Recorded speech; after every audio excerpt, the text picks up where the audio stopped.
for yourself. Open your eyes and know for yourself.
Guide us now, yeah. Our people need to see the light. Turn it up right. He will fight for the people every day. Risk him life for the people every day. Get criticized for the people every day. Defending your rights, I saw him stay. Will fight for the people every day. Risk him life for the people every day. Get criticized for the people every day. Defending your rights, I saw him stay. Say from him slip up all eyes on him. I defend the people, them set spice on him. Even politicians spread lies on him. But we know the bugger them not wise like him. Back up, them not ties on him. Them know say that the people rely on him. You know said them bring out them cries through him. That's why all the people them respect him. Just like Selassie and Marcus Garvey. Ratty all the order of the Trinity. A real strong soldier in a army. No simpleton can disarm you. We'll fight for the people every day. Risk him life for the people every day. Get criticized for the people every day. Defending your rights, I saw him stay. We'll fight for the people every day. Risk him life for the people every day. Get criticized for the people every day. Defending your rights, I saw him stay. How long them a gonna know say that them fire can't cool? How long them a gonna take our people for food? Nah build no houses, them nah build no school. Think them up the handle but of the most I rule. Them better stop criticizing. Cause what them a do now phase him. You know the man no lazy. All them a talk, them are the one way crazy. We'll fight for the people every day. Risk him life for the people every day. Get criticized for the people every day. Defending your rights, I saw him stay. We'll fight for the people every day. Risk him life for the people every day. Get criticized for the people every day. Defending your rights, saw him stay. Say from him step up all eyes on him. I defend the people, them set spice on him. Even politicians spread lies on him. But we know the bugger them not wise like him. Back up, them no ties on him. Them know said that the people rely upon him. You know said them bring out them cries through him. That's why all the people them respect him. Just like Selassie and Marcus Garvey, the man who hold the harder of the Trinity. A real strong soldier in a army. No simpleton can disarm you. Them fight for the people every day. Risk them life for the people every day. Get criticized for the people every day. Defending your rights, I saw him stay. Them fight for the people every day. Risk them life for the people every day. Get criticized for the people every day. Defending your rights, I saw him stay. Them fight for the people every day. Risk them life for the people every day. Get criticized for the people every day. Defending your rights, I saw him stay. Most High Jah, guide us now, yeah. Our people need to see the light. Turn it up right. He will fight for the people every day. Risk him life for the people every day. Get criticized for the people every day. Defending your rights, I saw him stay. Will fight for the people every day. Risk him life for the people every day. Get criticized for the people every day. Defending your rights, I saw him stay. Say from him step up all eyes on him. I defend the people, them set spice on him. Even politicians spread lies on him. But we know the bugger them not wise like him. Back up, them no ties on him. Them know said that the people rely upon him. You know said them bring out them cries through him. That's why all the people them respect him. Just like Selassie and Marcus Garvey, Ratty hold the order of the Trinity. A real strong soldier in a army.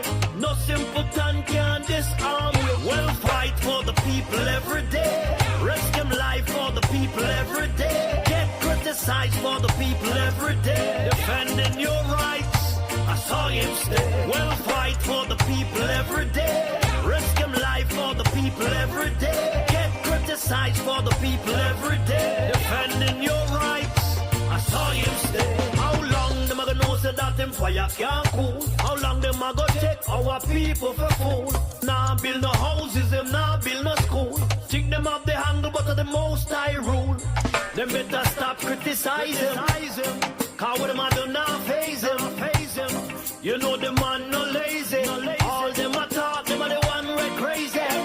We'll fight for the people every day. Risk them life for the people every day. Get criticized for the people every day. Defending your rights, I saw him stay. We'll fight for the people every day. Risk them life for the people every day. Get criticized for the people every day. Defending your rights, I saw him stay. Say from him step up all eyes on him. I defend the people, them set spice on him. Even politicians spread lies on him. But we know the bugger them not wise like him. Back up, them no ties on him. Them know said that the people rely upon him.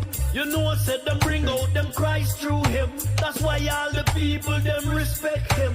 Just like Selassie and Marcus Garvey, the man who hold the harder of the Trinity. A real strong soldier in a army. No simpleton can disarm you. Good evening. Wherever you're watching and listening from around the world and the Eastern Caribbean, welcome to edition of Visit Ratigan, the university for the people of Jamaica and the people of the Caribbean. It's going to be an exciting program this evening as we have lined up for you. The professor himself will be here. And we're going to have some exciting guests coming on to speak about issues facing the land of wood and water, Jamaica, a nation in which we all love. And the man who's going to come on is Professor Wilfred Samuel Ratigan, the man who hailed from Waterhouse, the man who knows what it's like to come up in a humble beginning and who continue to fight for the people of his country, Jamaica. And as we come on, I want to say thanks to all of you who are in the chat room, So far, thank you all very much for coming. I see we have a new member in the chat room, OT. A new member is in the chat room. Elaine Turner, good evening to you, ma'am. I want to say thanks for all those on this program and my program who sent condolence to me, both publicly and privately, of my mother who passed away. Her funeral service was just a short while ago. I broadcast it on my program, but I didn't bring it live to the list in public. It was live to family members and close friends.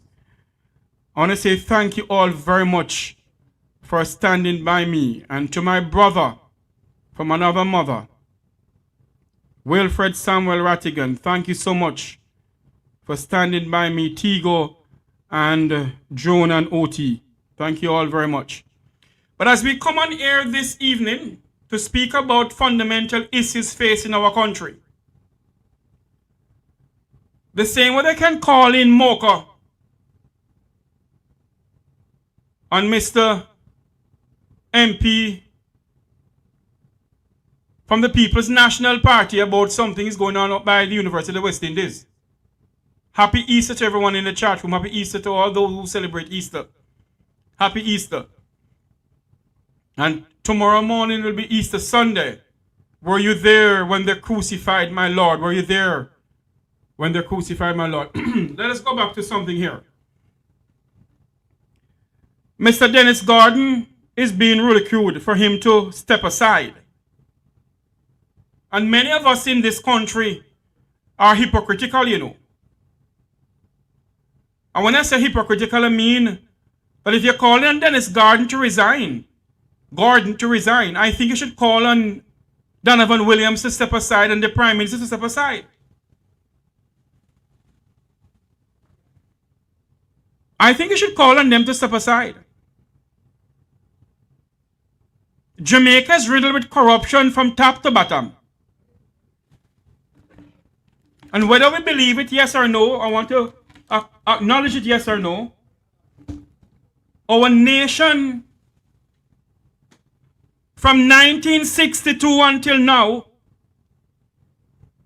if we should check all the money that past and present politicians that put their hands in the public kitty, it could build several Cornell Regional Hospitals, several Kingston Public Hospitals, several schools in this country.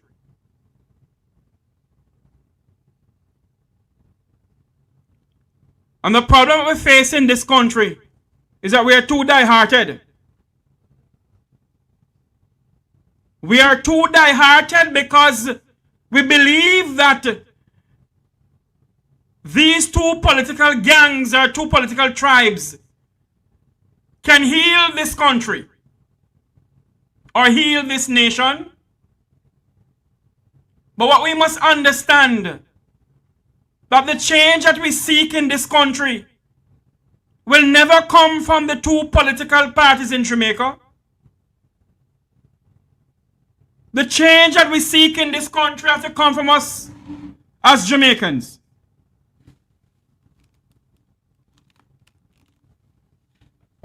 We are the change that we seek.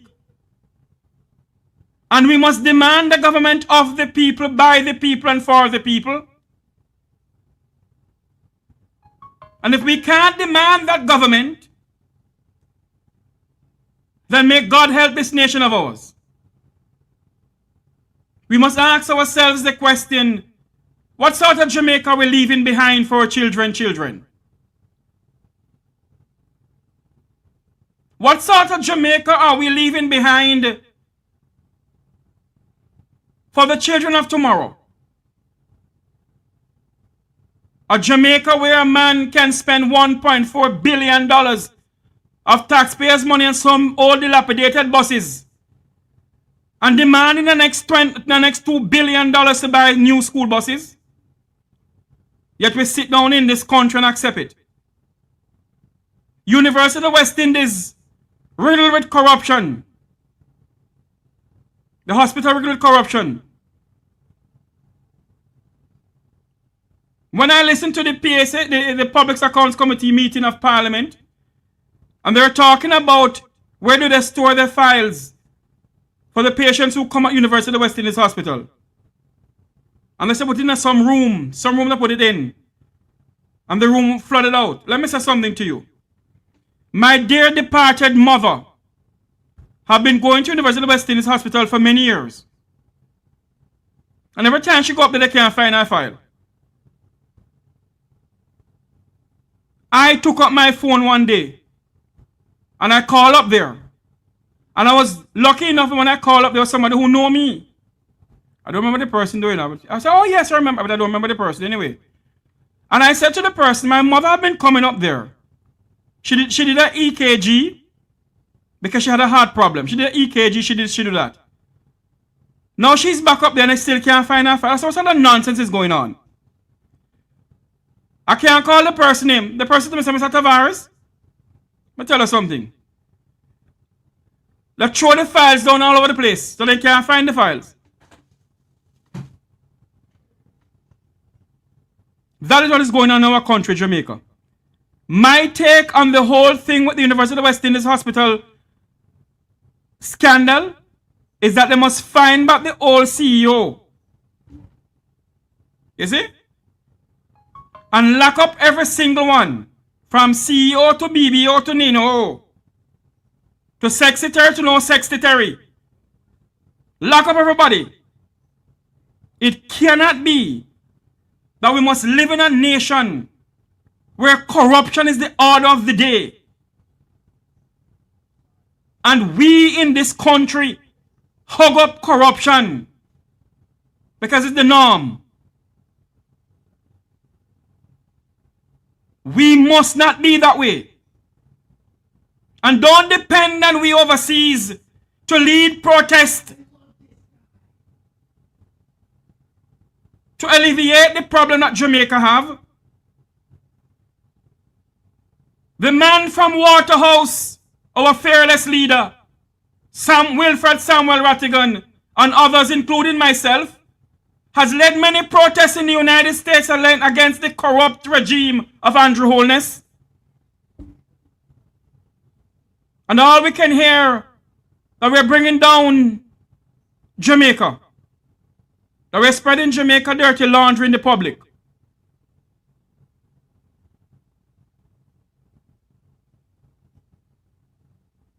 And the members of the Jamaican diaspora sit down and accept everything that goes on in Jamaica. 400,000 United States dollars was given after Hurricane Melissa. That's 62 million Jamaican dollars. Where is that money? Babsy Grange, where is that money? Andrew Holness, where is that money? Darrell Vaz, where is that money? Andrew Wheatley, where is that money? Dr. Harris Chang, where is that money? Ambassador of Plentiful Rocky Mead, where is that money? Speaker of the House, size 13 Juliet Holness, where is that money? But we sit down as Jamaicans, and because we are die-hearted comrades and die-hearted laborites, we don't speak truth to power in this country. And that is why Darrell Vaz can say that we are twiddly dum-dums, that we are dark, dumb and stupid. Because we allow them to do so to us. So for those who believe that all of us can stay in the United States and change Jamaica's problem, think again. For those who believe that we can rally around Manhattan or the Jamaican consulate in Manhattan or in Miami and demand the change that we seek in our country, think again. Jamaica and Jamaicans, we have some difficult roads ahead of us. And we, the people, must demand the change we seek. The American Constitution speaks about we, the people. I pray and hope one day before my reward and this day be ended, that our Constitution can speak about we, the Jamaican people. I have never seen so much corruption in my life. In all my 50-something years in this country, Jamaica. I have never seen so much corruption. That's what I'm seeing now. The 1990s under the PNP administration with PJ Patterson, there was corruption. But this corruption under Andrew Holness is blatant. Has no respect, no regard for the Jamaican people. Every single administration, every single entity is corrupt. I hear Rosie talk about Donovan Williams doing certain things and house burning down and all sort of nonsense. Well, I shouldn't say nonsense, all sort of things. Where is Mocha? Where is Mocha in the $1.4 billion of taxpayers' money? Where is Mocha? Where are the Jamaican people running around a single cause and a single purpose? To take to the streets of our country and demand accountability? Where are the Jamaicans? No, we can't do it because I broke God in a power. 1 p.m.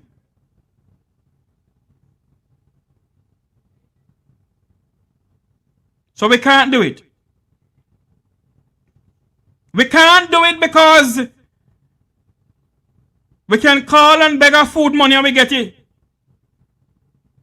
And we have opposition party that is as dead as doorknob.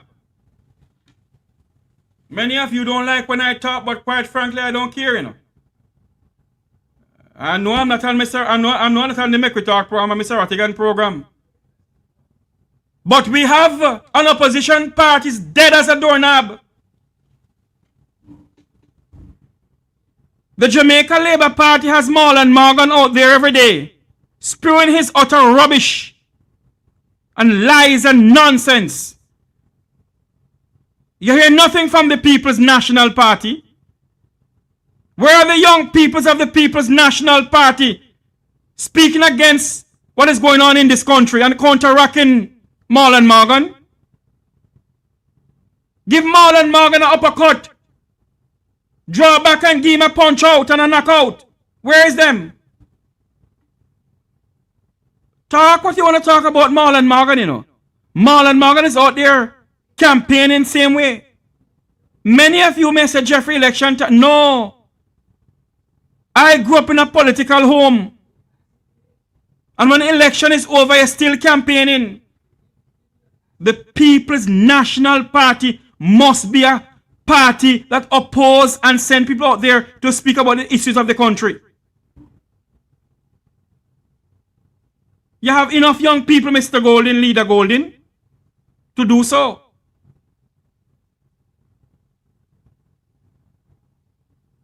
We have enough people can do so. But of course what they do, you know, what the PNP do is when you invite them on your program, they ask how much numbers you have.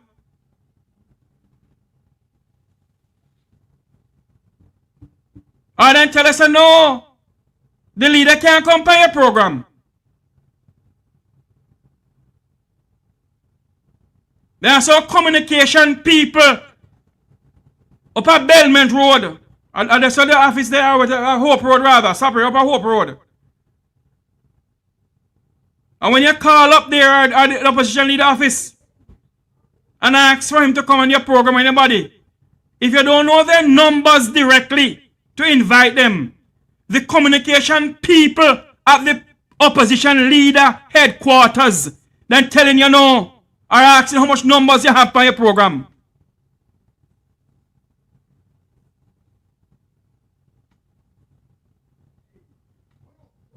Our nation is in crisis, people. Our nation is in crisis. Serious, fundamental crisis.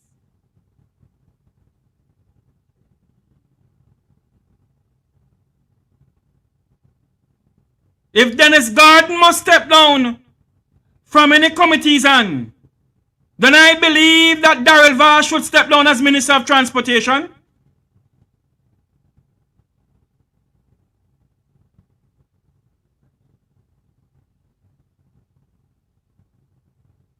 And I believe that Donovan Williams should step down as junior minister in the Ministry of Labour and Social Security.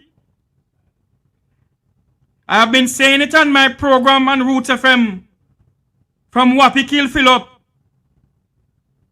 that the Ministry of Labour and Social Security is a cesspool for corruption. Nobody pay me any mind. Same way the two political parties use JUTC to milk taxpayers of this country. What the two political parties do with JUTC, you know, that if you help them to win the election, you know, then put in a one position, they all when they can't spell rat. You're managing director for the JUTC. And they have managers for every almighty God thing at JUTC. Managers for the nut, managers for the tire, managers for the log tool, managers for the indicator, managers for the wiper, managers for the windscreen, managers for the license plate, managers for the light on the license plate, managers for this. Hello. They have managers for every almighty God thing at JUTC. And when you're done, the amount of money that has been stifled off from taxpayers in this country. And they're saying to me, oh, you know, government transport never intend to make any money, you know. So you are wasting taxpayers' money and an entity that not giving you no profit? The great United States can do it. But a 2x4 pauperizing country like ours can't do it. Air Jamaica was making any money when they sell Air Jamaica. There got to be a way. Don't come and tell me that JUTC can't make a profit. Don't tell me that nonsense. I don't believe in that. I believe that JUTC can make some money.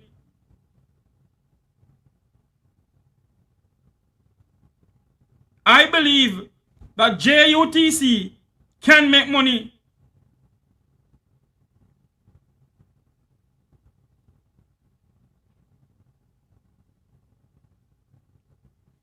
But of course, those who are put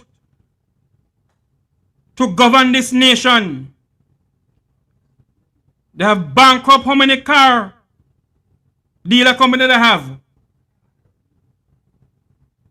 They are bankrupt car dealer company. They are bankrupt so many things in this country. And those are the people we put in leadership in this country.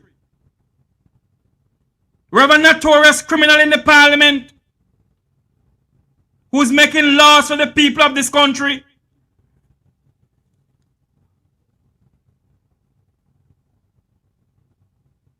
The former Speaker of the House should not be sitting in there.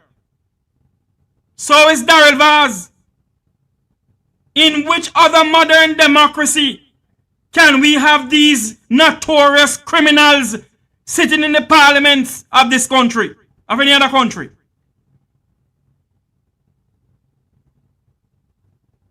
People who are caught with their hands in the public kitty.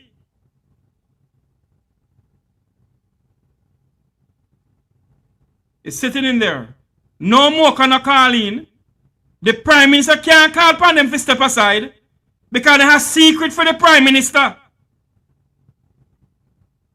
Darrell Vaz have secret for Andrew Holness. Christopher Tufton have secret for Andrew Holness. What sort of country are we having? How are we running? Huh? I heard something from the PSA, what do they call it? Public Account Committee, what do they call it? Of Parliament.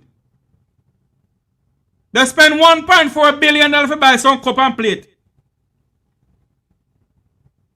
From Company D.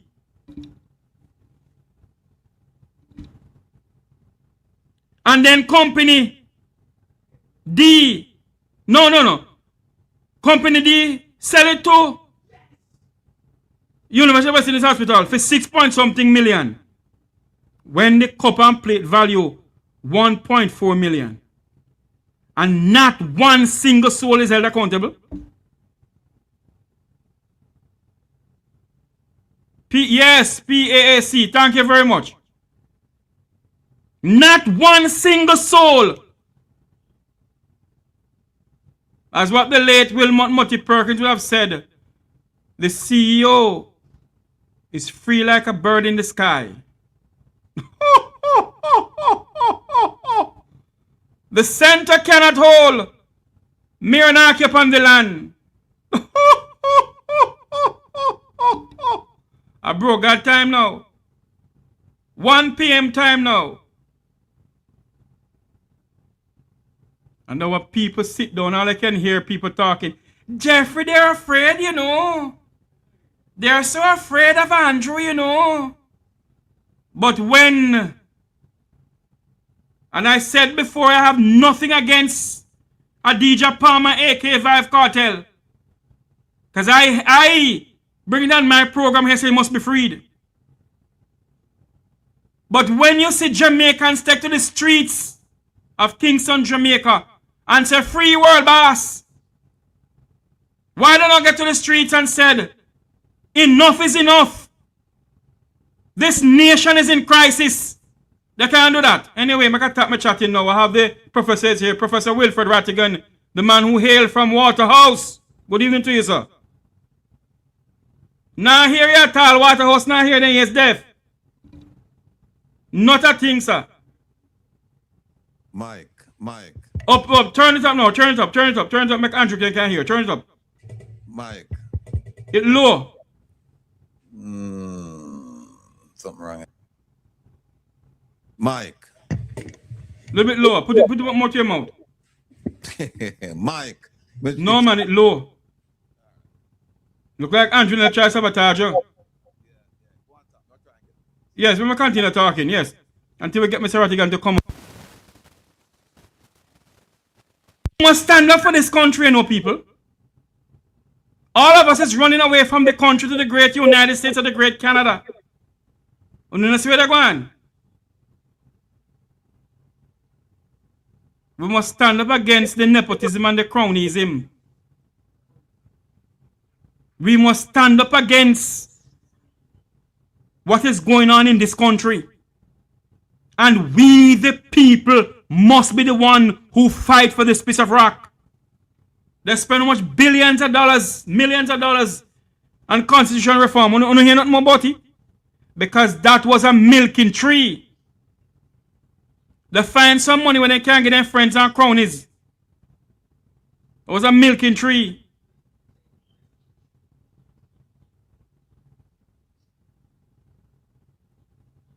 When will we stand up in this nation?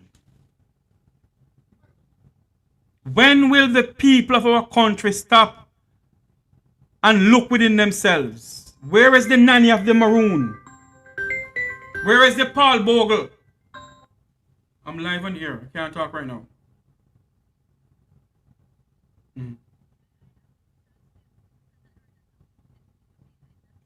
None that I know of, ma'am. Can't talk right now. Somebody can't say there's a protest going on in Jamaica. I'm not aware of that. What the protest is all about? For Andrew to step down? Until we can see from Negril Point to Moran Point. We don't want to see no town and no street to burn. We want to see people protesting from Negril Point to Moran Point, to Galena Head Mountain, to Drunkard Head Mountain, to Blue Mountain Peak, demanding accountability in this country.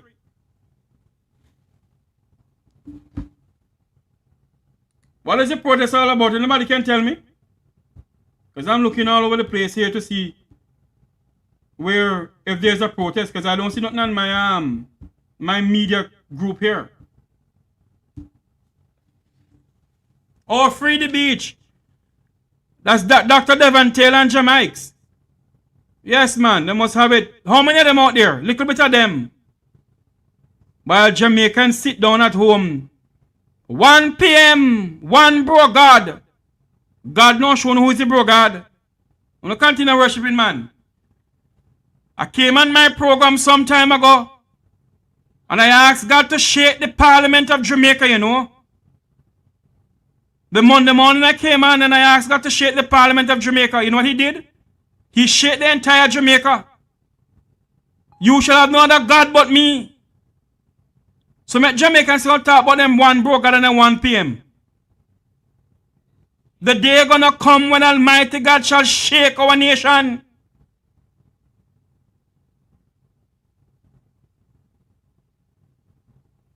The day is gonna come when God gonna shake from Negril Point to Moran Point.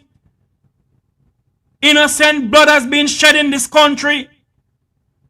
Both former and present politicians robbing the people of this country.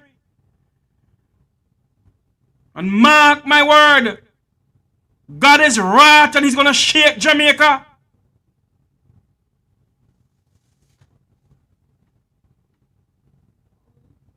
We the people have a voice. We the people put Andrew Holness there. And Darrell Vaz must remember that the word minister in Latin mean servant of the people. But Darrell Vaz believe him as some bull and duppy conqueror. But if we the people don't get justice from man, we shall get justice from Almighty God. And mark my word, God is going to shake the Parliament of this country. God is going to shake Jamaica House. As I sit here, he's going to shake the Parliament of Jamaica. All I can hear from Darrell Vaz, on a bad mind. On a bad mind. Eh? We must ask about taxpayers' money. Who are you? But who are you to? Eh? Who are you?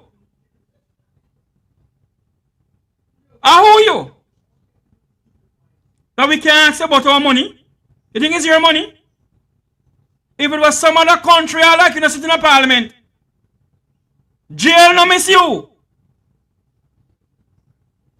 It was some other modern democracy. You, Darrell Vaz, will be sitting in the parliament. Jail, hello, jail no miss you. But we sit down and we hug up corruption. And these police were down there. Them love the corruption too. That's why we fight out Corporal Rowan James. We don't want Corporal James in there. That's why we fight out Corporal James.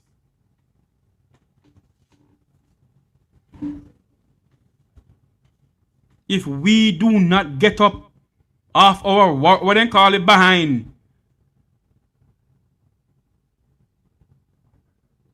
if we do not get up, come the ending of 2026, the beginning of 2027, the same.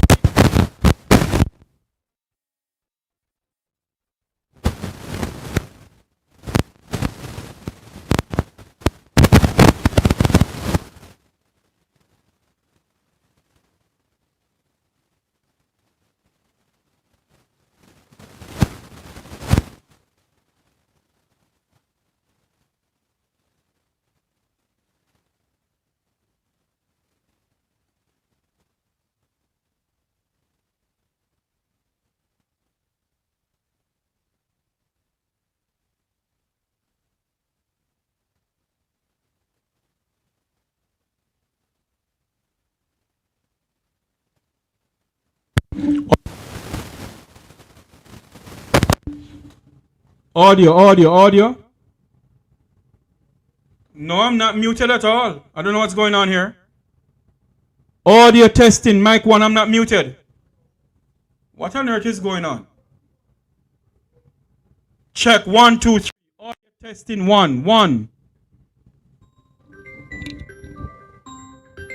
Hello? Audio testing, audio?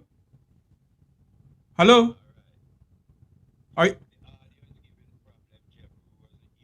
Okay, it come back now. Okay, good, thanks. Thank you. They want, hello, Darrell, try stop me. Darrell, what you trying to do? You Pegasus for me? A Tavares, my name, you know. Daryl, what you Angela try for do? Use Pegasus for me? You don't bother with that, you know. Don't bother with that. Are they disconnected again? Okay, good. You don't bother with that. You can't stop this program from going. As long as Wilfred Rattigan and Jeffrey Tavares has breath.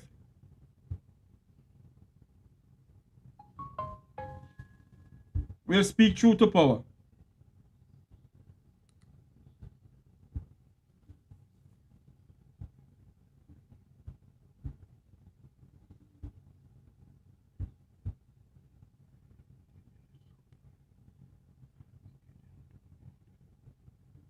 Okay. Sorry there. I do apologize about this. Sorry a minute here, please. Sorry.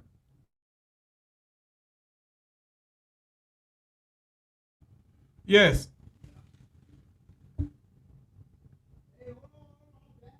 If we in this country called Jamaica, if we do not forget about these two political gangs, these two diatribes,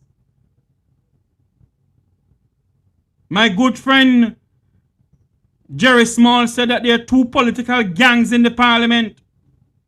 And it's the truth. But one day the dam must burst. And the dam is going to burst one of these days.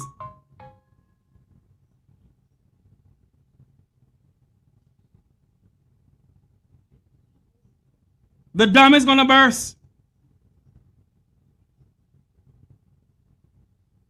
Let's go back to the whole thing of corruption.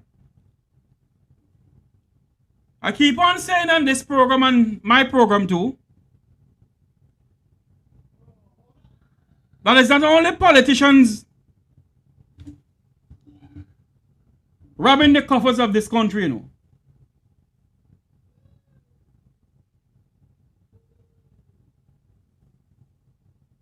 Not only them.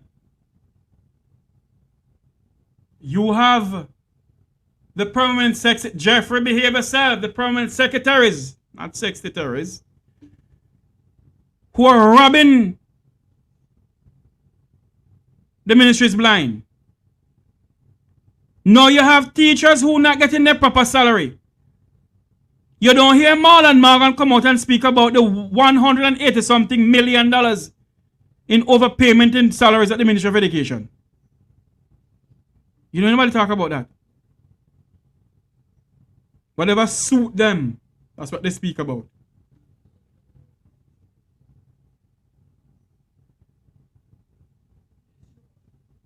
Whatever suit them, that's what they speak about.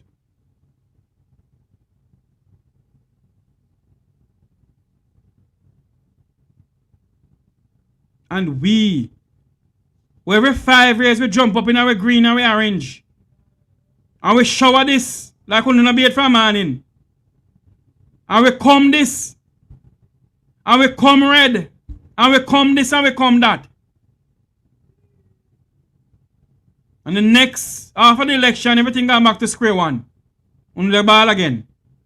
And there's something wrong with our fundamental psyche in this country. If every 5 years,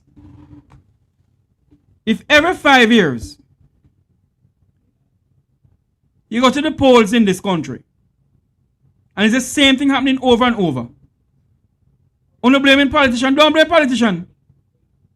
Because Daryl Vaz got a bunch of idiots to write him that donkey. Daryl Vaz got a bunch of nincompoop to write him that donkey. But no. We believe that they are the problem. They're not the problem. They find a loophole to suck on a dry like ticks.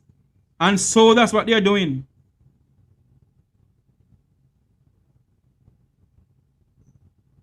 That's exactly what they're doing.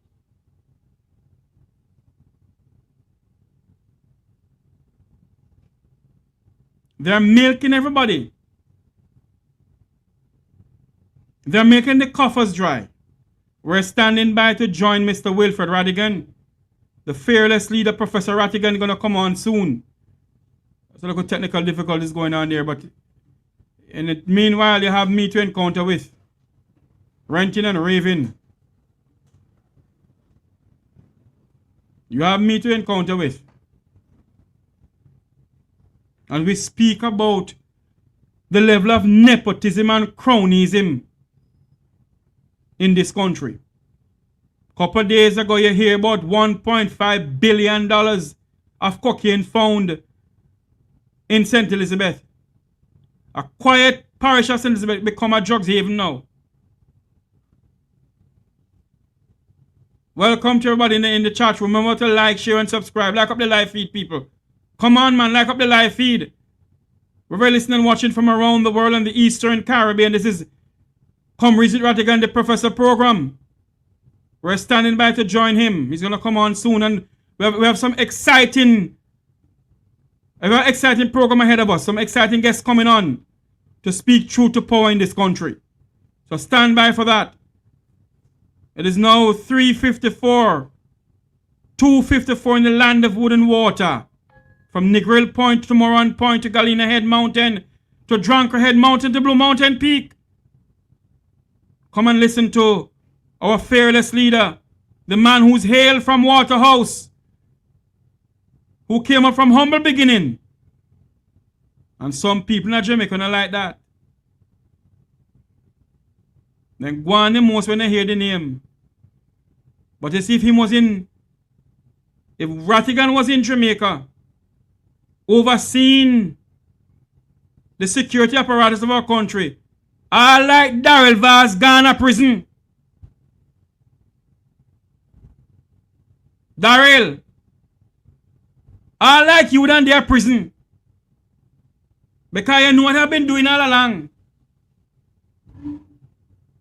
But you have some licky and nyami police officers and judges who collect money for to do certain things. Me say it again. Darrell Vaz. If Wilfred Samuel Ratigan was in Jamaica, I like you gone to prison. But because now there are some licky and nyami police officers and judges in this country we call Jamaica. So you don't believe someone's above the law. But you don't hide from man, you can't hide from God. And mark my word, Darrell Vaz, your day is coming. Mark my word, your day is coming. You are some praying mothers of Zion, praying for this country. Andrew Michael Holness, your day coming for the to poor people in this country. Mark my word.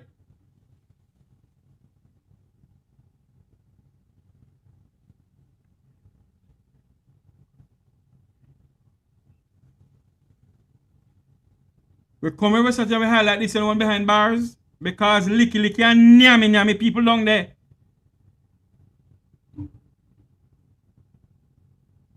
You hear nothing about the SSL robbers them. You hear nothing about the ammunition that the police have found at one of the SSL manager's house. Nothing more hear about it from the JCF. Because some licky and nyami police officers in there. Who's licky and nyami. So look a fly by night, pitch by the inspectors and superintendent and look a boy and call police officers. That's why they don't want Corporal Rowan James in there. That's why the two political parties in this country don't want Wilfred Ratigan. I want to fail to understand that the two political gang take up the phone of one another. You think if PNP do win anybody going to prison? Not a damn soul going to prison. Until we change the atmosphere in our country. Until we change the dynamics in our country. None of them now go to prison.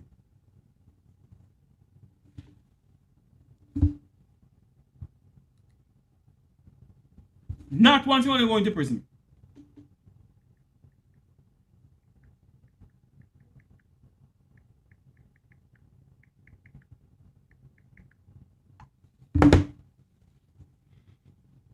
None of them going to prison. If you're just joining us, welcome to the Reason with Ratigan program. I'm one of your co-hosts today, Jeffrey Tavares from the Make We Talk program, just sitting in with my good friend Wilfred Ratigan, who's going to come back on soon. He's just in the background trying to sort out something there to come on in. It is now 3:58, 2:58 in Jamaica. It's a professor program. Come and learn something. It may take a long time for something to happen, but come and learn something. Go to the One Jamaica Legal Defense Foundation and donate. Donate, but we get some money. We file lawsuit against these common criminals that is milking the milking tree in Jamaica. Go over to One Jamaica Legal Defense Foundation. Donate $1. If we don't give $1 every single month out on a salary, we could start doing things. Donate $1, $5, $20, man. Come on, we can do something. Go over there and donate. One Jamaica Legal Defense Foundation. At the end of the year, we can show our tax something. You see? We can show the tax until we not thief no money. We not scam no money around here. Because some of them go scam all $100,000 from Jeffrey behave yourself. Mr. Ratigan, welcome to the program, sir.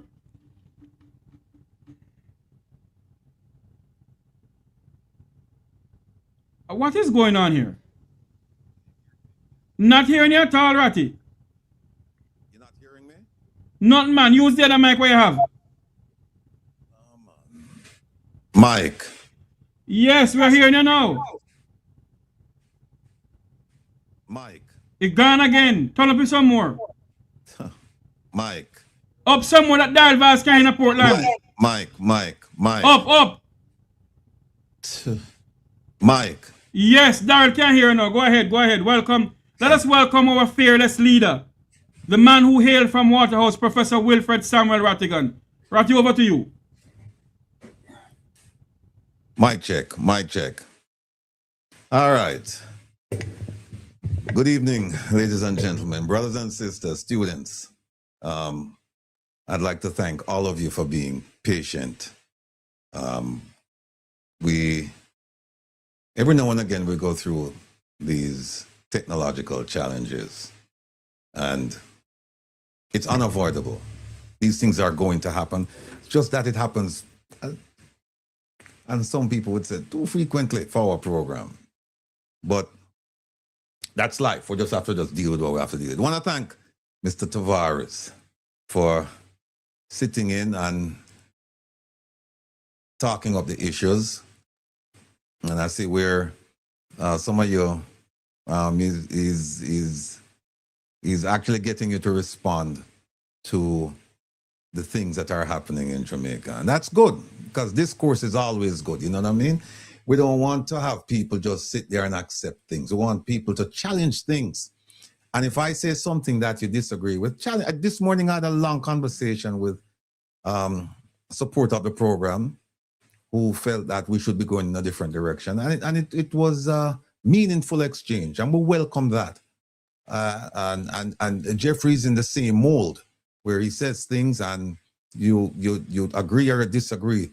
If you disagree, though, you can't just disagree with him and carry on. You must tell him why. And that's how we have a discourse, because out of that interaction, you might walk away saying, you know, hey, Jeffrey is right. My position is untenable. Or you might say, you know what? I think I'm able to convince Jeffrey that his position is wrong. Or you might walk away agreeing to disagree. Or you might even say, I accept some of the things he's saying, and then he'll accept some of the things that you're saying. And the same thing for me. Not everything I say people are going to agree with, and I don't expect it. What I do expect is a modicum of respect and courtesy. That if you disagree, just tell me why you disagree so that we can have a conversation. because I'm a curious learner. I always want to learn. And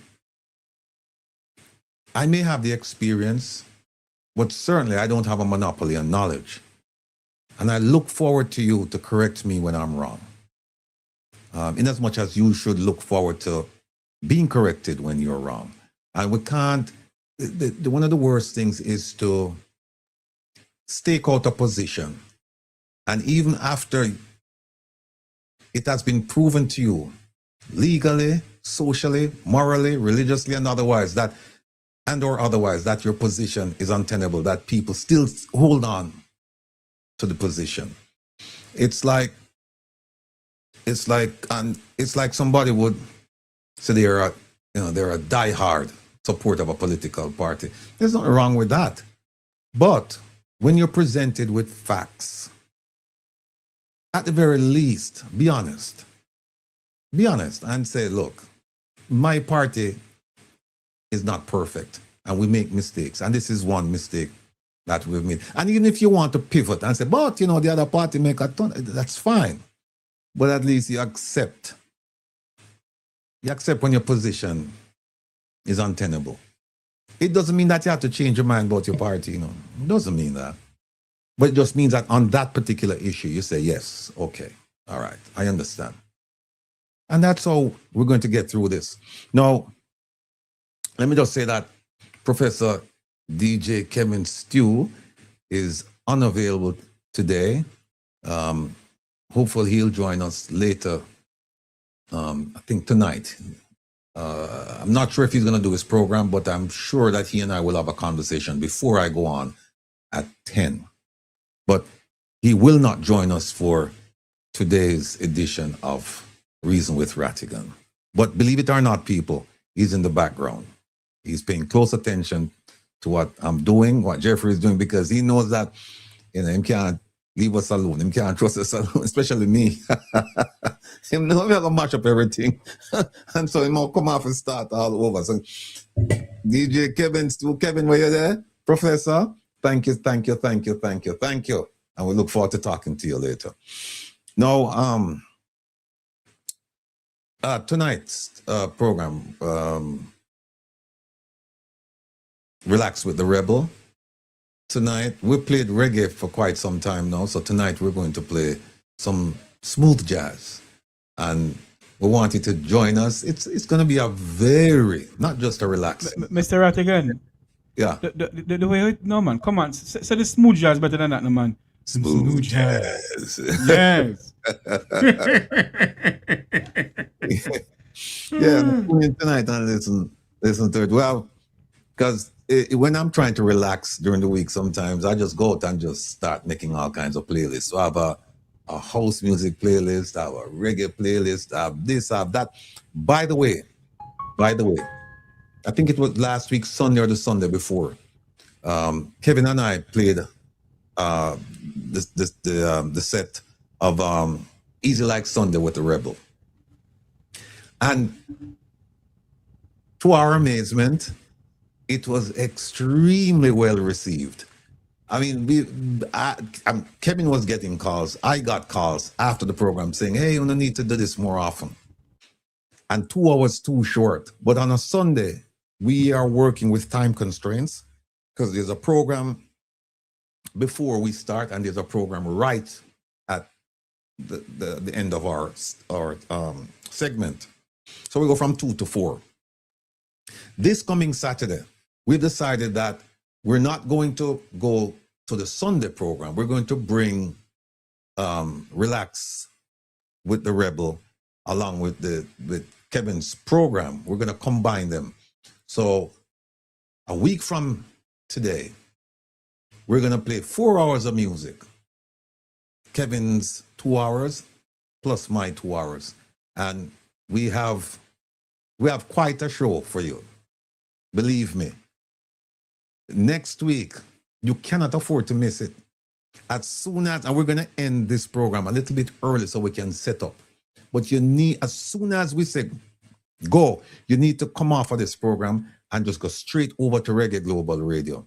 And I'm telling you, you're going to get an unbelievable performance from the two of us, you have I guarantee that you're going to walk away and say, my goodness gracious, you know, these two are something else. Gazetta Headless says she loves smooth jazz. If you, and I take you at your word, Gazetta, you're going to love what we're playing tonight. And all of the people who like straight ahead jazz, we have that as well coming. So that's what's going on with Easy Like Sunday and Relax with the Rebel. Come Reason with Ratigan, the Wednesday night program, was well received. In fact,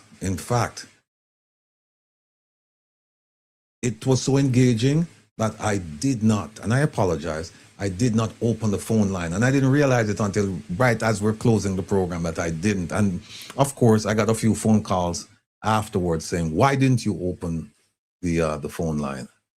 And I had to provide, the honest answer, which is I got swept up in the conversation and I just simply forgot. It wasn't like I was trying to, get off early or anything like that, because we decided that we're going to do a hard stop at 10, I believe. So we're going from 7 to 10. And sometimes these things happen. You get swept up in a conversation and you're so focused that you forget about some of the other things. So please accept my apology for last week, Wednesday.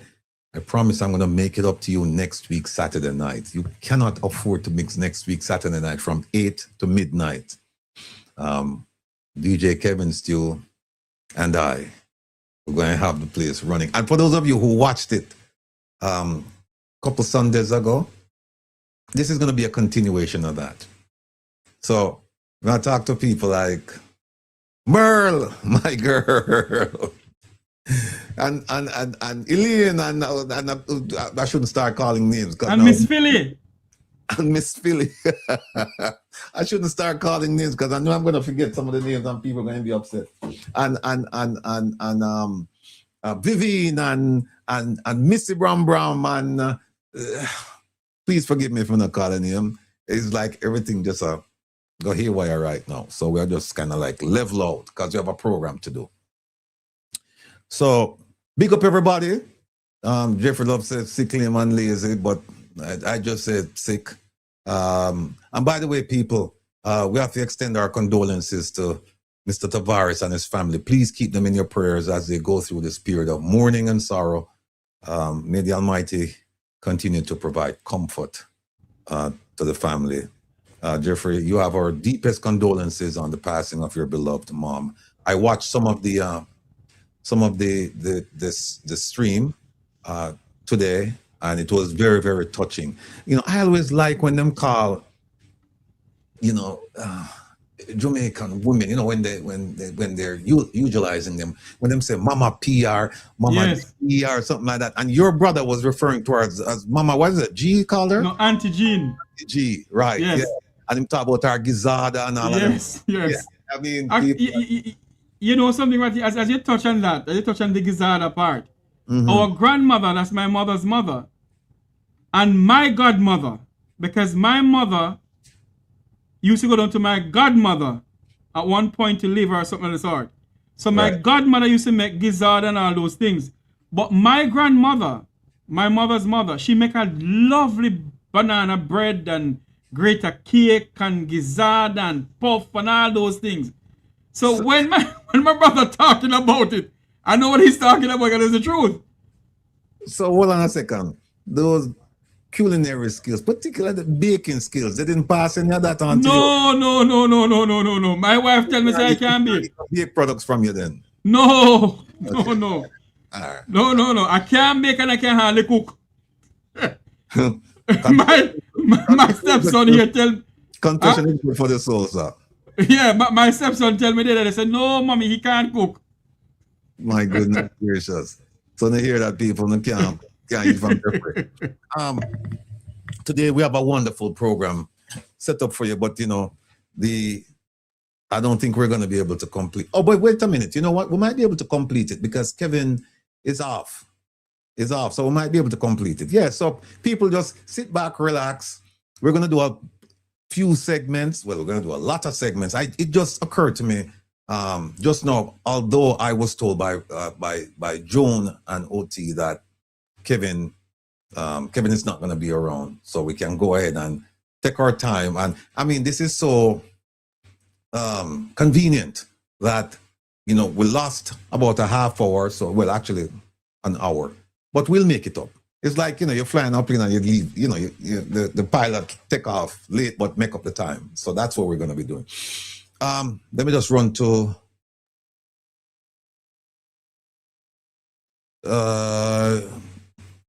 Joan. I'm looking for the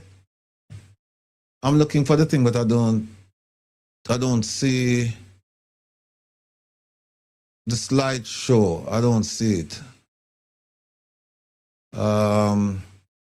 OT, if you can put up the slideshow for Joan, I don't see it.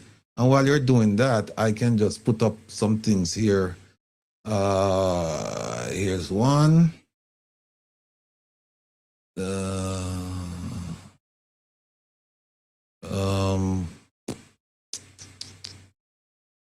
Two. All right, I'll just put up some stuff. If you can just put up Joan, OT, if you can put up the slideshow, we can go through that. All right, folks, here's what happened. You don't have the PowerPoint? Huh. All right, if you can call Kevin and I have him to, no. If you can call Kevin, I know he's busy, but if you can call him and just ask him to put it up, please. Missy B said, Joan, were you there? Missy B, as usual, right on time, right on point. All right, here's what happened. Now, I'm going to start out showing you a little thing here. It's a farmer. And when I watched it, I was laughing because it's almost as if you took the farming out of it, it's almost as if I'm there making the statement from him, because basically he's saying that he don't care what people want about him, because the people who are complaining about him, they don't understand. Listen to this and just try and take it beyond farming. Take it to any other situation where people criticize you, but they don't understand what you're doing. And you just say to yourself, say, well, them can go and criticize. That's their right. But it's also my right to continue doing what I'm doing. Watch this. You see what me get for you understand? In a life, no matter the good you do, you go always find some people have something bad to say. Always a criticize. Okay? You can imagine, me as a farmer, I know about farming and me a plant dasheen for years. And show people them see me jar the dasheen and me chop off this. People them all in my inbox. I say me no know nothing about farming and I disrespect me in the most way. I can imagine me do something good and something positive. And just because some people don't understand what me I do, them a criticize me and a cuss me and a style me all kind of way. You see me, but I don't pay that no mind, you know. You see me, because me know better. You see people, when you plant dasheen, I don't know about but when you plant dasheen and you draw, you cut off this. Understand? Yeah. Every dasheen where you draw people, you always have, you find all 10 sucker. Them here. See them here?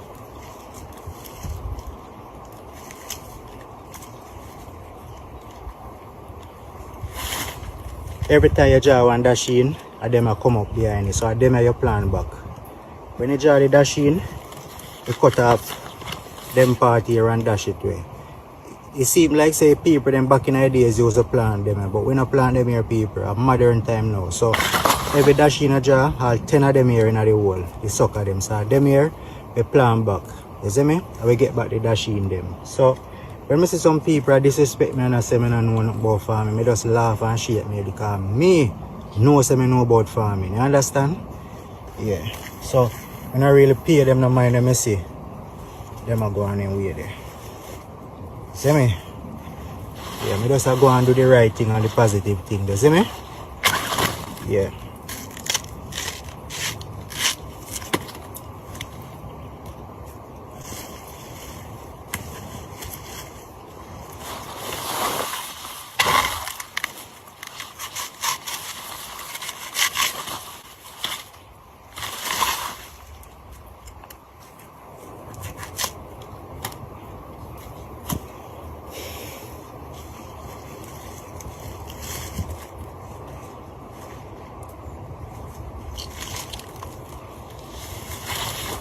Them here the sucker them people. Them here we plan back after we draw the dashing them. You understand? Yeah man. So you can't stop cuss me and criticize me now. You understand? Because you know say me no know about farming. Well me I teach you know something. Who don't know? No one know. And who know? I just that. You see me? Yeah.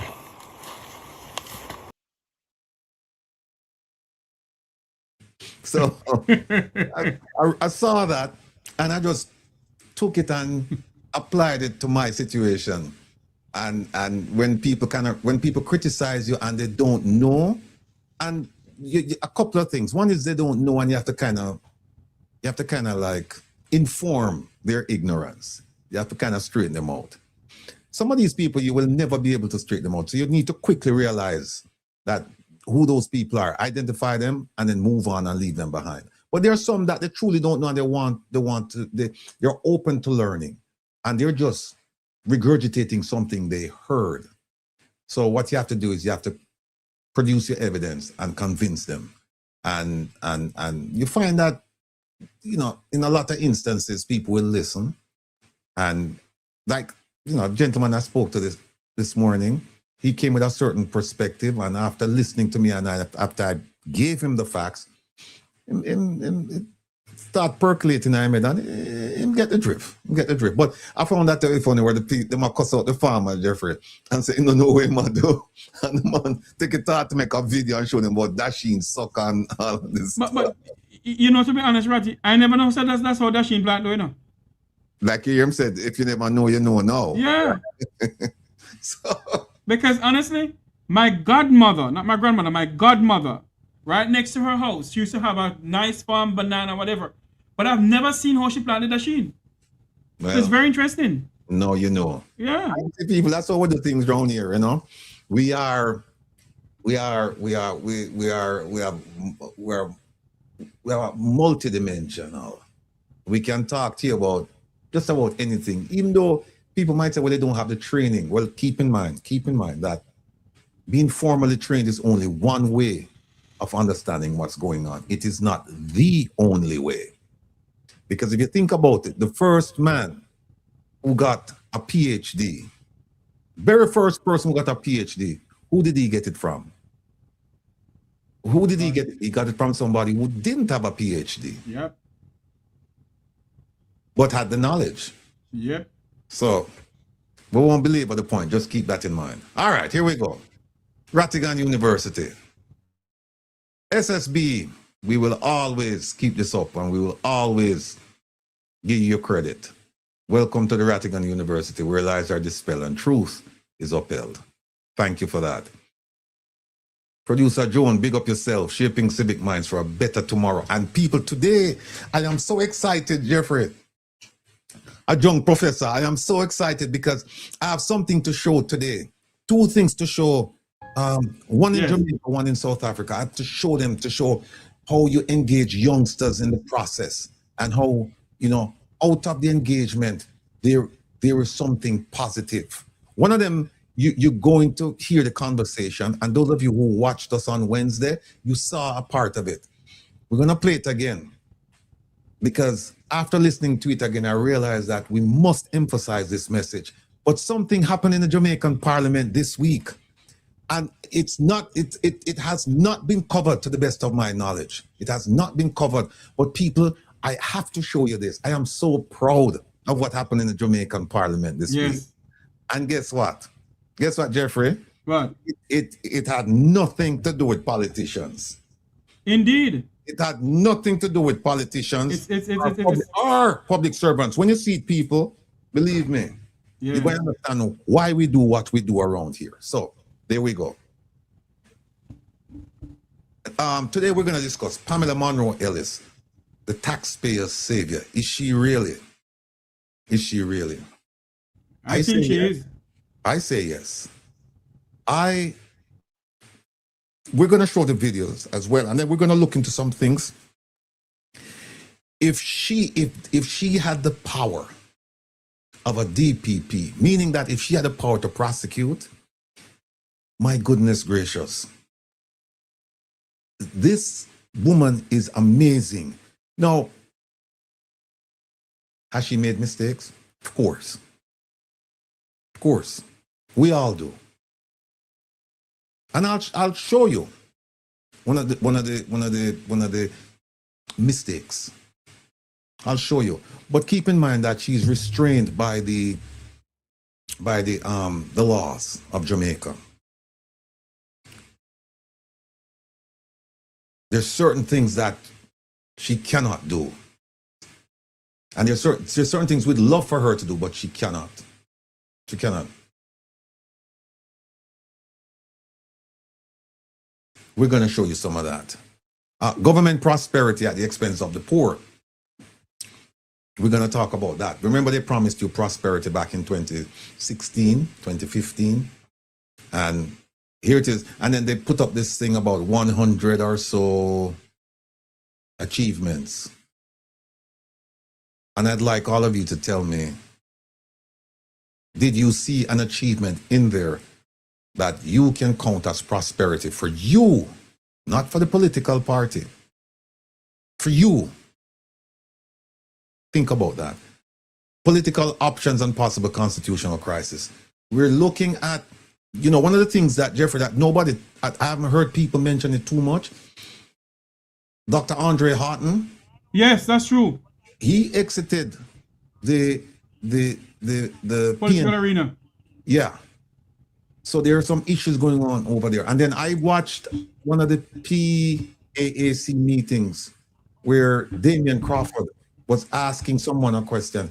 And it appeared to me as if there was some tension between Damian and Mr. Bunting, Chairman Bunting, because Damian was asking some questions of the guest, and the chairman, Mr. Bunting, he jumped in and he sort of like wanted to take it over.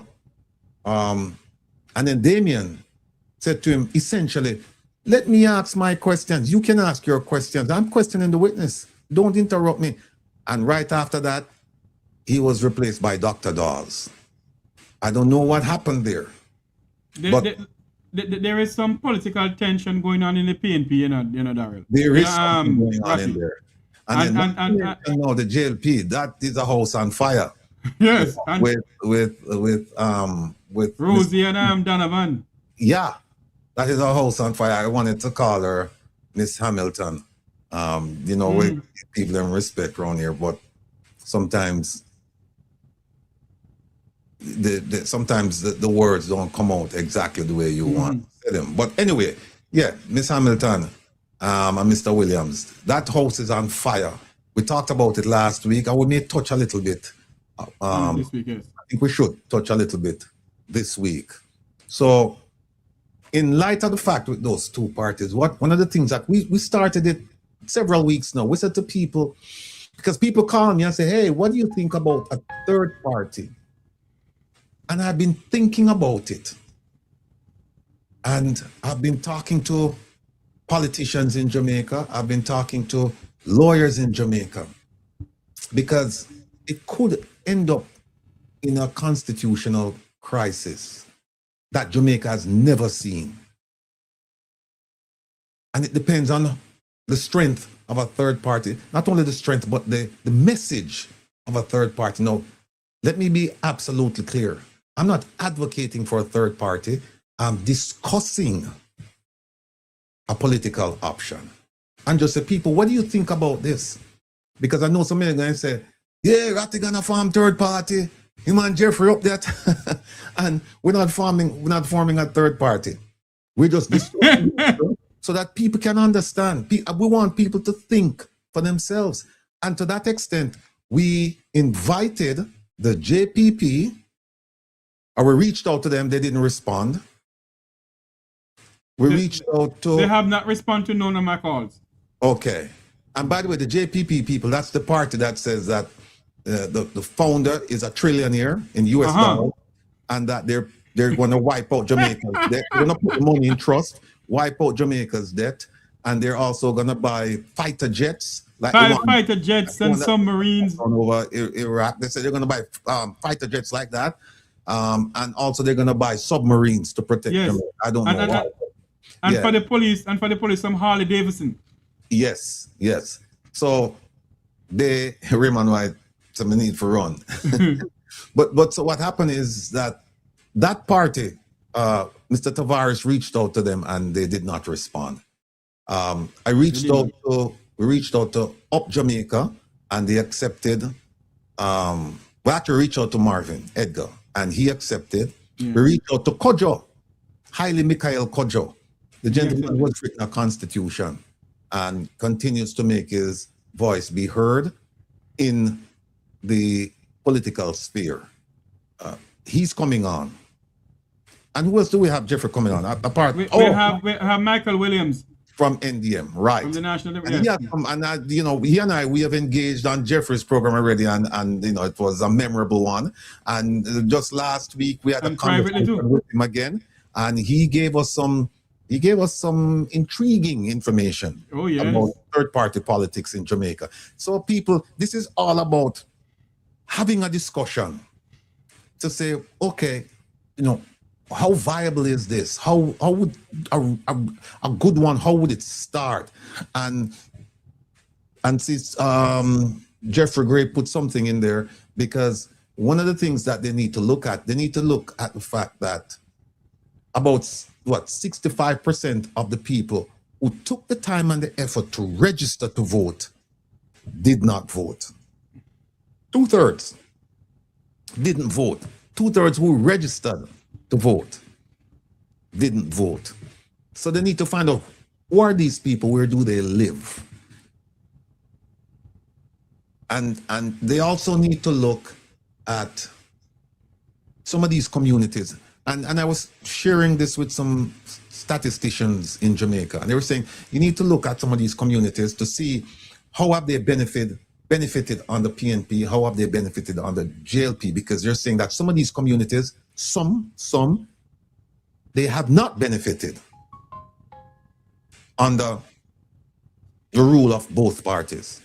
They have not benefited. And so they said, as a third party, it would behoove them to look in these communities, look for these voters / registered voters, non-voters, look to see. But we'll get into that later on. Our guest lecturers, Dr. Roger Hunter, most of you will remember him. He's a gentleman who they suspended his medical license because he came out and started talking about things going on with the drill and talk about things going on where? University Hospital of the West Indies. They suspended this man's license. They denied him from making a living. And based on everything I've read and what I've been told, this man is an eminent physician, brain surgeon in Jamaica. In fact, I think they said that he's probably one of the best in the Caribbean, if not the world, because he has some accolades that very few doctors in the world have. So, Dan, so if I win before me. Dan, you have to help me, You have to help me if that got me.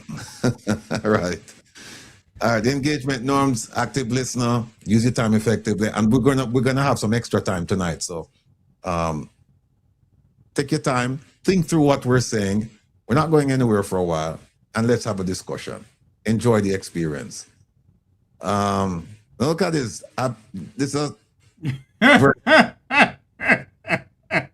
profound commercial or cartoon. It says, "Dad, I'm considering a career in organized crime."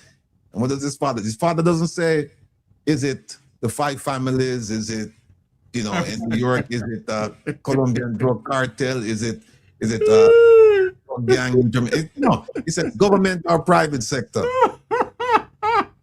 Government or private sector. This is funny. Okay. So there you go. And this is oh my God, the king, and she said, "Nonsense, dear. You're very corrupt. Absolute corruption just takes time." That is what King Charles is saying now about Jamaica here in Camilla. Yep. Our government has become incompetent, unresponsive, corrupt, and that incompetence, ineptitude, lack of accountability is now at a very dangerous level. Thank God for the Auditor General. Thank God for this new breed of young lion, young lions and lionesses in the PNP because they're holding these people accountable. How many of you ever before now paid attention to the PAC and the PAAC and the Standing Finance Committee? I would submit that not a lot of us, but because of publicity coming out of these things now, people are paying attention because at the end of the day, it's about you and your money and how that money is spent. You know something, sorry, Right. you know something, Mr. Ratigan? I'm happy you speak about this now, you know, because I remember time and time again when I put up that on my program, people are saying, Jeffrey, why put up my sitting here? Why you putting up these? This is nothing. But as of lately, when you put it up, a lot of people coming on, especially what happened last week. Yeah. People are coming on, yeah. Yeah, indeed. All right, people, important dates. Final exam, May 30th. Do not forget. And summer school begins June 6th. Now, some of you did well in the midterm. Some of you didn't do so well. But a midterm is only supposed to be a gauge of what you've been doing. So if you didn't do well, I need you to go back, look at the questions, and kind of prepare yourself for the final. And also pay attention to what's going on. And if you did well, don't rest on your laurels. Continue to pay attention. And also review the questions. Because who knows, you might see some of those questions again. Word to the wise. All right, let me see what else. So that's that. All right. So, OT, where is the South African video? Before we play the South African video,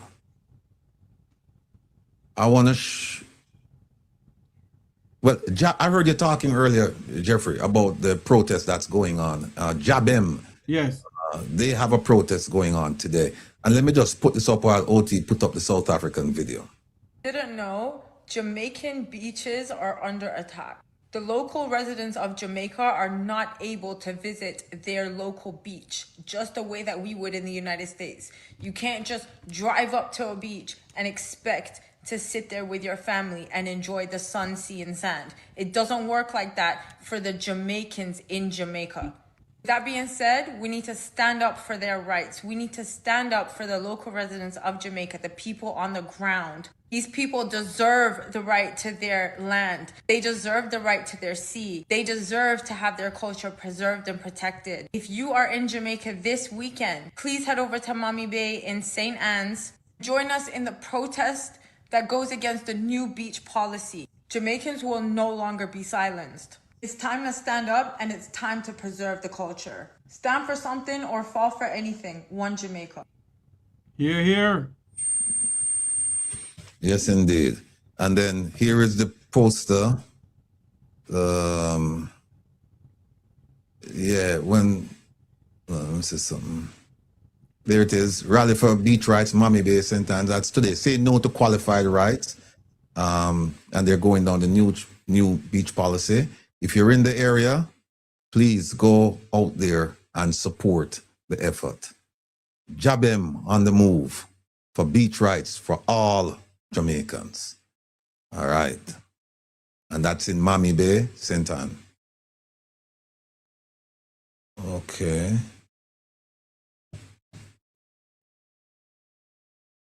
Where did Jeffrey go?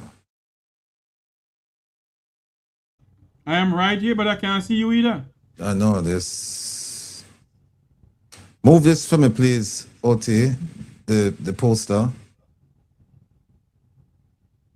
And then get us back on stage. Yeah, get us back on stage, please.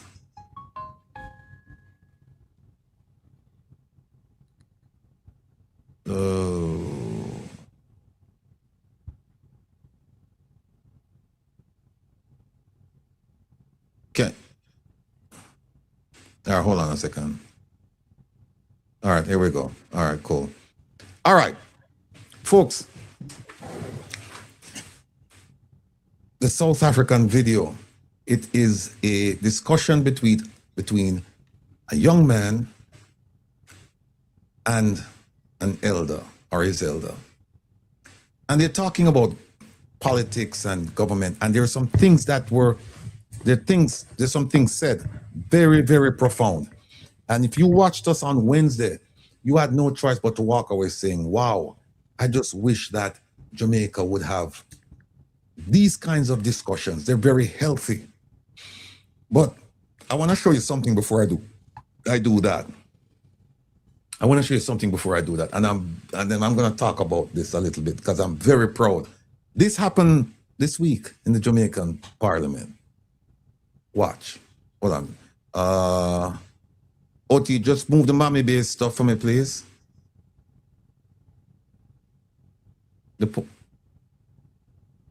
Brother Yolo, all the way in from Miss Rata in. OT, just move the beach thing. Okay. Before we play this, I want to show you something that happened in the Parliament this week. Here it is. Well, all right, first I want to welcome, there are 49 students from Dunrobin Primary. Welcome to the Parliament of Jamaica. This is the Public Accounts Committee meeting.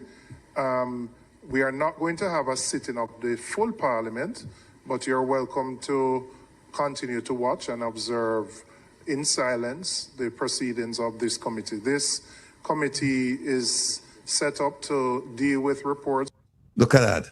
I am so proud, man. I'm beaming with pride. I'm proud as a peacock to look at these children. Some teacher, some educator from the Dunrobin Primary School decided to take the children to Parliament to have them watch, as we say in America, to watch to see how the sausage is made, to see how law is made, to see how lawmakers operate.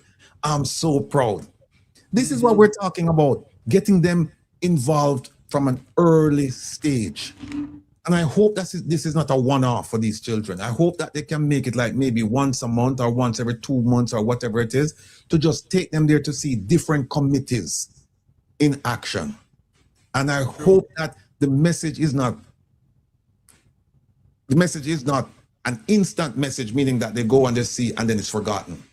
I want the message to linger, meaning I want them to teach them about, or at least when they get back to school, to ask them to give us your opinion of what you saw, what do you think. But before they do that, they have to prep them and tell them, what you're going to see is this, and that. And then when they get back to the classroom, they say, okay, what do you think about this? What, you know, give us your opinion. And I just love this. I love this. Man, I'm telling you, let me go back. Let me start it. Restart. Here we go. Well, all right, first I want to welcome, there are 49 students from Dunrobin Primary. Welcome to the Parliament of Jamaica. This is the Public Accounts Committee meeting. We are not going to have a sitting of the full Parliament, but you're welcome to continue to watch and observe in silence the proceedings of this committee. This committee is set up to deal with reports from our Auditor General, and our Auditor General is seated to my left, Mrs. Pamela Monroe-Ellis, and we are examining an audit report done on the University Hospital of the West Indies. All right? Okay. So there's a queue, Frank, and you have some of your colleagues impatiently waiting, like Mrs. Cuthbert Finn. Well, if somebody will release their mic to put you on, Frank. You want to ask a question? Follow. Look at them. You want to follow? Just a follow. People, I am beaming. Believe me, I am beaming. I just love what I saw. somebody took the time to say, look, let's get our children involved in the political process, at least from an early age and a level where they can understand and comprehend what's going on. This, when I saw this, it just, to me, this was the message. Hold on a second. OT, please remove the Jab and Beach thing. This was the message.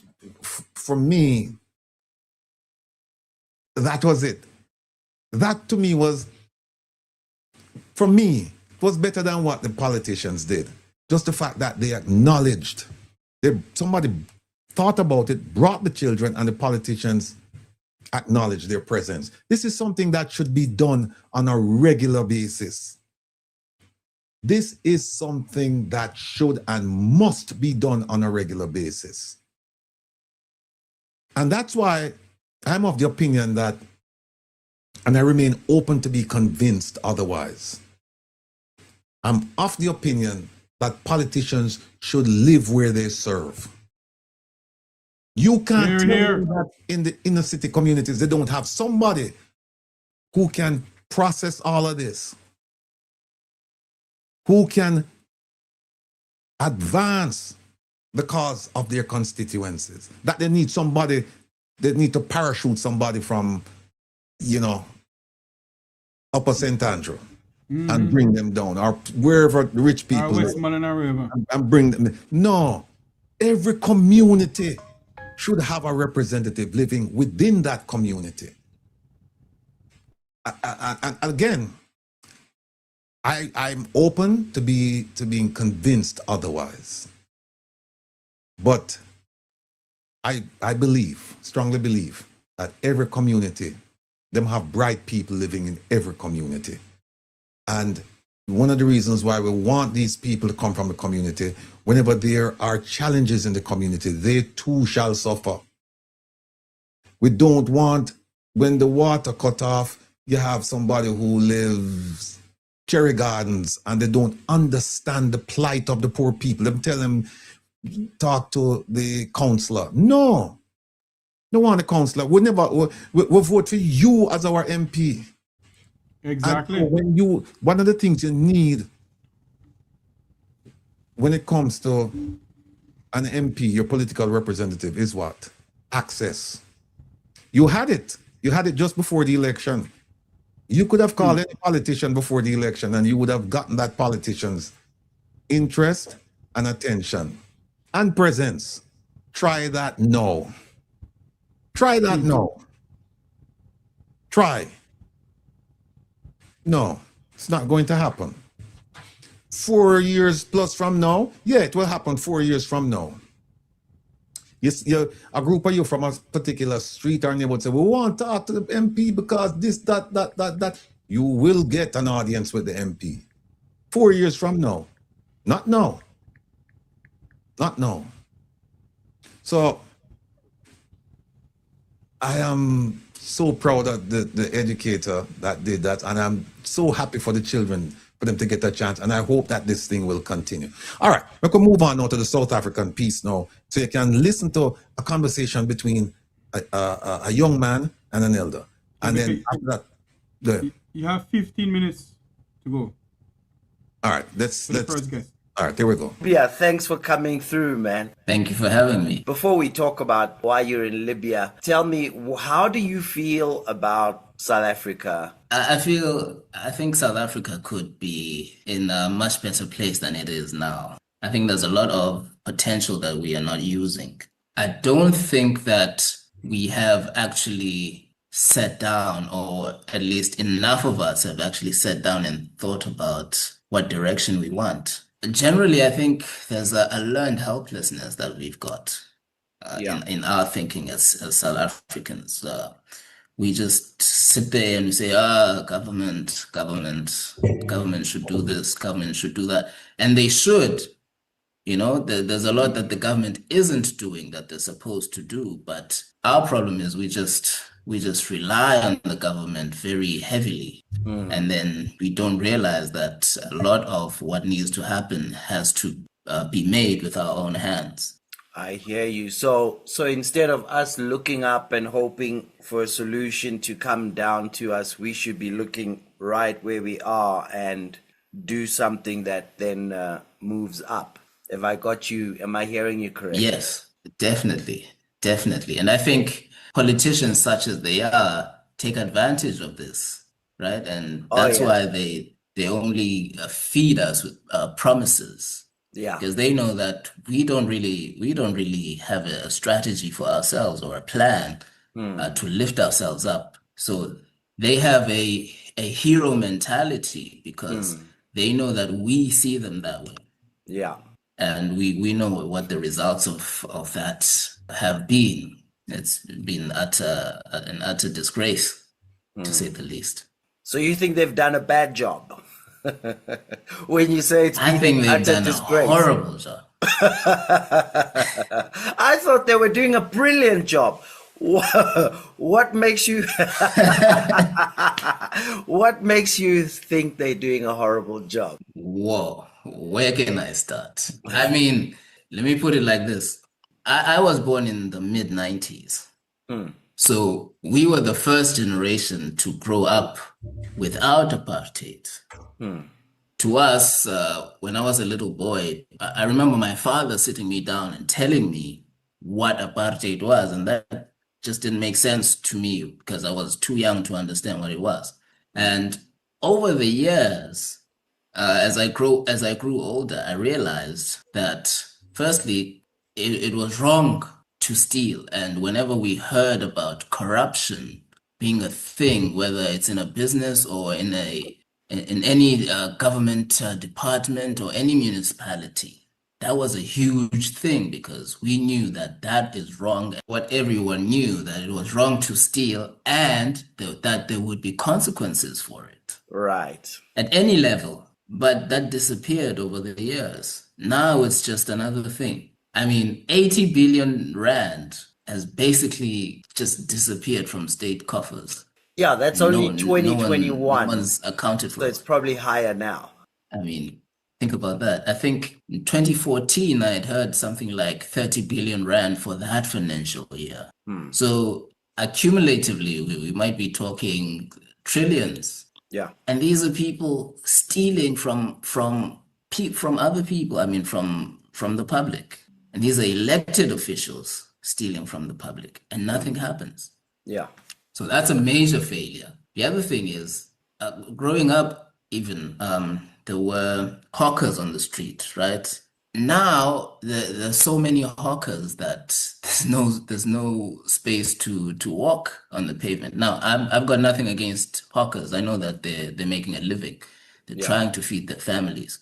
But I think the fact that it's become so much worse now that we've got so many more hawkers on the street speaks to how worse things have gotten, how the standard of living of ordinary people has worsened such that more people have had to resort to that in order to make a living. Yeah. If you can't find a job for a long time, I guess just selling some sweets on the side of the road at least buys bread, hey? Yes. Yes, exactly. Over the years, I've just seen everything get worse. Everything. I think it was sometime during lockdown. We were driving past and I was watching these long lines at the post office, which is dysfunctional. Sure. But these long lines of people lining up for the 350. Again, I'm not looking down on those people. I also signed up for the grant because I was unemployed at that time. So I signed up for it, but I opted for it to be paid into my account, something like that. So I didn't have to line up, but just the streams and streams of lines just going. If there's a building, you see it going around like that, and then it will come back like this. And it's just the desperation has become worse. And that also speaks to the failure of the government. Yeah. It's really, really disgraceful. I mean, it's so disgraceful that Black people are thinking about what the apartheid government did better for them. Yeah. Yeah. Basic things like road upkeep. Again, I'm from the rural areas, so we don't have tarred roads. But even the gravel road that's there is at a worse state. So the Transkei government maintain that better than the municipalities now. Wow. I mean, I'm sure you've probably heard this also, elders who were alive then saying, these guys are so bad that they're doing worse than apartheid. Now, how bad do you have to be to do worse than apartheid? Yeah. A system such as apartheid was better than what this supposed democracy is doing. Yeah. I mean, I wonder sometimes whether it's incompetence or if it's unwillingness to do it. Maybe that's my question to you. Do you think they can't or they won't do it? It's not in their favor, in my opinion. It's no longer in their favor to do the right thing because there's a whole system that's been set up that meets their needs. And so a clean ANC would have to lose half of its membership because half of the membership is running on corruption being part of the system. So I think we've moved past incompetence. So I think there is incompetence, but it needs to be incompetent because the other way would collapse the whole system. It's a sad state of affairs. My other question is this. The ANC is the oldest liberation movement in Africa. But South Africa was the last country to be liberated. So between when the ANC started and when South Africa was liberated or supposedly liberated, every other African country got its independence in that time. Now, if you look at the state of every other or most other African countries, I wonder where we would be if we had been liberated earlier. Would we be better than we are now or worse? My thinking around that is because my interest and passion is entrepreneurship. Africa also tends to be one of the few continents where people find history interesting. If you think of any prosperous country, you have the people who are interested in the history of the country, and you find them in the university. And of course, politicians will talk about it just from in terms of the founding values of the country. What you'll find happens in prosperous countries is that there's greater talk about current policy and where it's going, and a greater vision for where the country wants to go. So I'm saying that to say this. Right. I don't think it makes a difference when independence, liberation would have come. I think the big difference becomes if being liberated earlier would have meant vision back then we'd be better off. But if getting liberated last means still no vision, because we still looking back, which is important to look back, but you've got to then make decisions based on the vision in light of the past. And unfortunately, what we have in South Africa, in my opinion, and many African countries have gone around this circle for very long, is that they want the past to inspire their vision instead of their vision making sense of the past. And so that's why then everything in the present falls apart. So I think maybe my entrepreneurial training and experience in building entities from zero, that's my thinking. I don't know. What's your take? Well, I have to say I really like that perspective that you've just given there, especially comparing with other countries and how they do it. It's true. I mentioned that my first job was in corporate, and one thing I learned there was those guys, or that world, is very matter of fact. Where are we now? What do we want to do? How do we do it? That's it. I think this is terrible, but this is really what I think, that if we had, say, been liberated in the 60s, instead of having Mandela and them arrested, at that time. Suppose they had overthrown the government or negotiated with the government, whatever, and won. I really think we would have been worse, or at least for a time. I Yeah. think it would have declined before it actually picked up. Yeah. And right now we are at the decline. And the worst thing is that everyone who opposed these guys at the time, and really they had good intentions, Yeah. but the execution was terrible. People like Clive Darby Lewis, for example, have now been proven right. And this is someone who's been arrested for murder, or at least being for being complicit in an assassination. Now those guys are being proven correct because they said the blacks cannot run it. This is what they said. Don't give power to the blacks. They can't do it. Yeah. Yeah. And now you can't argue with that, right? On that point. Because at least these blacks have failed at it. Yeah. But not to say the blacks can't do it as a race, but the ones who have been in power, well, you can't defend them and say no, they actually can do it because they can't. Yeah. But yes, I think we should focus on history just to learn from it and to be aware of it, but it's not really something that we should dwell on. Yeah. And we shouldn't make policies based on revenge. That's just going to destroy everything. I like what you're saying. You say it would have been worse back then, and as you said that, I thought you have a much larger size of the population, more educated. Let me just, it's 5 o'clock now, 4 o'clock Jamaica time. Let me just stop it right there. We'll come back to it, if not today, some other time. But the important thing to note.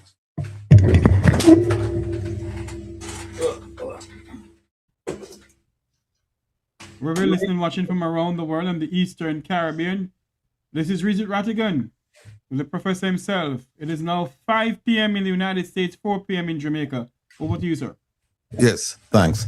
The important thing to note is the discussion and the ease with which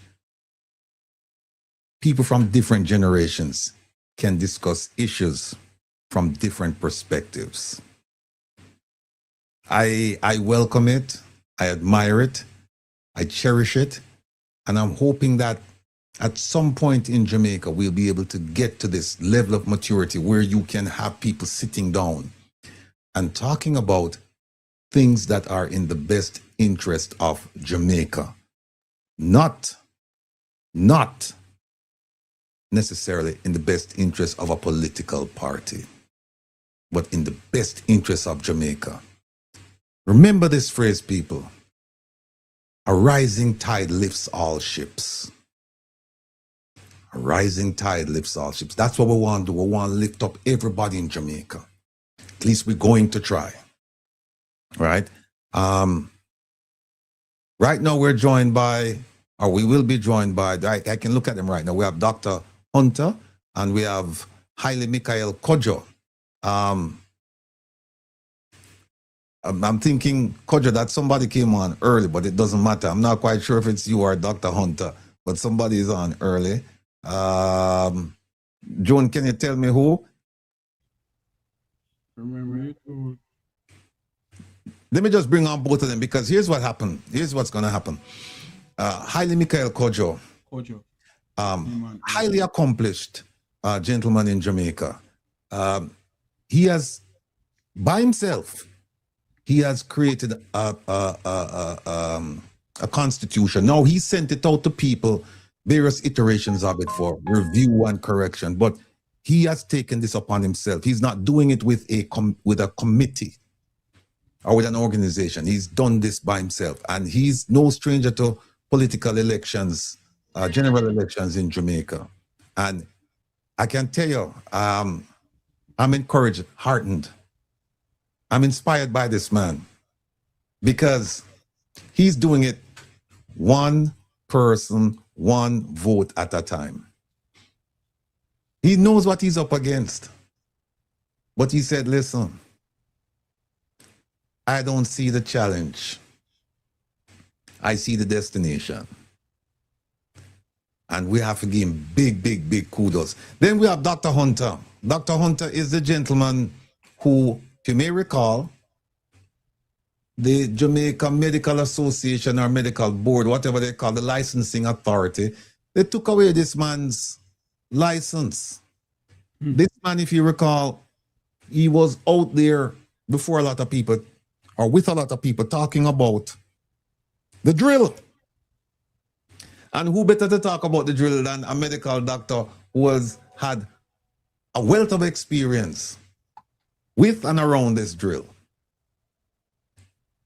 And they sought to weaken him by taking away his ability to feed his family. But this man continued with the struggle. And it wasn't only the drill. If you recall, he's also the person, or one of the persons, who started talking about things going on up at the University Hospital of the West Indies. And they tried to silence him. But you know how it is, people. When truth is hurled against falsehood, falsehood must perish, because falsehood is by its very nature bound to perish. It cannot withstand truth. Falsehood cannot withstand the onslaught of truth. It may seem that way, but remember this, it may be long. Now I sound like Martin Luther, but it won't be forever. So like Martin Luther King, maybe long, but it won't be forever. So look, we have a discussion concerning the Dr. Hunter and his medical situation, and we have one with Haile Michael Kodjo concerning third parties and the Constitution, all that. We're not going to keep both of them or one or the other in the green room. We're going to bring them both on. So, ladies and gentlemen, please join me in welcoming Haile Michael Kodjo, as well as Dr. Roger Hunter. All right. Greetings. You're good. All Greetings, right. everyone. Thanks for Dr. having us once again Yeah. with Jeffrey and who is it now? All right. Yeah. Yeah, thanks for having us, and we are happy to be here to be able to continue spreading the message of what is good for Jamaica. As you said earlier in the introduction, it's not about me, Haile Michael Kodjo, and trying to dig up in the political party and create any division in the country. This is about we, the people, coming together. Everybody, including the person who sits now as Governor General. He needs to be a part of this and realize that the British monarchy not helping us. Melissa came and went, and we have not heard anything. At least I have not heard anything from the British monarchy saying they have sent or they are sending anything to us to help us. But we have seen other countries coming into the country to help us. And it's full time now. From the beginning, we should have been owning our country. And this document is about creating a new and glorious history for ourselves and our future generations that shall increase our self-esteem, dignity, and integrity. That is stated in the Declaration of the Republic of Jamaica, which some people call a preamble. All 53 MPs who were elected in September 3 last year, 2025, have had a copy of the 19th revision, and you just got a copy recently. And I know you can put up various articles out of it. We have it here. We have it. Now I'm in the process of making a 20th revision for publication on the 5th anniversary, July 26, 2026. First draft was sent July 26, 2021 to Parliament. And instead of the Prime Minister and the Parliament doing what I said, which is to let us sit and discuss this document and see how it can help, he went ahead and formed the Ministry of Legal and Constitutional Affairs in January 2020. Put Marlene Malahufort MP, QC, now KC, in charge. And after 3 years and $3 billion, and empaneling a 14-man and woman constitutional reform committee and putting out a report, he said last year, April, that the process has failed, and he's blaming the PNP. I tell him that all of them to be blamed. You can check the YouTube channel, Read the People Republic JA, and you see I put out video to that effect. All right, we're going So, to get we're yeah. going to get to some of those issues that you raised, including the creation of the Ministry of Legal and Constitutional Affairs and the monies that they use to establish this ministry. That now they've closed that ministry and they have incorporated the function of that ministry under the Ministry of Justice, which should have been done in the first place.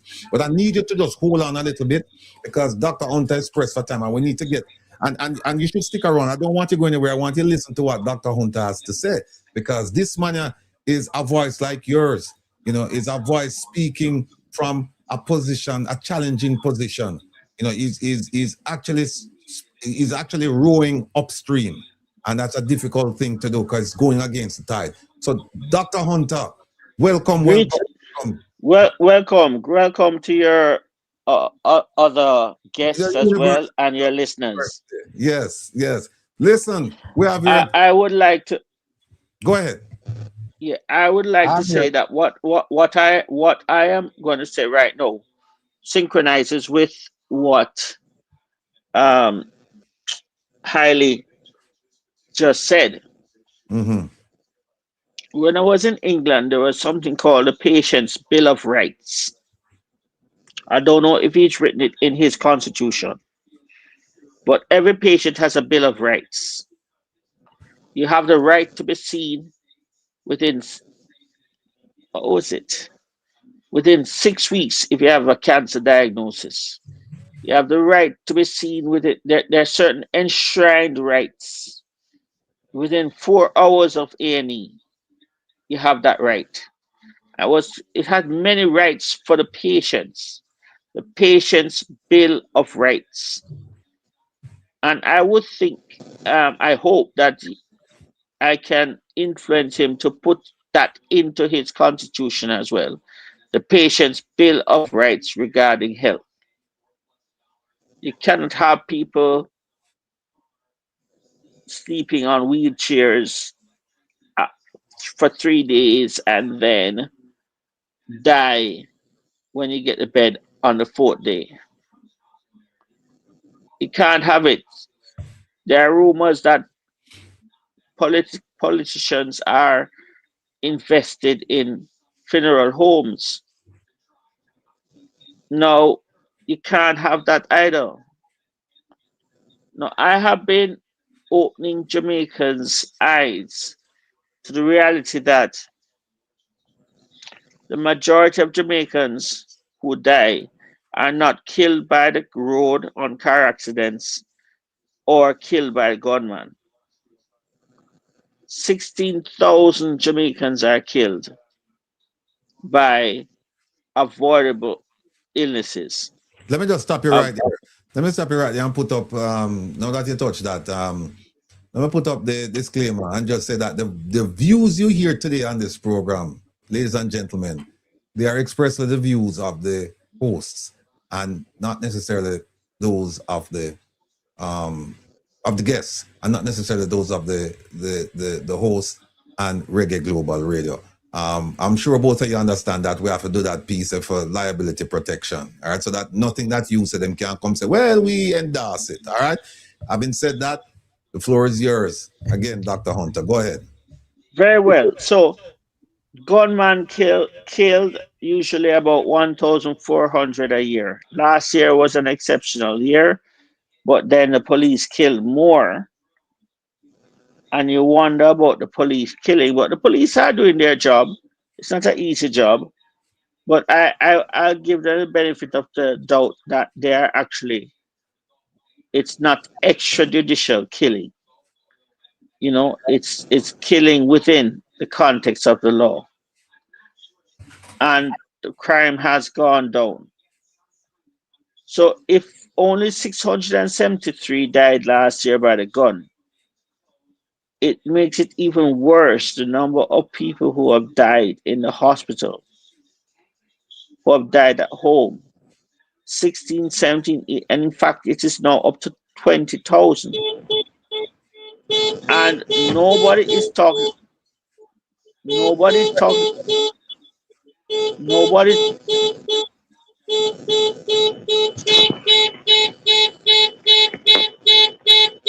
And you heard that audio? Mr. Ratigan, mute Kojo mic. Go ahead Mute. now, Dr. Hunter, go ahead. Right. Nobody's talking about the people who, without money, in distress, in despair, are dying in these public hospitals and university hospitals. Unnecessarily so. Unnecessarily so. Healthcare has gone from bad to worse. And we're talking about gunmen. We're talking about car accidents. You see that featured, but you don't see the featuring of diabetes, hypertension, renal failure, heart attack, stroke. You don't see any of these featured every day in the press. Every day in Jamaica, 50 to 54 Jamaicans die every day. Now, we know that you don't have 50 gunshots and 50 murders every day in Jamaica. We know that. So it tells you that the state of healthcare is so bad that it cannot save the lives of those who are sick. And when you take a camera to correlate with this into the hospital, you see exactly why they are dying. Why? They are try sleeping in a wheelchair for 3 days. That can kill you. Not to mention the condition that you come in with, that you are in with a condition that needs treatment. Let me stop you So- there. Let me stop you there, Dr. Hunter. You've made some allegations about the state of the medical care and the medical institutions. I wouldn't say it's allegations, they're facts. Well, that's why I'm going to ask you about that. No, because in my mind, I was thinking about allegations. Let's say that they're facts. Everything that you said so far, that people sleeping in wheelchairs, they can't get to bed, they come in with all of these medical issues and they can't see a doctor. I know I've appointed Dr. Roger Hunter as Minister of Health. Right. No, hold on. I've appointed you. You have pointed out some things. I need you now to tell our people, what are you going to do about the problems that you've just identified? All great doctors in the world, what they have done, Ratty, is to travel the world and look and observe. I've been to Portugal. I've been to Luxembourg. I've been to Sweden. I've been to all manners of hospitals in England, too many to count. I've been to Canada. I've been to America. Many hospitals experienced their treatment. The striking difference is the paucity of the infrastructure and lack of equipment. I would rather die at home than take myself up in a taxi to go sit in a wheelchair for 3 days and die. So my solution is quite simple. It's a solution that went back to COVID. During COVID, when they threatened to take away my license again for speaking up the truth, the thing is, early treatment matters. The earliest treatment you can have is where you get sick. And majority of people get sick at home. What I would definitely support propose is what we call domiciliary treatment. treatment that is done such that you can stay in your yard, get the drip, get the antibiotics, get the medicine. You can have a ruptured appendix like me and stay in your yard, in my yard, for 11 days, and then get a needle stuck in me with an ultrasound guidance and drain the pus. You don't have to take out your appendix. I still have my appendix. So these ugly scars that you have on your belly from ruptured appendix, they need to stop. I have a friend in Pennsylvania, but she really works in New York. She does coding. She said, Roger, you're right. I hardly see appendicitis coming through again because they're now stopping this surgical trigger. They're reducing that and using antibiotics early, getting the bacteria, getting the bug. And now I estimate that we can treat at least a third of Jamaicans at home. Probably a bit more. Now, reasoning with everybody on the panel and your hosts, your listeners, what if 50% of Jamaicans were treated at home? What would that mean to the infrastructure of Spanish Town Hospital, of St. Anne's Bay Hospital, of University Hospital, of Cornwall? What would that mean? Think about it. 50% of people being treated at home. I 3 times I was sick, 3 times I was treated at home. 3 times.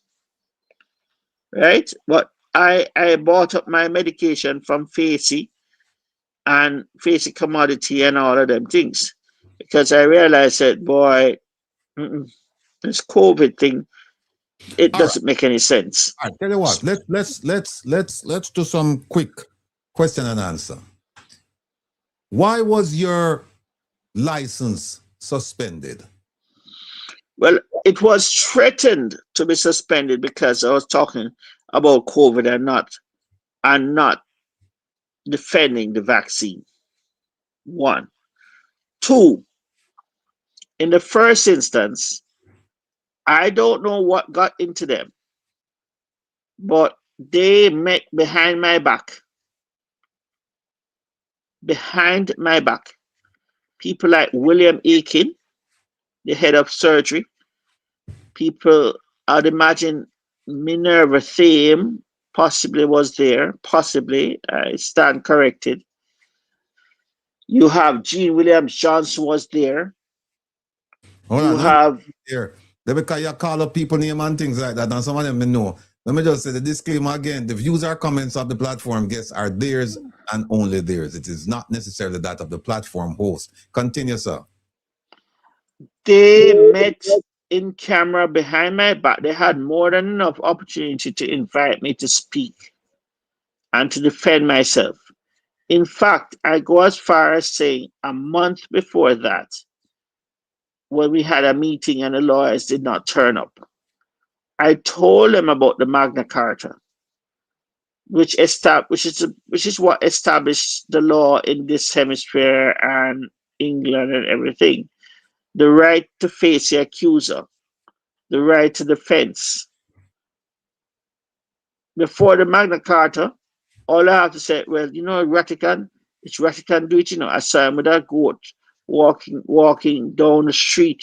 He's the one who did it. And before you know it, you have mob justice. That's what Ratigan never get a chance to defend himself. All right, let me stop you right there. So you're saying that they threatened to suspend your license? They threatened it. Yes, they threatened. I asked them, do you know what the Magna Carta is? And the chairman of the medical council had no clue what the Magna Carta is. Dr. Hunter, look, we just want to get to the meat of the matter. Was your license ever suspended? So they come now a month later, and this, what we call him, brigadista from Cuba, Ray Fraser or Raymond Fraser. I think he went to KC. Dr. Hunter. No, I have to say it. Dr. Hunter, hold a minute for me, please. Did your license suspended? Did they suspend your license? That's what I want to get from you. Yes or no, sir? Did the license be suspended? Yes. It was suspended? Yes. Okay. Yes. All right. So, Yes. Dr. Hunter, that's what I'm saying to you. We want to cut to the chase and get to the stuff so people... Who suspended my license? Well, no, we'll get to it. We're getting to it. When was your license suspended? They suspended it on the 28th of May, 2025. Okay. Who suspended your license?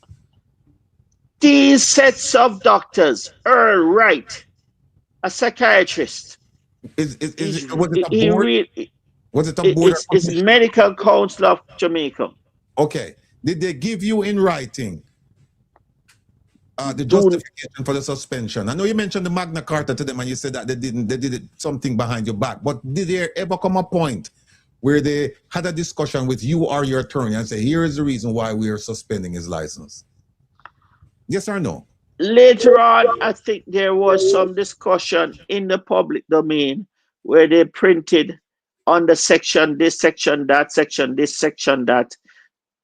And it turned out to be they're suspending me because of outrageous behavior.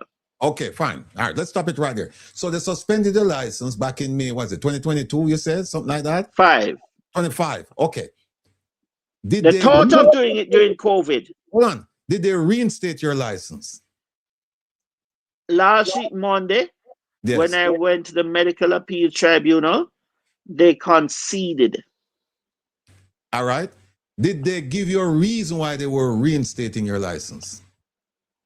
Because of lack of, what you call it, due process, natural justice, infringing the Magna Carta.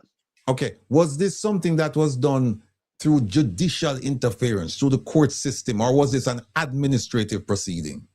This was a quasi-judicial system. Within the Medical Act is established the Medical Appeals Tribunal, much cheaper than using the court.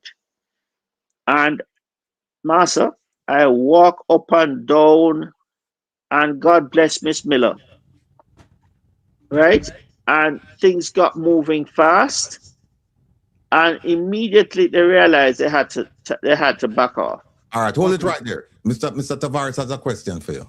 Dr. Hunter, Jeffrey Tavares here. My question to you though, when they reinstate you, did they give you any back money of you because you wasn't working and so forth? The Medical Appeals Tribunal does not, which is very unusual because tribunals in England give you back money. They give you back money for you not working, and even in Jamaica, but this tribunal does not have, so I have to sue them. Okay. My other question because it's to not you, just the fact that I'm not working, it's also my reputational damage. Right. So my other question to you now, you're back at work. Are you afraid of any repercussion from them although they reinstate you? Absolutely, never was afraid. Never was afraid. There's a second case that this guy who owes me a quantity of money and doesn't want to pay. He boasts how he owns the largest commercial building in Mandeville, and yet he's a pedophile. Yeah. Oh, okay, Dr. Hunter, hold a minute. We can't make you come on here with that, Dr. Hunter. The views expressed on this program are not necessarily the views of this host, nor REGGAE Global Radio. Those are the views of Dr. Roger Hunter. Dr. Hunter, correct. Dr. Hunter, hold a minute for me, Dr. Hunter. Let me do some housekeeping here. Please please refrain from calling names or saying stuff that may end up jeopardizing this program, Dr. Hunter. Please, I beg you. Go ahead. let me just say that this is a man who a self-confessed pedophile. All right. But almighty God of the year. No, you He confess it. Yeah, no, He hold on. confess it. He No, brag about it. No, Dr. Hunter, hold on a second. You mentioned that the medical act, that there was a board that you took your appeal to. Now, my understanding of your lawsuit was MAT, Medical Appeal Tribunal, right. MAT. My understanding was that the law said that the minister was supposed to create this appeals process for you and that it wasn't done. It was not. When I went down to the government printery to see, is there a gazetted medical appeals tribunal? It wasn't when done. I went initially, there was none. Okay, so at some point, the so we had to take out a action against him in the courts. Right. For not setting up his right. For not doing his duty. Right. And as a result of that action, a board was formed, an appeals board was formed to listen to your case, and the board listened to your case and said, you know what, this man, his license was restricted, revoked, suspended without just cause. Not quite. No, not quite. What did they say? The other side, Ransford Braham, attorney, said he conceded. Concede what? The case. No. Concede what? It's not enough to say the case. What did they concede? Concede that they breached due process. Okay. They concede, and is this written someplace? Is there a written? The writings are coming. Okay, because if that is the case, I don't need to tell you, because I know you've surrounded yourself with eminent legal practitioners. If they put in writing that a concession to the breach, saying that yes, they deliberately, intentionally, willingly, knowingly breached it, then you have a very solid advice to the contrary. Yes, because on the medical council you have 3 lawyers and a trade unionist. Mm-hmm. Okay. And they told him, do not do it. They told him, don't do it. You cannot take away a man's license without a trial, without an inquiry. You cannot do it. Do not do it. Do not do it. All right. Look here. We're very happy that your license has been reinstated. Now, let's get back on track about the medical situation in Jamaica. We just saw something up at UA. Well, not just. It's been going on for quite some time. Without leading you, I don't want to lead you into this. I just want you, first of all, have you watched the PAC? Have you watched it? I think I missed the PAC wrangling, but I saw Eric Hosing, who was former Guardian CEO of Guardian. Patrick Hilton is the chairman. But none of them are medical doctors. None of them have medical backgrounds. Not one. Dr. Hunter, let's stay within the guidelines. I just ask you, did you watch the PAC? Just yes or no? Or some of it? You watched some of it? A little bit. All right. Have you read the Auditor General's report? Some of it. All right. $521 million. Hold on. Based on the little that you watched and some of the report that you read, are you able to provide an opinion as to what took place and what should be done at the University Hospital of the West Indies? Absolutely. I've worked in hospitals which are excellent. The hospitals should be immediately placed into special measures. That's what they do in England. They put the hospital into special measures where they see that you're outlier, that you are getting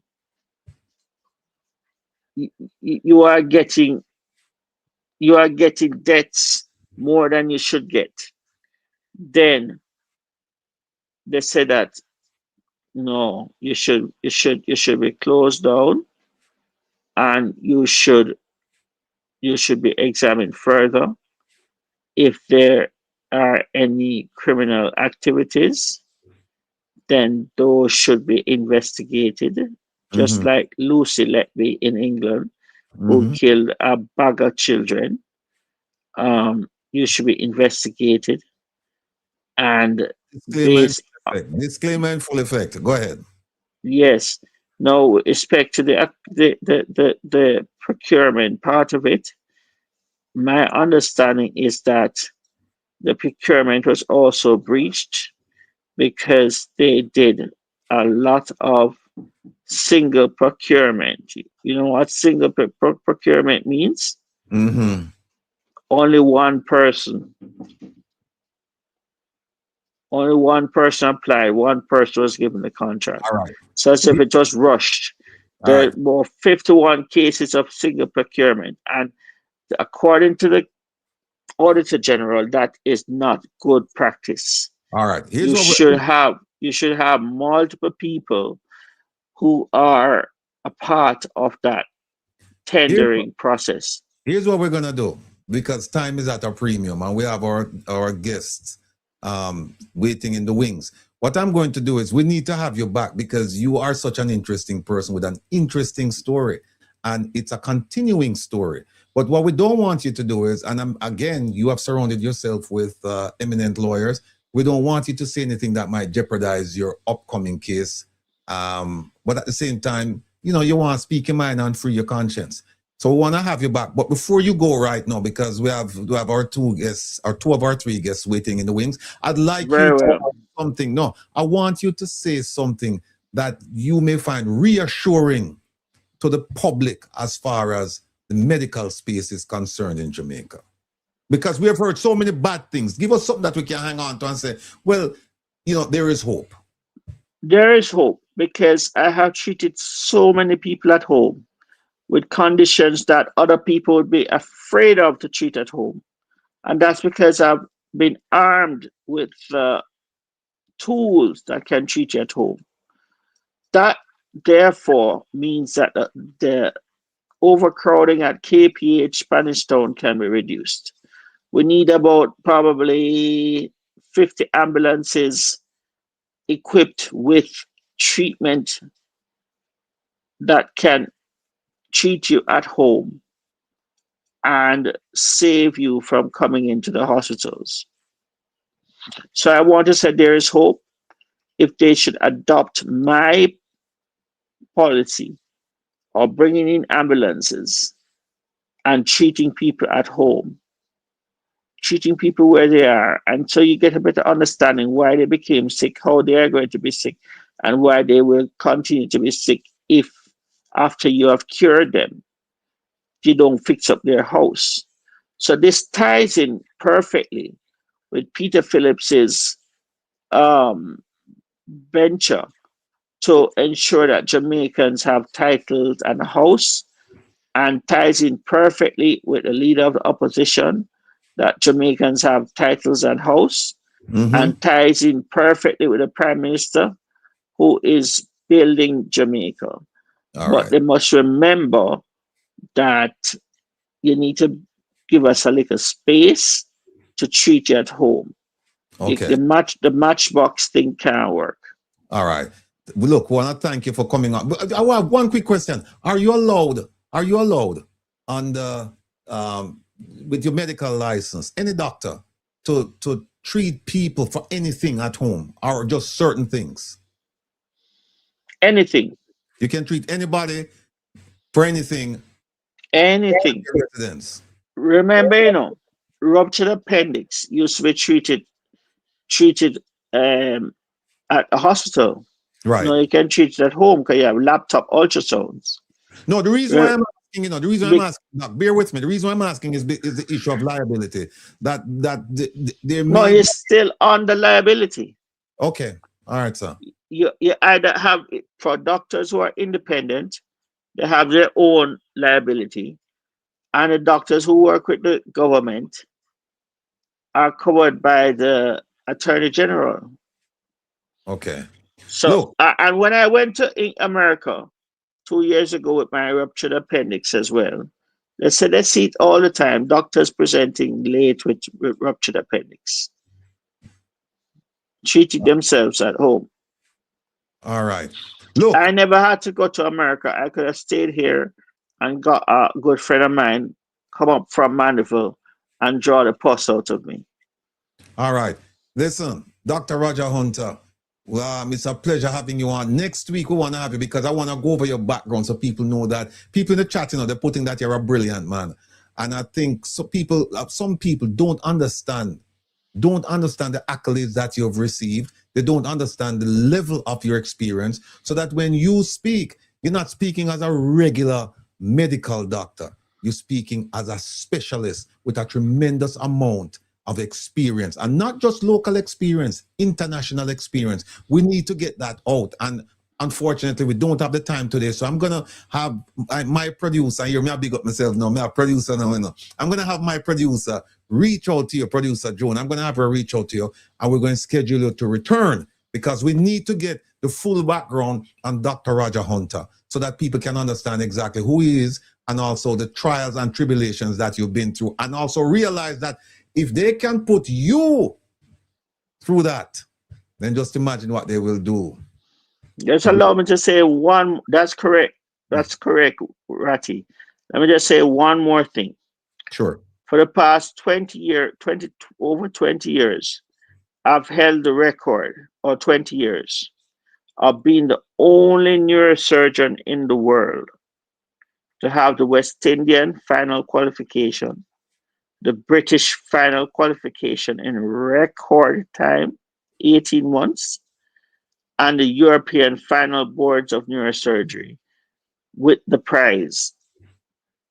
No other person in the world has such a trifecta. Nobody else. See, people that me I talk about. Want to understand, so no quashi doctor we have around here. So we have real medical specialists. No, I say real medical doctor, real medical specialist. And there's a lot more to this man that he's a very modest man. He's not telling you everything, but I'm going to bring it out next week because I have the file upon him, and I shouldn't say file. I've done some research. CV. I have the CV. I have the CV. We need file for politicians. Right? I'm saying Marvin Allah. So, all right. So Doc, listen. We'll be in touch. See you next week. Blessings. All right. Then. Okay, Dr. Hunter. All right. Wow. All right, folks, that was Dr. Hunter. And while we were talking to him, it brought back the story from many of you, because, you know, one of the things about Jamaica is that it's a 9-day wonder. Things happen and you know, they don't get reported again, and you just forget about them. So I'm glad that many of you in the chat were saying that, oh yeah, I remember this gentleman. You're on top of your game, students. We just want that to continue. And you too, and I'm talking about our Jamaican children, you too can be just as brilliant as Dr. Hunter. Just as brilliant. There's nothing stopping you except some of these people claiming to be representatives. But again, I just want to show something before I bring on Michael and before I bring on Hailey and Marvin. I just want to show, and in fact, I want them to watch this thing here that I'm telling you, I will not stop playing this. I will not stop. It's only 1 minute. But folks, take a look at this. If you weren't with us earlier, I want you to watch this. This is what I've been preaching. For years, I've been preaching this, that the politicians need to get citizens involved. Citizens need to get involved. But there's a teacher involved here, because these students didn't get up and go on their own. There's a teacher involved, or maybe there's a school involved, a principal, an educator involved. I want to big them up, whoever you are. And I hope this will catch on like wildfire, and all of Jamaica, the schools, they will consider doing this for the future of Jamaica. Take a look at this, people. Well, all right, first I want to welcome, there are 49 students from Dunrobin Primary. Welcome to the Parliament of Jamaica. This is the Public Accounts Committee meeting. We are not going to have a sitting of the full Parliament, but you're welcome to continue to watch and observe in silence the proceedings of this committee. This committee is set up to deal with reports from our Auditor General, and our Auditor General is seated to my left, Mrs. Pamela Monroe-Ellis, and we are examining an audit report done on the University Hospital of the West Indies. All right? Okay. So. I'm telling you, people, warms my heart to see those children there. And I just hope that it's not a one-off. I'm hoping that they will continue showing up in Parliament. They're showing up for the PAC. I want to see the same students show up for, the parliamentary debates. I want to see them show up for the PAAC. I want to see them show up for the integrity, the oversight of the Integrity Commission, and so on, and so on, and so on. It is important for us to get our children involved at a very tender age.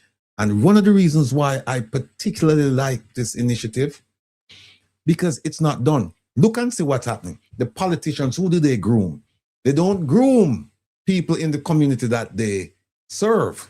They groom their relatives, they groom their friends, they groom people with whom they're affiliated with, people who move in their circles.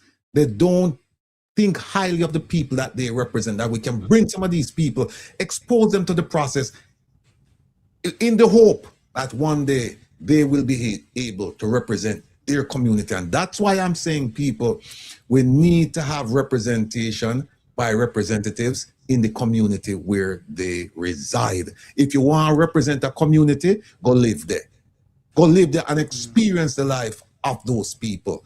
And if you don't want to go, where we are planning, where we are saying is that train people in that community so that they can take up the mantle and lead, that they don't have to be led.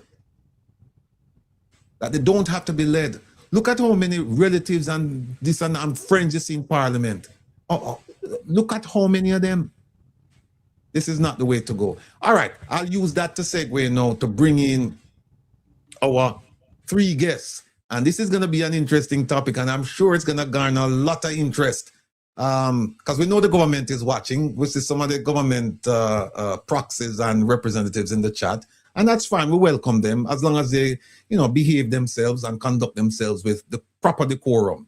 We don't have any problems with that. But the moment you start, jump over the rails, that's when now we have to get rid of you. So please conduct yourself the way you would like people to conduct themselves if you're running a program. All right. First, we're going to bring on Marvin Edgar, no stranger to what's going on in Jamaica. There he is. We're going to bring on Michael Chamunda, no stranger at all. And we have Haile Mikhail Kojo, but it says this is not connected. So we're waiting for Kojo to join us. In the meantime and between time, gentlemen, welcome to Reason with Ratigan. And we have a whole nice reasoning today. Thank you very much. Thank you. Pleasure to be here. Listen, Mr. Tavares and I, we've had this conversation on many occasions. And this is something that there is a strong supporter of ours in the Northeast who reached out to me and said, have you ever considered the feasibility of a strong third party? And she mentioned strong. She didn't just say a third party, because when we look at the list of political parties in Jamaica, right now we have, for registered parties, we have 1, 2, 3, 4. We have the Jamaica Labour Party, People's National Party, we have the Jamaica Progressive Party, and we have the United Independence Congress of Jamaica. Now, let me say that the UIC, we reached out to them, and I got a message saying they have no interest in joining us, and that's fine. The JPP, we reached out to them, and we haven't heard from them. Let me just say something about the UIC. The UIC, we looked at their manifesto a few years ago, and we had Mr. Joseph Patterson on. And I can tell you, people, that I was disappointed. I was disappointed with the answers he provided to things he should have been very familiar with in his own manifesto. There were a couple of things that were very troubling to me. One of them was drug use. One was drug prostitution.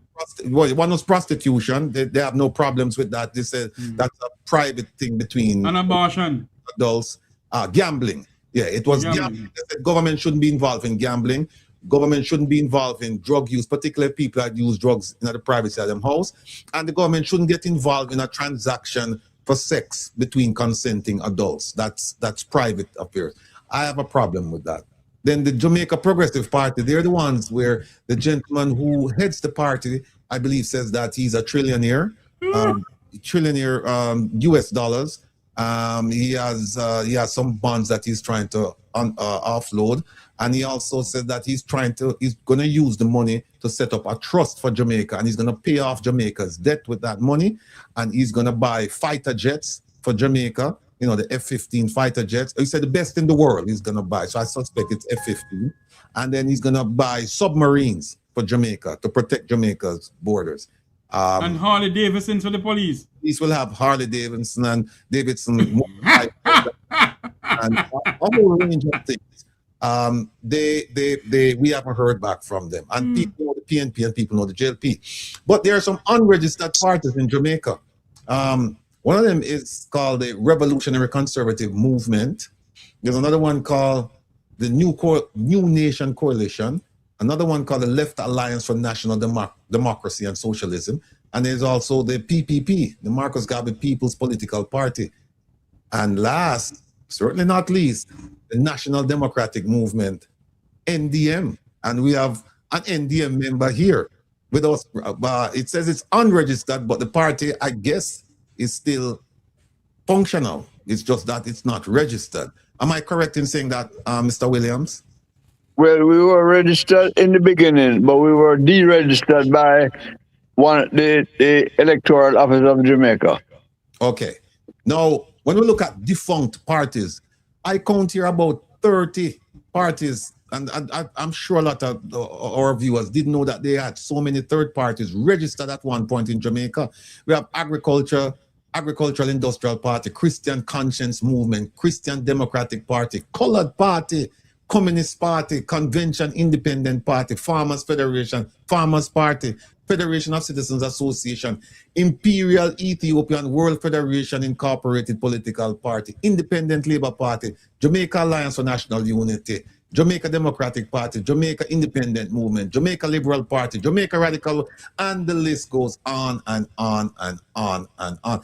In fact, it says Jamaica's first party was founded in 1929. I'm not sure about that though. They said it was the People's Political Party founded by none other than the great one himself, Marcus Mosiah Garvey. And then we have a whole bunch of other parties, a lot of parties. Here's a question I have. I'm going to throw it out there and then get a response from both of you. And I'm not going to put any time limit on your response. You take as much time as you want because both of you are experienced in this area. I'm not, so I'm willing to listen. I was thinking the other day, based on a conversation I had with a supporter who lives in the Northeast.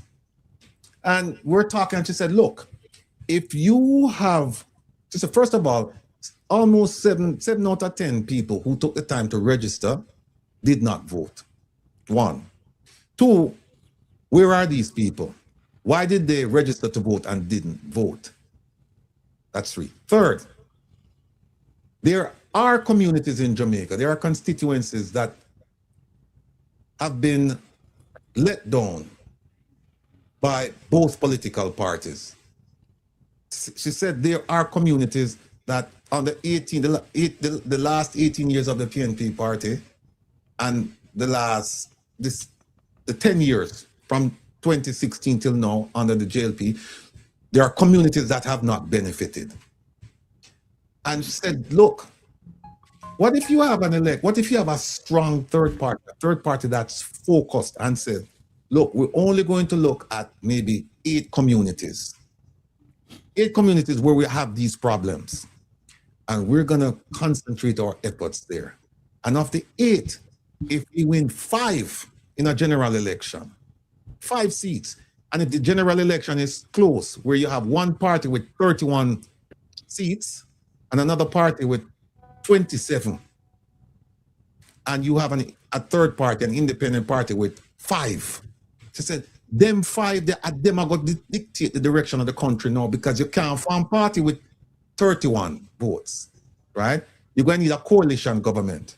And so that 5 votes, depending on where they go, will determine the future of the country. So that's the first thing. The second thing that came up recently, and I spoke to an attorney in Jamaica about this, is let's say that's the case. And let's say the party with 27 votes was able to convince the independent party with 5 votes to join forces, form a coalition government. So now you have 32 versus 31. And let's say after a year, they become dissatisfied. They vote as a bloc. They said, yeah, we're voting with you, but we are our own party. And after a year, they said, you know what? We don't like the direction you're going. So we're going to take our 5 and we're going to go join the 31. So now we have 36. What happens?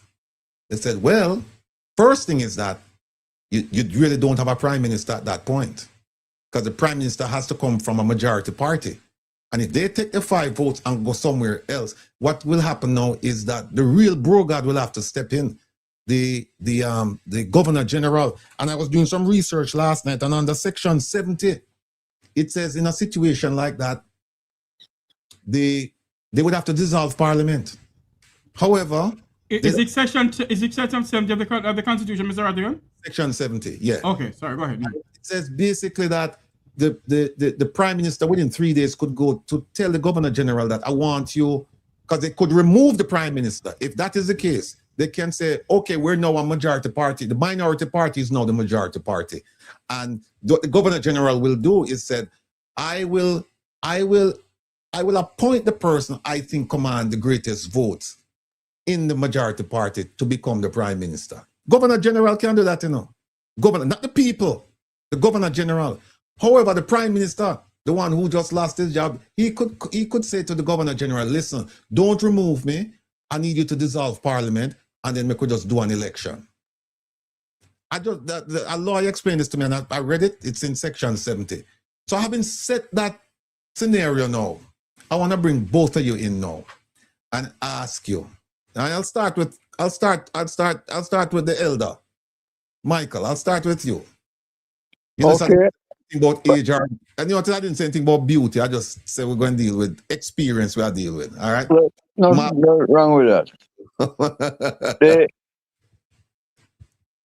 What if the scenario, as you have outlined it, has come to the position where, let us say, for instance, the NDM was to be that party that won the 5 seats. Yes. Knowing what we know about elections and the Governor General's thinking, because the Governor General is sympathetic to the party in power. The first thing we would have to do is to get fixed election dates passed in Parliament. Because any other scenario would lead to the Governor General dissolving Parliament based on the issues of the Prime Minister. Okay. So, knowing that scenario, if any party that wanted to join with the 5 seats that is there, the first thing the 5 seats people have to say, the first act of Parliament will be a fixed date for elections. Okay. Once you get that out of the way and you have a fixed date for elections, if after 1 year and you have to dissolve the coalition, because there's a fixed date for election, you can't just call a new election. Okay. So we would go to the British system.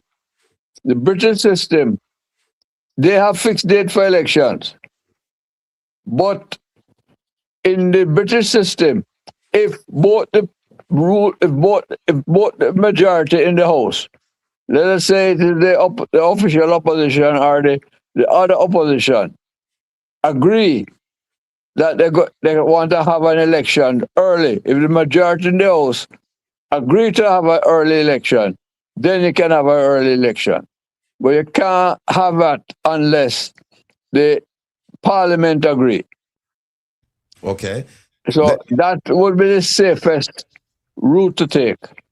All right, let me show you something. Just before I get to well, you want to say something, Jeffrey? Yes. So what if I understand what Mr. Williams is saying is that if we ask for a fixed election date, at that time we have a fixed election date, there's no way they can call election, even if they have the 5 people over there. Look, once you have a fixed election date that is set in Parliament, right now, what is in Parliament is the Prime Minister can dissolve Parliament any day he wants. If the day after he goes into power, he can dissolve Parliament. Yeah, I understand that. What I'm asking you though, if by any chance we get fixed election date, and what Mr. Ratigan is proposing should go to the Government General, whatever, you're saying to us that because of the fixed election date, there's no way they can dissolve Parliament? No, because it must be written in the Constitution that the fixed election date is 4 years or 5 years, or as in the case that some persons had recommended, October or November of 5 years' time. Oh. So there are a number of ways that you can set the fixed election date. You don't have to set it for, like in America, the first week of November. The first, I think it is Tuesday or something like that in November. Kevin. But you can set 5 years from the date of the last election, swearing in of the Parliament, to 5 years in the month of October or November. So you don't give them a fixed date, you give them a fixed period. Okay, so what you're saying then, if that happened, yes, there is no way the Prime Minister can dissolve Parliament and call election because they have a fixed election date. Absolutely, right. Oh, so the best thing for the Jamaican people to lobby for is fixed election dates. That's correct. No, that was always been from 1995 when NDM was formed. Yeah, I'm aware of that. That is always the NDM's position, a fixed election date, right? And Holness promised it in 2009 when he was campaigning. And when he got into power, I spoke to Delroy Chuck, and Delroy Chuck said it can't work. That's all him said. It can't work. So in other words, as usual, I tell the Jamaican people a bunch of lies to get in. Absolutely. So all right, as a member of the National Democratic Movement, Mr. Williams, and a Jamaican citizen, do you believe fixed election day can work in Jamaica? Absolutely. And I believe that the majority of Jamaicans want a fixed election date. So, Mr. Williams, based on all that you just said to us now, in what way can the Jamaican people demand of the government for fixed election dates? We have to lobby. We have to agitate. This government has indicated a willingness to respond to agitation. And I believe that if the agitation is strong enough, they will concede. Because you believe, well, this is me now. I believe that Jamaican people take to the streets from Negril Point to Moran Point and demand fixed election date. They have to bow to public pressure. That's correct. I believe that. Mr. Ratigan, over to you, sir. Hold on 1 second. Let me just show the people something before I bring it.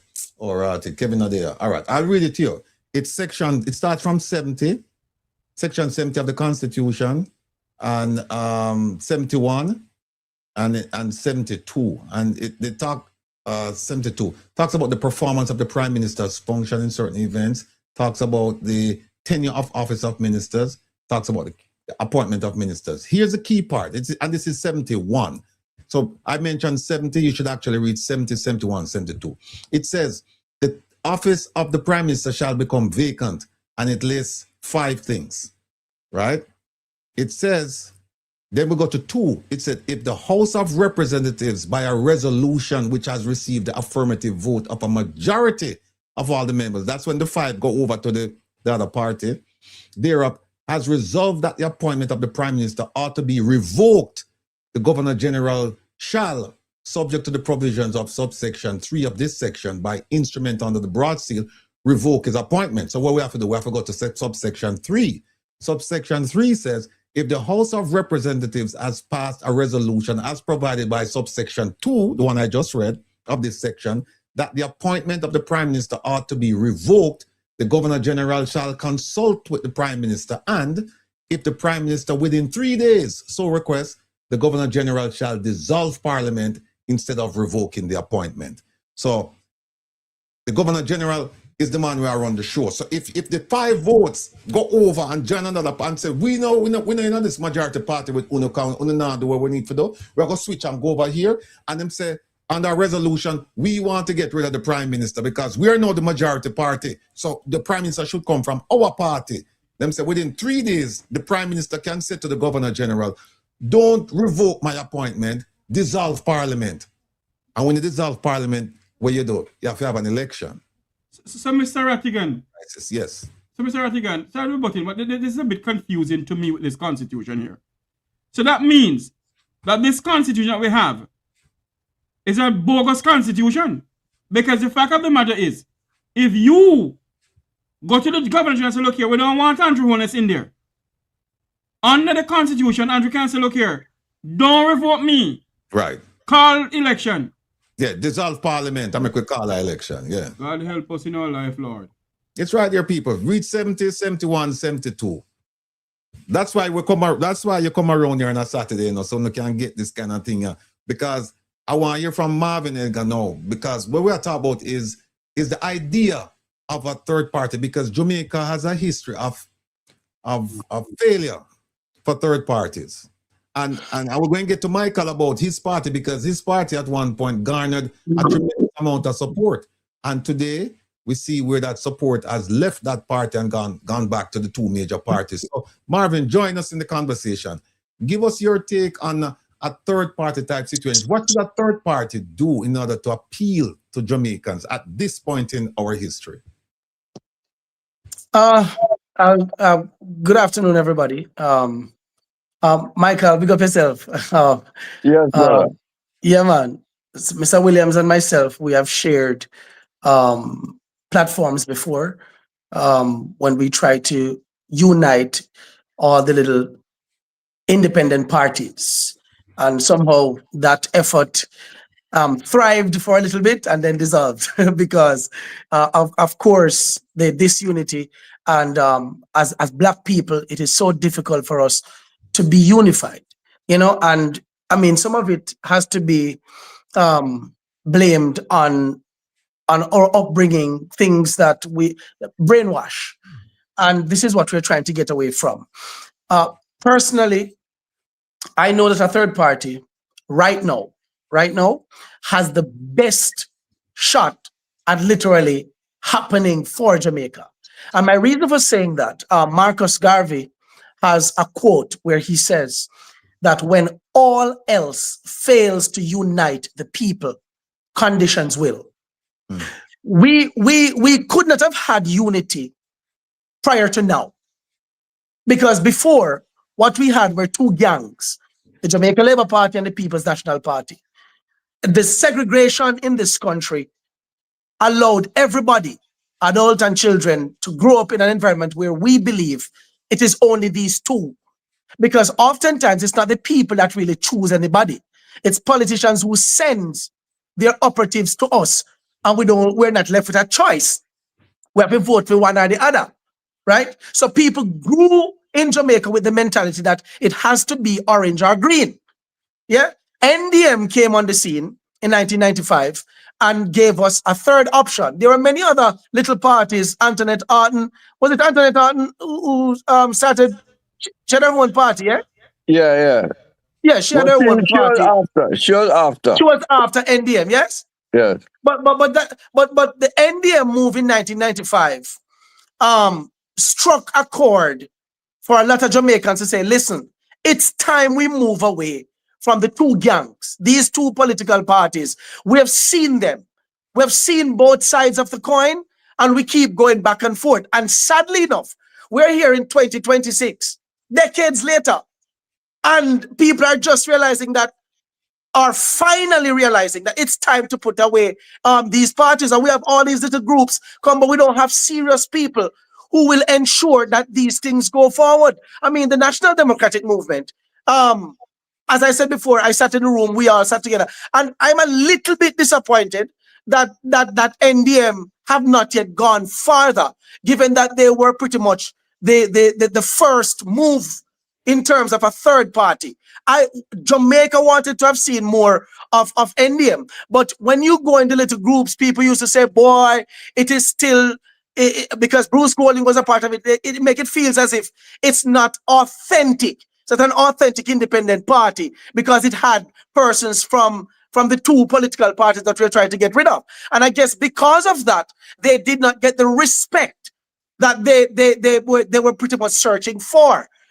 For them to be here in 2026 and still not registered is also a little bit, shocking. But nevertheless, the party is still around. Michael is still there, and they're trying, But Jamaica has reached this point where we have to move away from these two political parties. There's no ifs or buts about it. For me, why I believe strongly that it can work is that for the past few elections, we have seen where there's a consistent amount of persons who literally just stay away from the election, and it amounts to the majority. We have over 65% of the population that has been staying away from the election. Why? Because they have not seen what they need to vote for. So we on the ground, people like myself and others, who I believe have been doing a phenomenal job. Melissa has shown us who really cares for the people. Prior to Melissa, I was out there doing my thing. I am still there doing it. And there are other persons out there who really wants the best for our country and have been trying. But I think that Jamaicans are now seeing that it's time to put away these two colonial criminals, our gangs. And I'm sorry, but I cannot give them the respect because they have both done things, that does not show any love or respect for the Jamaican people. They don't care about the people. The Jamaica Labour Party, the Jamaica Labour Party, outside of the two, for me, is the greater evil. These people are so blatant with how they're robbing the country. And there's no accountability, zero accountability for anything that they do. But we, the public, have not come out in force and demand of them to be accountable. Jamaica is too quiet. We're not angry enough. But I honestly believe that the people are at this point where they want a change. I think a change is possible. I am going to be representing the Jamaican people in the next election, whichever one comes forward. There is a political question known as a referendum. I think that if we push and demand, I don't know how we can actually get them to actually put together a referendum, a political question to the Jamaican people to demand either the parliament be dissolved and us to have an election or what. But it cannot continue like this. It just can't continue. All right, hold on a second. Normally we don't do this on a Saturday. We don't take phone calls. But somebody called me and they said they want to comment on what they're hearing. Okay. Caller, go ahead, please. Ratigan, I just turned on the program and I heard Marvin Edgar. And I will tell you one thing. This guy has the balls to make his statement, and it is blatantly clear to me. And I will tell you this. The PNP party is a party that I would say I support. Okay? But I will tell you, the two political parties today in Jamaica is literally garbage. The two political party in today is in it only for self, in it for their cronies and friends. It's not for the people of Jamaica. Because at the end of the day, when I sit back and I look at this political process in Jamaica and in the campaigning, and when I look back and see how many millions and millions of dollars that the two political party raises for political campaign, but yet still, you still have people who is literally scavenged to survive. And when you look at the resources of government, and when you look into the resources of government and the top every administration, but yet still people cannot get a raise of pay. I see the Prime Minister come out and say we are raising the threshold of the minimum wage. And frankly, the minimum wage is a benchmark and you put $1,000 on it. But in comparison to what? People in certain position in politics. Look who are the people who are head of boards and organization. When we look at UWE, and we can see where a sitting member of parliament don't think about this, and people are not calling for resignation of Dennis Garden. I mean, frankly speaking, yes, we can go back in the history of the last 10 years and do it. But for God's sake, the buck has to stop somewhere. Somebody have to put their accountable for their action and somewhere not. And this is not about GLP or PMP. At the end of the day, we need to separate the politics from Belmont Road and Old Hope Road. And when we get to Jamaica House, we know it's the people's business and accountability must be front and center. So I endorse the gentleman argument. The parliament need to be dissolved. People need to be accountable. We need to change the way forward, or we elect political officials. We need to change that. As he said, the mass of the people stay away from the polls. Why people are staying away? Because people are not in line with what the process is. And when are we going to see it and hear it? When are we going to walk away from the garrison politics? When are we going to not using a garrison politics to keep us in power and to keep us elected? When are we? Why the people them uptown don't cast a vote? All right. Why? Why they don't cast a vote? All right, you raised some good points, but here what we have to do, we have to stop it right there, so we have to get back on track. Man. But I just wanted people to hear what you have to say. All right, cool. All right. No, here's something that I realized. Some people, this may not go down well with you, but it is something that you're going to have to stomach, because at the end of the day, the people in Jamaica, and I can tell you this, that there are communities, not the whole Jamaica, but there are communities that do not prosper. Today I'm talking about, there are communities in Jamaica that haven't prospered under PNP, haven't prospered under JLP. Now, I agree that this party that's running Jamaica is the most corrupt party you will ever see in your lifetime.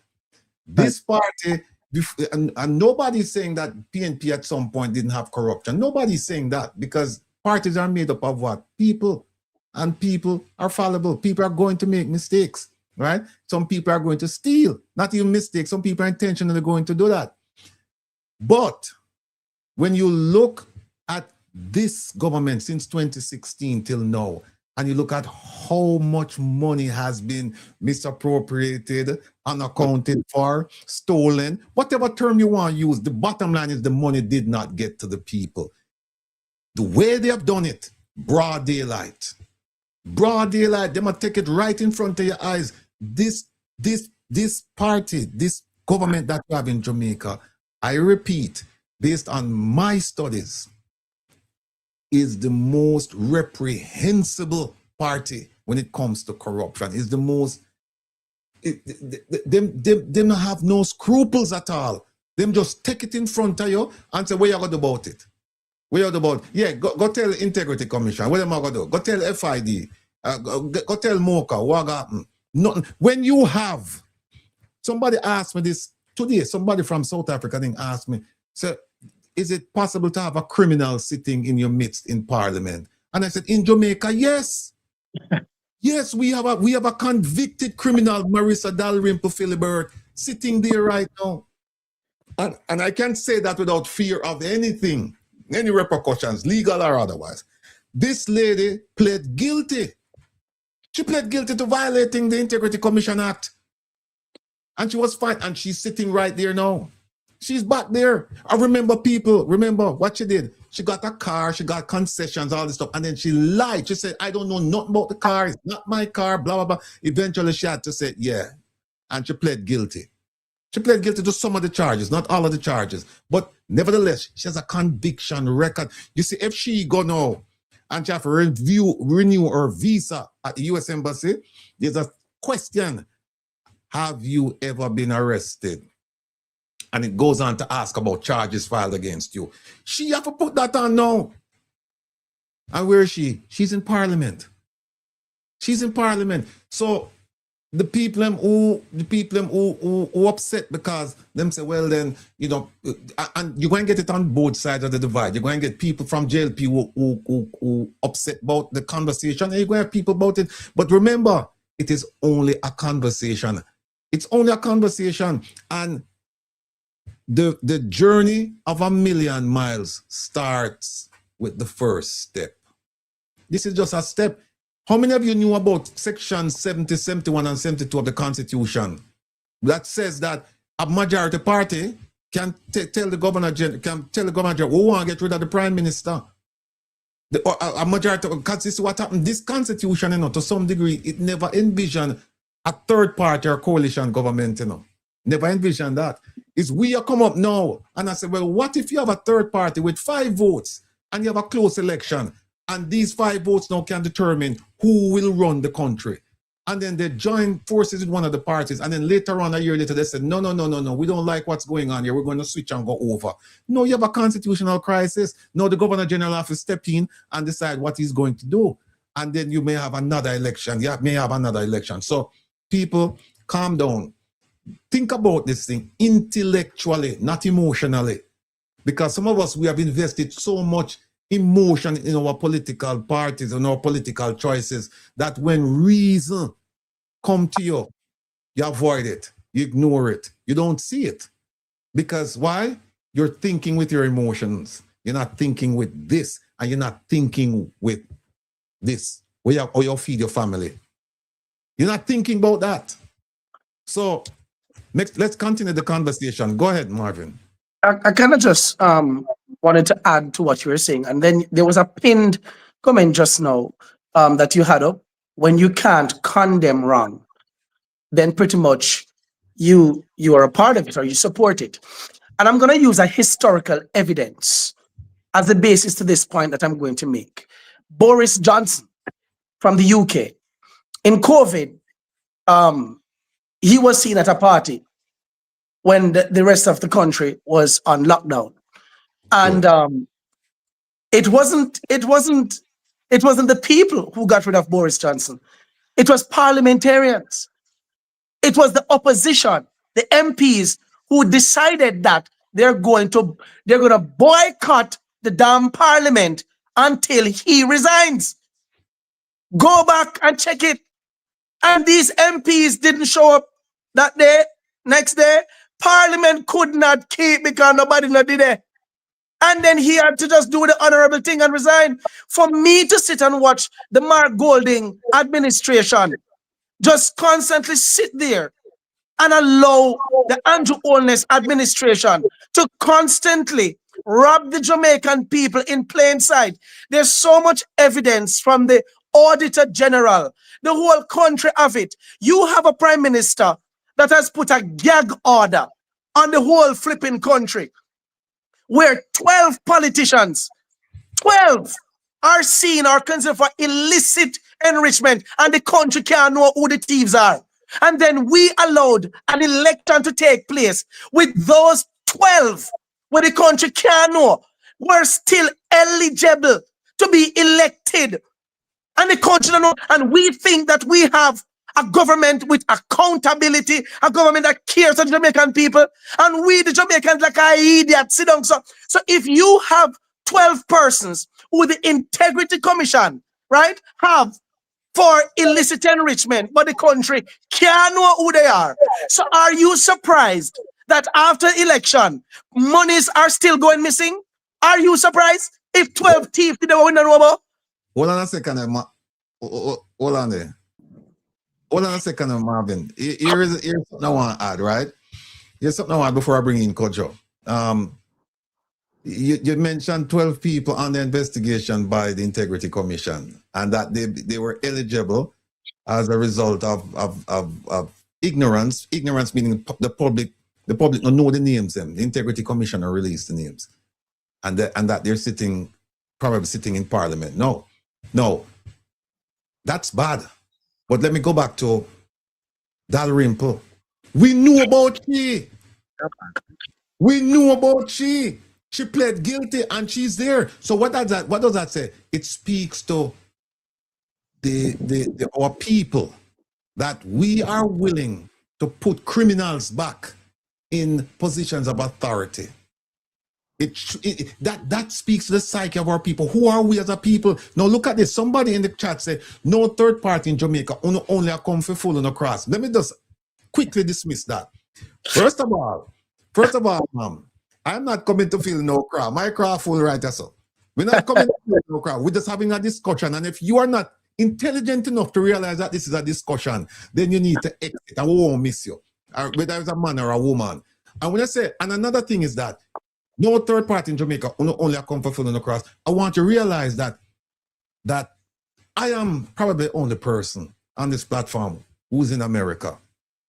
I want you to know that. I don't know where Mr. Jeffrey Tavares is right now because he's a world traveler, but I can tell you that Michael is in Jamaica, Hailey is in Jamaica, Marvin is in Jamaica. These are Jamaicans living in Jamaica talking about an issue that should be of concern to not only the politicians, but also to the public.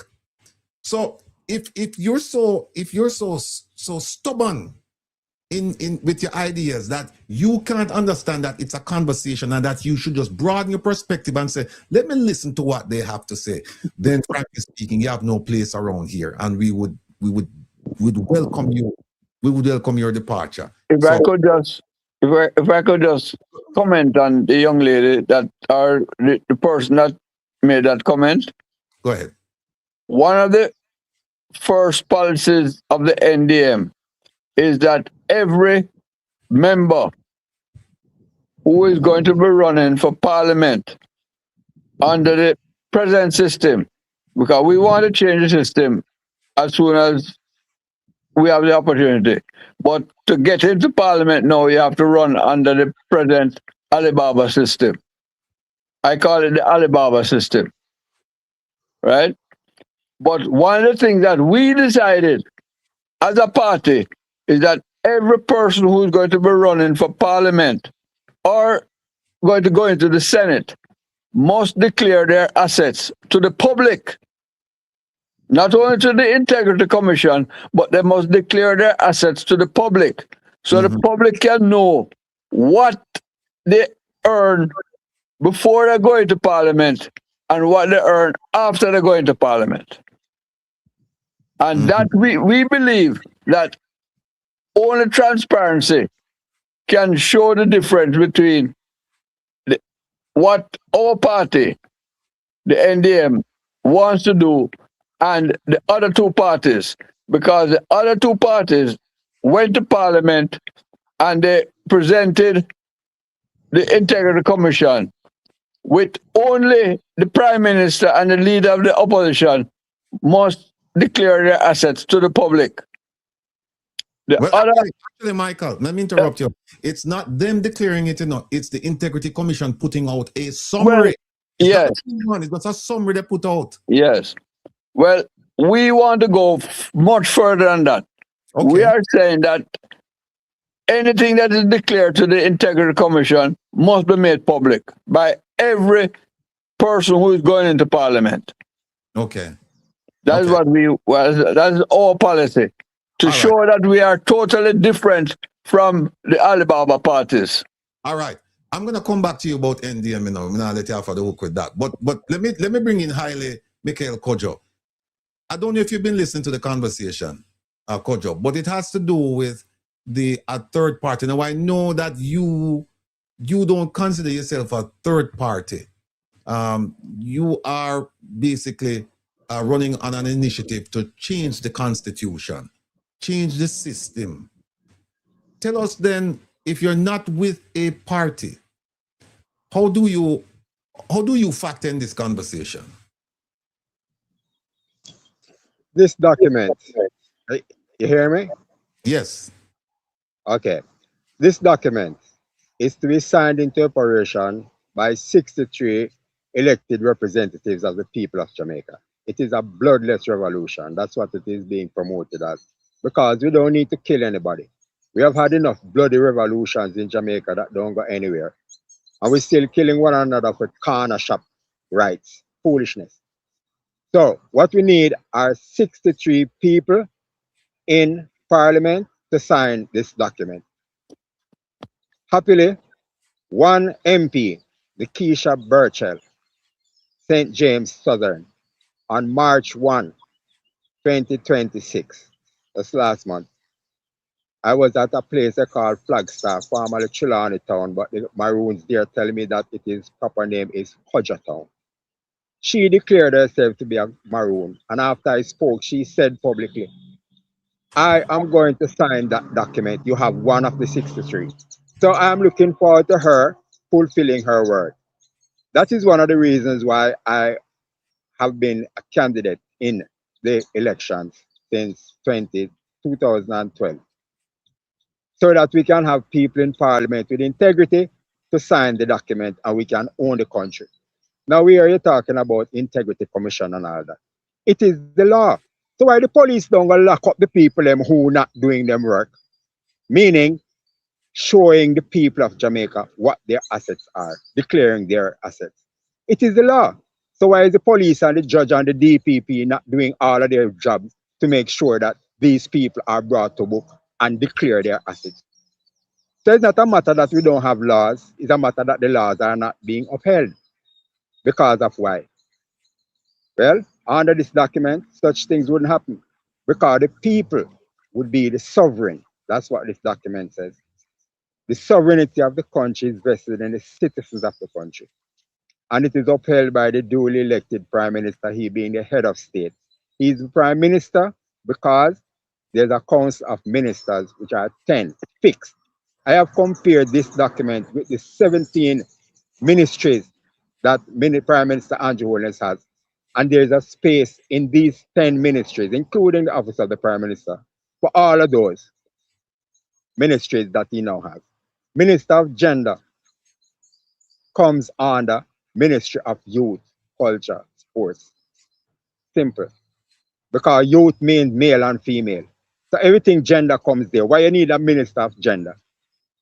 So this document holds those people accountable and there's impeachment clause.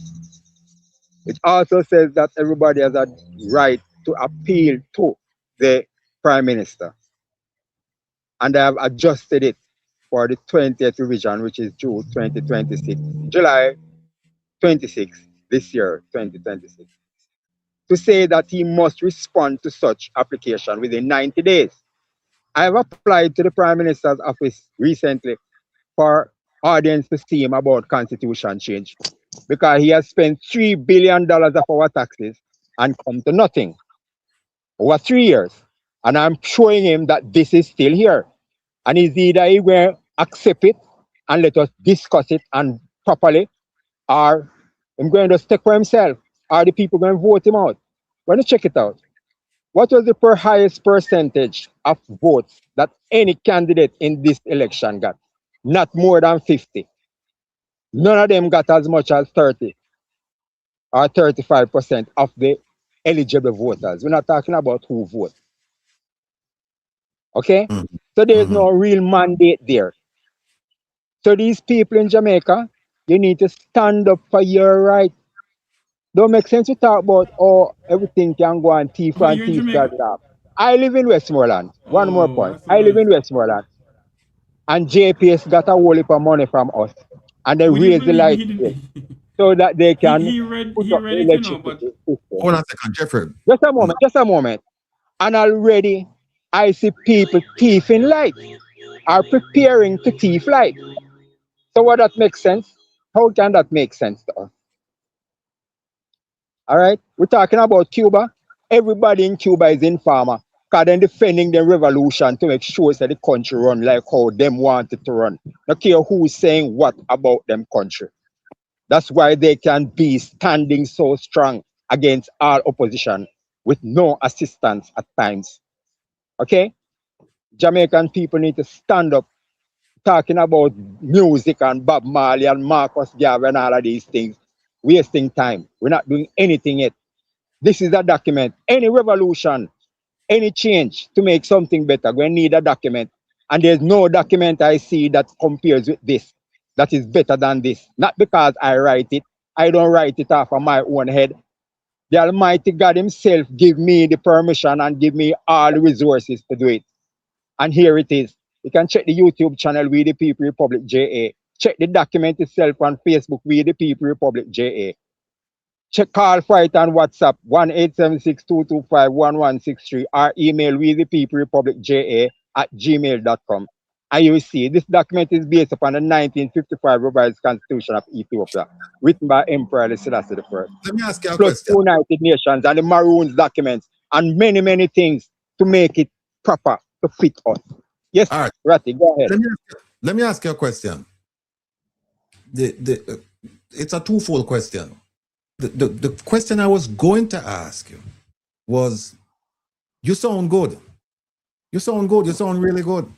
Why is it that people haven't hearkened to the message? That's the question I was going to ask you. But then you said that the Almighty gave you this document. This document is coming from a higher level, a higher being.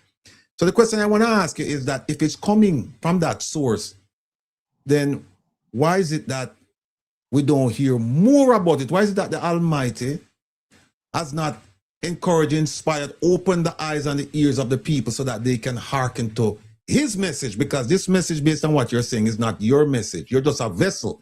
This message is coming from a higher source. Why is that the case? Actually, I have been advertising it on every platform that is possible. You saw me in Washington, D.C. I did. How did I get there? Our eternal Father facilitated that move. Not me orchestrating anything by going to the travel agency and buying a ticket and come there. It was orchestrated by the higher power. We have more than, Jamaica is claimed to have more churches per square mile than any other country in the world.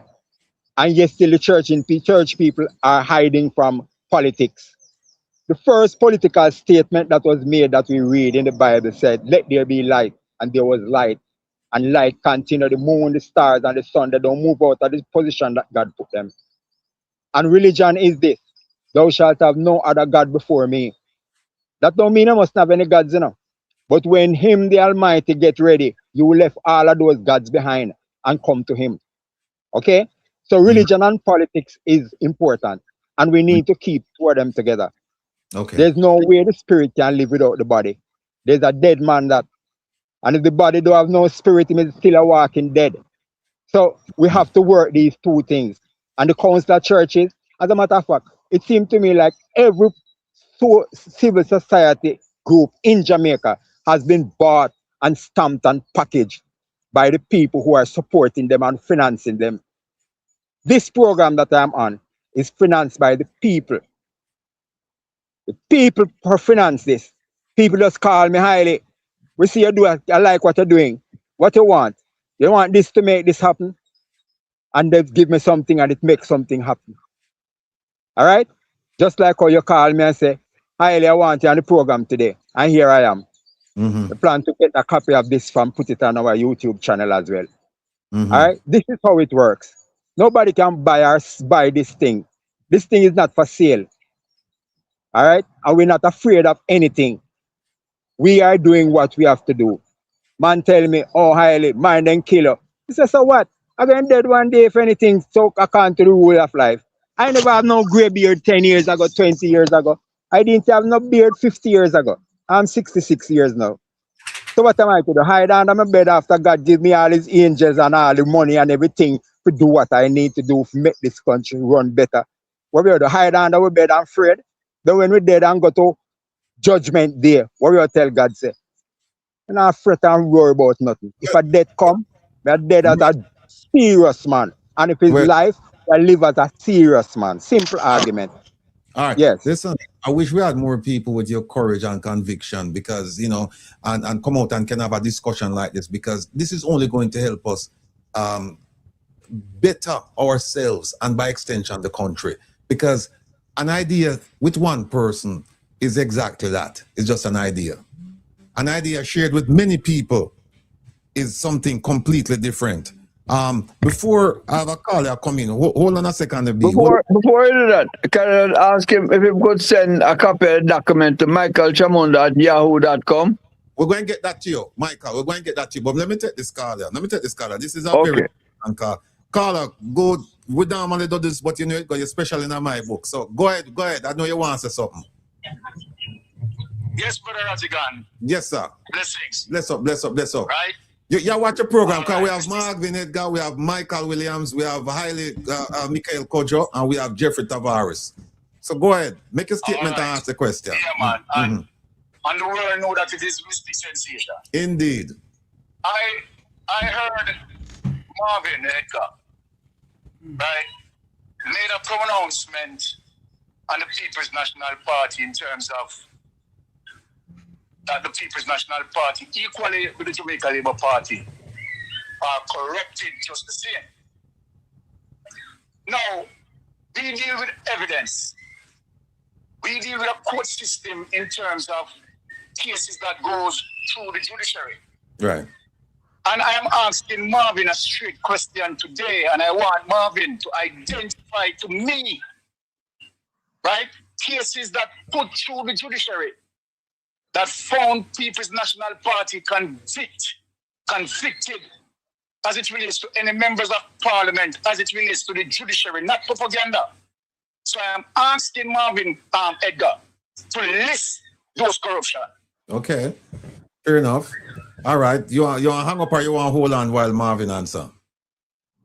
No, I'm holding on because I'm right here. Okay, so you want to follow? I want him to tell me. Okay, all right. I want him to tell me the cases that go through the judiciary that convicted the PNP as corruption, because I am ready to give him both 15 cases of the Jamaica Labour Party that All right. All right. Found that. All right, hold on a second. You pose a question to Marvin. Marvin, please answer the question. I could start off with one, the light bulb scandal.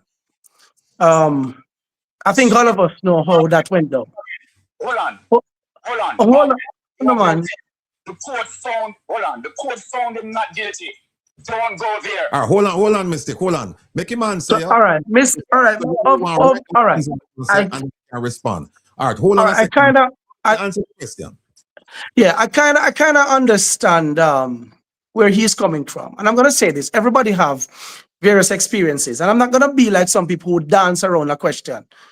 I'm not asking.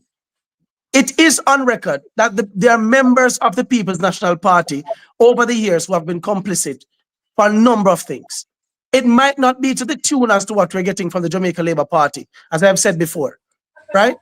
And it is on record out there that there are multiple things that are the case in point right now. You have Mr. Gordon from Upper UE, the PMP, this PMP man, who Maxine Henry Wilson herself is asking him to recuse himself from the PAC, right? He, as much as he paid back the taxes, it doesn't negate the fact that he's a part of the scheme. He's a part of the scheme. He knowingly participated in it. Hold on. And he's a member of the People's National Party. Hold on a second. I forgot to mention this. Hold on a second. Regarding, what's his name? Dennis. What's his last name? Dennis Gordon. Gordon. Yeah. Gordon. We have some information, and that's why I say sometimes we have to be careful how we say certain things. We have to wait and for the evidence for kind of like crystallize, and then you can point to certain things, because we have certain things that I am not so sure that there should be again, hear me now, people. I am not so sure that there should be a call for him to resign. No, because we have some information that we're going to share with you later on. And I think it's going to cause you to pause to say, well, maybe there was a rush to judgment. Maybe we should just wait for other things to come out, because the PAC is telling the UA people that they must come back. And I watched the CEO, he said certain things, and I spoke to people affiliated with Jack then, and they sent me some information, and they told me about what happened. And that is not what the chairman said this week. So I am not so sure. The facts are still being ferreted out. So for me, the jury is still out on Dennis. I am going to wait. I have some information. I am going to wait. I'm not calling for anybody to resign. Go ahead, Marvin. Yes, and this is not an attack. This is not an attack on anybody's reputation. I am 41 years old and I've had my own experiences in this country. Yeah, a person might not have been convicted for criminal acts in the People's National Party, but in terms of policies, things that were put in place, things that were promised to the Jamaican people, for instance, water I will give to this particular community. I know some people under the People's National Party not see that the water there. They promised them road. They promised them proper this and proper that. I am saying that they have failed the Jamaican people. I never come up here and say that the People's National Party have that criminalia in there and whatever. PJ Patterson, right? PJ Patterson drafted something in the Constitution, right, that pretty much have an ironclad where retired politicians are still getting the same pay as current politicians. He never drafted that for other members of the Jamaican public, the teachers, the nurses, the doctors, just for themselves. And that shows you that all of them in some way have some little ways of how they do things that is very questionable. And for us as a people moving forward, we cannot move forward with people with them the kind of personality, them the kind of thinking. Let me stop you a second, Marvin. Yes, Let's go back to the question. He was asking about a judicial decision about it, you know. He was not asking about policy. Yeah? Right, okay. Marvin has not answered my question. Dancing around my question. Let me rephrase it to him. Right, and I hope as it relates to his IQ, he understands where I'm coming from with the question. I asked Marvin, right, based on what he said previously about corruption, right? I am asking Marvin to tell Jamaica, you have the opportunity now to speak to Jamaica, Marvin. Tell Jamaica as it relates to the judiciary, finding the People's National Party members of parliament being convicted. I can give you 15 of Jamaica Labour Party member of parliament who have been convicted by the judiciary. That's the question you need to focus on, Marvin. Please answer. Okay. Well, to my knowledge, I can't think of one right now. Well, you know what? Me rest the argument with him. That's my final thing. And I glad him put it out there that he cannot comes up with one, but there he goes, cementing in propagandism. You understand, which I am not going to accept. When I finish my argument, Brother Ratty. All right. We'll talk soon. All right. So what Mystic is, and you understand where it's coming from. He's saying, listen, you're saying, 1 second, Kojo. He's saying that, listen, if you're saying that them corrupt and them this and that, give me a case where the PNP person was accused of this and found guilty in the court of law. That's where he was going. He wasn't talking about policies and all of this stuff. So we could just put that, we could park that for right now and then get to Kojo.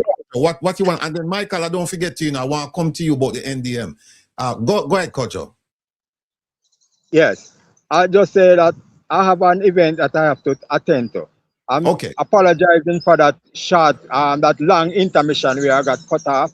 I'm here and we're happy that we have to do what to do. If you could just continue promoting it. Hundreds, thousands of Jamaicans already have it. Lawyers have it. Over 70 lawyers and law firms. More than that by now. And at the same time, if you can just go and promote it, and then we can have a discussion wherever, whenever. I'm just asking you to, for your permission for the producer Joan, to put it up on the screen so people can see it. Or at least they can be directed to where they can go and read this document, because I found it to be quite interesting. It's a development, and like you said, this is like the 17th iteration or 19th, whatever it is. It's a living, breathing document, and it's taking shape as we go along. But at the very least, it's an attempt, people. It's an attempt to get from this. Wait there. It's an attempt to get from this. And entrenched in this document is the fact that it must be taught in schools. So everybody needs to get it and read it. All right. All right. Take care. Thanks everyone for having us. And we give thanks for the time. All right. Respect. God be the glory. Blessings. Blessings. Full joy yourself. All right. All right, folks. That was Haile Mikhail Kojo. Okay. All right, here we go. And the one thing I can say, one of the things I can say about Haile is that he's not afraid of facing naysayers and doubters. He's not, because he's standing behind his work product. And you can't fault a man for that. You may disagree with him on certain things, but the way I see it, because I've read the Constitution, it's a developing document. And he'll tell you it's been developed over the years. But he's not deterred from continuing to refining the document in the interest of the Jamaican people. And I give him credit for it. And the document that he's drafting is much better than the one that I'm looking at right now, which says Jamaica 1962 Constitution. All right. Let me just, before I get to you, Michael, let me just get back. And I know I have to bring in Mr. Tavares as well. But Mr. Tavares, please indulge me. Let me just ask Michael a question. Now, Michael, you were, well, you're still involved with a third party, NDM. And for a while, it garnered a tremendous amount of support. And people thought it would be a force to be reckoned with. And then it fizzled. And as a result of that, people, because it was, I think it was by far the third party that garnered more attention and support than any other third party in the history of Jamaica, people were hopeful that something would become of it. Since then, it has fallen on hard times, so to speak. You know what I mean? Why? And how should people take you seriously now as somebody who's involved in the third party meeting, a third party discussion, when they say, but you, Michael, you were a part of this big party, and where is it right now? You can't talk to we. Better somebody else come talk to you. How do you respond to that? Well, I can tell you, I have to answer you by giving you a little bit of my history. Sure, go ahead. When I migrated to Canada, and when I came, I only spent 3 years in Canada because I didn't like the cold, and I didn't like the climate, and I didn't like the people. I came back to Jamaica, right? And I've been living here ever since. I joined the People's National Party in 1971, between 70 and 71. And I could only stay 3 years with them because of their corrupt behavior. I joined the Jamaica Labour Party in 1977. And I stayed with them right through until 89, when I couldn't take them any longer. And I actually joined the NDM in 1990. And I didn't become a card member until after Bruce Golding left the NDM for personal reasons. I worked with Bruce Golding a lot in the time when the government was in power, and I was a part of the JLP, and I didn't like his style, and so I joined the NDM when he left, and my only reason for joining was to try to keep it alive, and I've not done a good job in keeping it alive. I didn't want to be a leader of the NDM, although that opportunity came up a few times. I believe that NDM should have fresh blood, fresh leadership that was not tainted by any other party. And I was tainted by both JLP and PNP. So that is my story. I'm still trying to keep them alive, although I see the NDM as the answer to Jamaica because of the policies that they have adopted in the interest of the people of Jamaica. I was a part of the team that met with Joseph Patterson when he came and he wanted to lead the NDM. I said, no problem. You can lead the NDM if you want, but you have to face the election. And he said, no, I'm not facing the election. I'm a form my own party. And it took 90% of the pulses of the NDM are what Joseph Patterson have in his. So maybe that's why I couldn't articulate them properly, because I'm copy them. Antoinette Horton came to, and she wanted to be leader. We said, face the election. She said, no, she's not facing the election. Betty Ann Blaine came after and said she wanted to lead. I said, I'd face the election because we are democratic. She said, no, she will appoint our leader. So we said, no. Gilbert Edwards, the trillionaire, so-called, came to us too.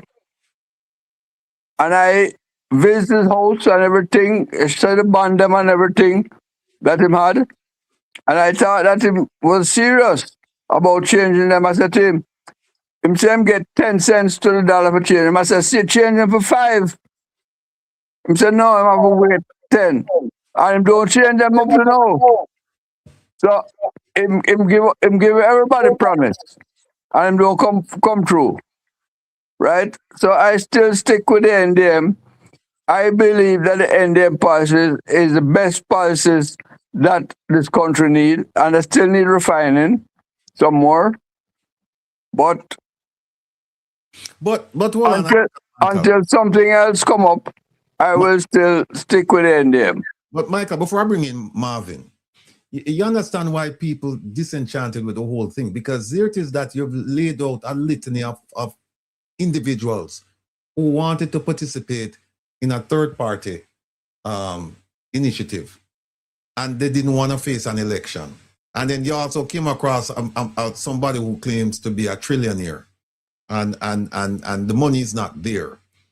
So you understand why people would be disenchanted about the whole thing and say, well, this third-party thing is not going to work because them can't get them act together. So why waste time with them? The question I have for people like that, though, is why waste time and register to vote and don't vote? You know, and then if you don't vote, you don't have a voice. So let me just hold that stick up in right there. Let me just move out to Marvin and get a reaction from Marvin as to Marvin. Why is it that people should believe in your perspective concerning a third-party movement when we have somebody as experienced as Michael, who has been a member of both political parties, and I said both, I'm talking about the two main parties, and he's now a member of a third party. But still, it's a fledgling, maybe some people would say a failing or a failed third party. Why is it that people then should know cast their vote or cast their support for a Marvin Edgar, whatever party Marvin Edgar is a member of? I'll use this analogy. You have 3 cars and you want to get to your destination. And I'll give these 3 cars colors. The white car took you halfway. And even reaching halfway, it was treacherous.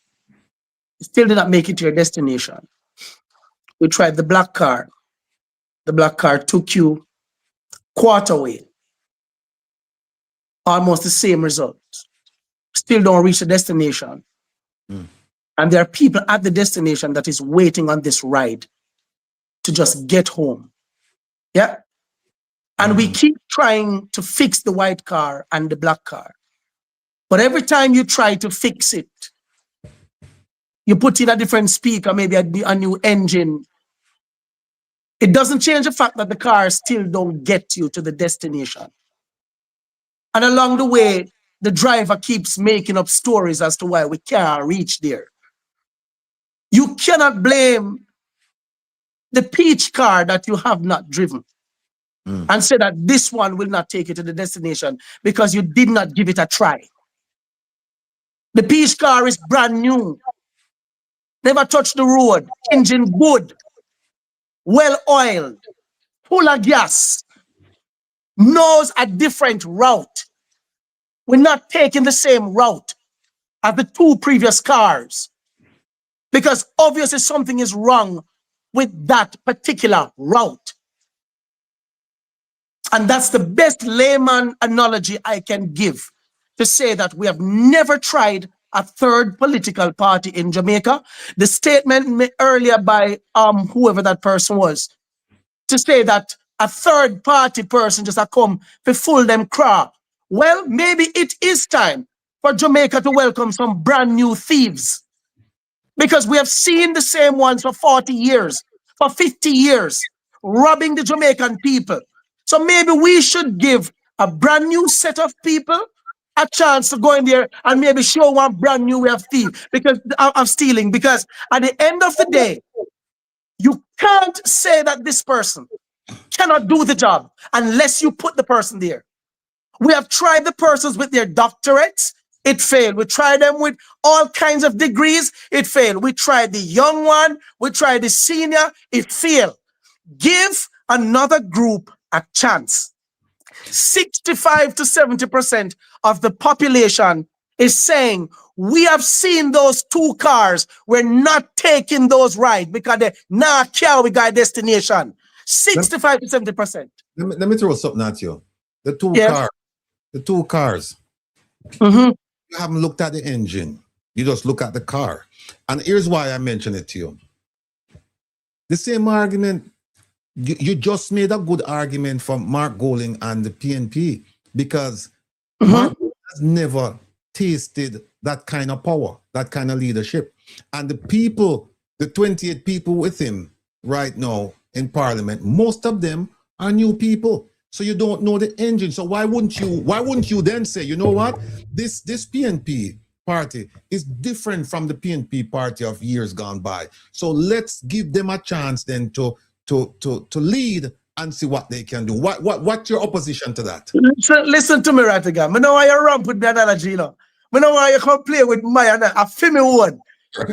Mark Golding and the people that say is not the engine. They are just a different driver in the same damn car. It's just the driver. It doesn't change from the fact that it's the same car.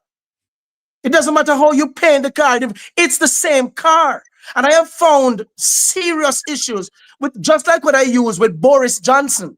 You can't be an opposition and you sit in the parliament and you ignore blatant corruption with evidence out there. It's not hearsay or propaganda.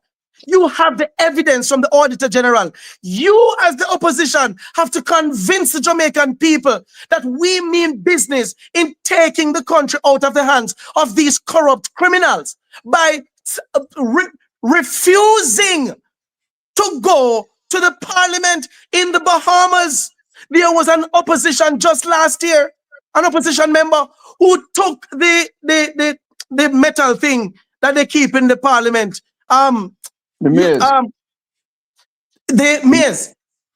What you call it? The maze. If that thing is not in the parliament cannot continue. He took it in attempt to throw it through the window. That, for me, you might have seen it as being violent. I like the initiative because the man was annoyed and tired of the garbage and the BS that was happening in there. Marvin, we have to take stand. And the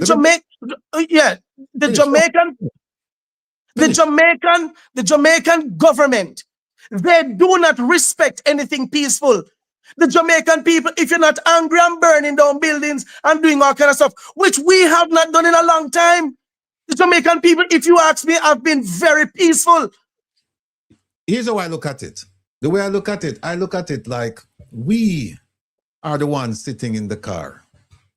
The car, the engine is either a JLP or a PNP engine, but we, the people, we sit in the car. But you know what we've been doing? We've been acting like passengers. We've been waiting for somebody to come and drive. And we have said, no, our car. No, here's why I made the argument. No, I said that I think the argument that you made is an excellent argument for Mark Golding and the PNP. Have you watched this cadre of young, vibrant, intelligent, most of them, not all of them, because there are some people in the PNP party that I completely part ways with. But and they're old people. I'm talking about young cohorts, right? Have you watched them in Parliament? Have you watched them? And that's what I'm saying again. I'm gonna make it. Have you watched Mr. Newell? Have you watched Yeah, Nikki? man.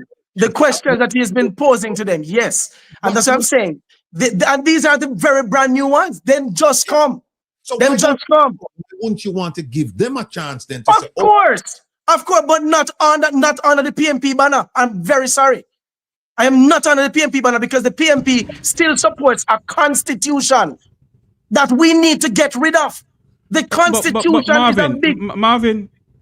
Marvin. The fact that the People's National Party may still support a constitution that we all want to get rid of. Let me ask this question. If we get rid of the constitution, will it stop the price of bread from going up?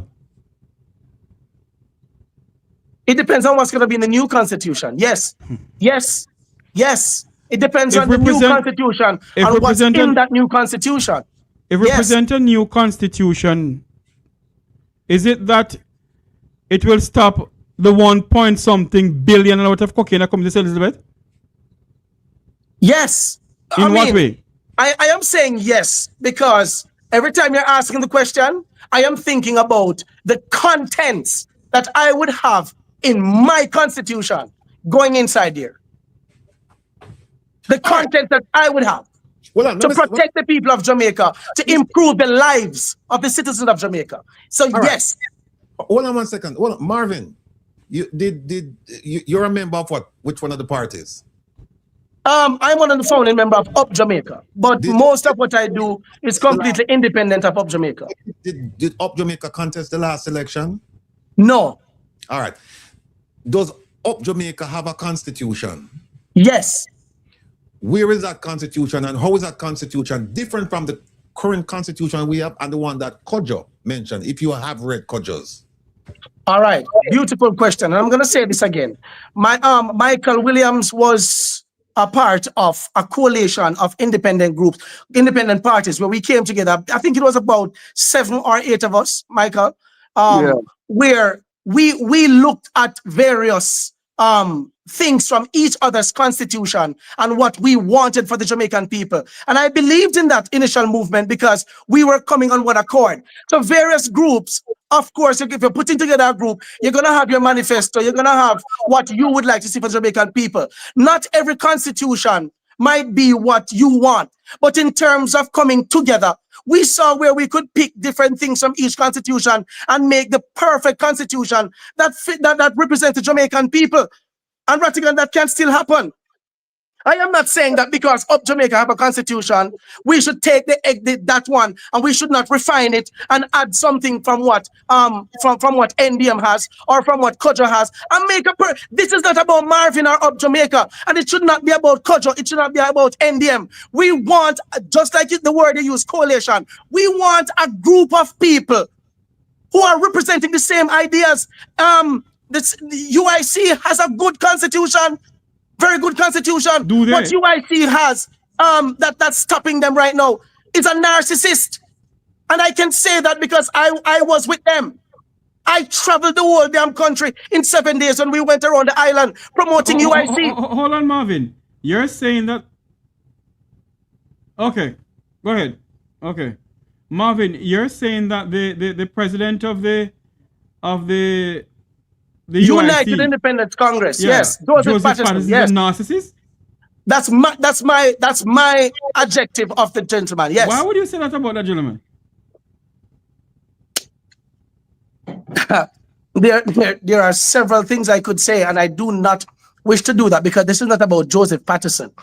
He's a public figure trying to get the opportunity to run this country. Yes, and I am as a matter of fact, maybe this can help. Up Jamaica currently has 7 persons who sat on the National Executive Council for the United Independence Congress. We were public relation officers, we were vice presidents, the very treasurer.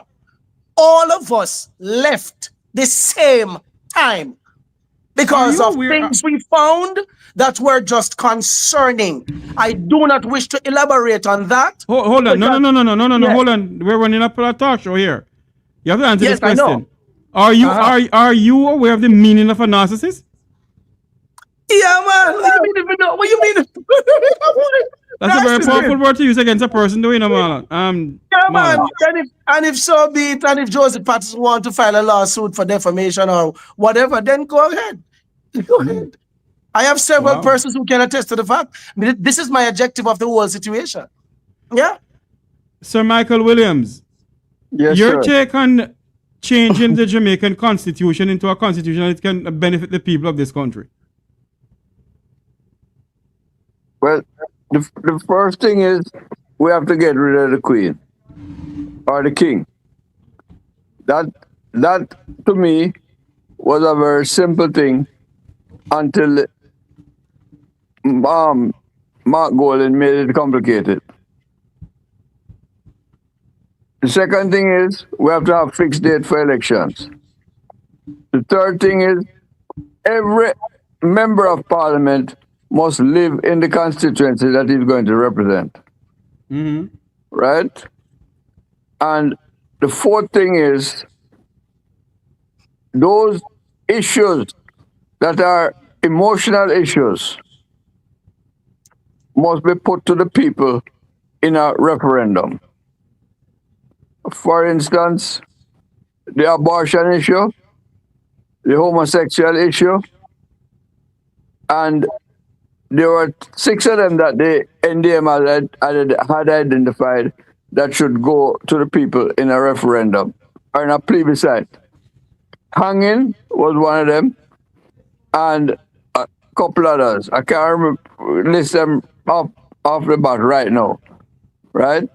But the 3 emotional ones were hanging, abortion, and I don't know, I just call the name, right? I just flash out of my memory. But anyway, we believe that those things, the people must decide. It can't be just the 63 members in parliament that decide those things. The people must decide. Oh, one of them was the Privy Council. The people must decide on the Privy Council in England, right? And that is a sticking point that I think Mark Golden wanted the parliament to decide and going to the CCJ. And the GLP said that they want to put it as a referendum issue, and Mark Golden said no. So those are simple little things that we believe that these are important to the people of Jamaica to decide, right? Because it is the people of Jamaica that we are governing.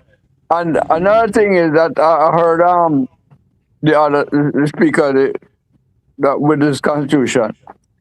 Right now, the Constitution of Jamaica, it is the parliament that is sovereign. We want to change that so that the people are sovereign, not parliament. Right? That might sound like a simple issue, but when the parliament is sovereign, the parliament decides for the people. When the people are sovereign, the people will decide for themselves. Right? And we believe that that is a fundamental thing that we need to put to the people and let the people decide. But Mr. Williams, you and I have been in the public domain. You have been in it all your life. I am just a young man coming up into it. Do you believe that the Jamaican people understand or know the meaning of a constitution? Or have ever seen the copy of a constitution? A lot of them have, a lot of them have not. What is one of the things that I believe that both the GLP and the PNP colluded from 1944 when we had adult suffrage even before independence. We were running our school system, and the GLP and the PNP decided to keep the people ignorant and undereducated. And up to 2026, it is still the case. Both the GLP and the PNP talk about education, but they're not educating the people. Right? It is a farce. And every country that wants to move forward, Singapore came and borrow all the things that Lightburn was doing for Jamaica, and they went and make it better. But what they did, they educated their people. Barbados, right, educated their people. Lots of the other Caribbean countries educate the people. Only Jamaica is the only country that have the most backward education system. So let me ask you a question. Jamaica has an apartheid education system, Mr. Williams. Are we to blame the politician or blame we the people? We have to blame the politician. Why? Because they have not set up the system to start education from early childhood level. Children who are, and I can tell you, from 90, when the issue of early childhood education came to me as a big issue, it was 1978, right? When 3 top persons in the country recognized that. One of them was my uncle, Sidney Chensi. One was Richard Fletcher, top lawyer in Miles Fletcher and Garden. And we had a sit down, and he said to me, because he saw me as a rising politician, fix early child education. And I bought into it from that time. And I went to Siaga about it, and him say everything right, but him do everything wrong. I went to Mavis Gilmore about it. She said everything right, and she do everything wrong. And that is how it has been going on up to Andrew Holness. I said to him when he was spokesperson for education, before he became even Prime Minister, fix early child education. I'm agree. I'm going there. I'm do worse than the rest of them. PJ Parsons gave the first $5 billion from our NHT to education. And a lady that was there that spent out the money and don't achieve anything. Dr. Sams Vaughan, I'll call her name.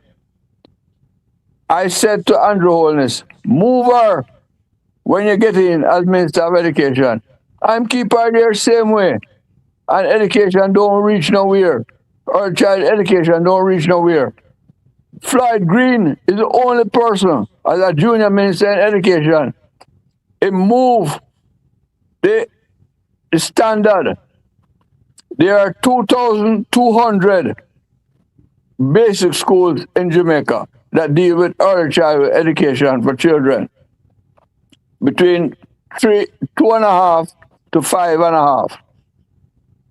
And he moved the standard from 56 to get the basic school certified from 56 to 150 in the 2 years that he was there.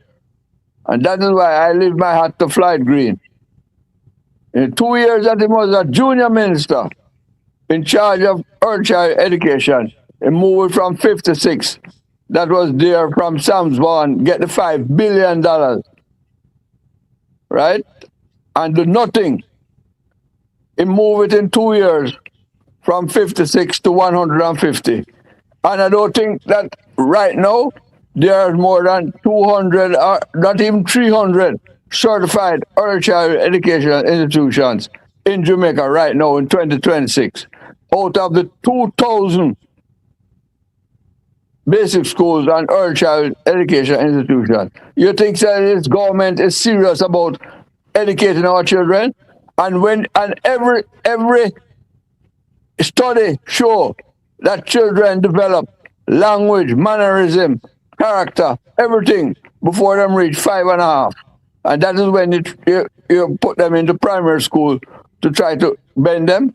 You can't bend them at 5.5 because from 4-year-old them develop all those things already, all those mannerisms. But Mr. Williams, we're saying all of this to say this. We have been swapping black dog for monkey in this country from 1944 and 1962 until now.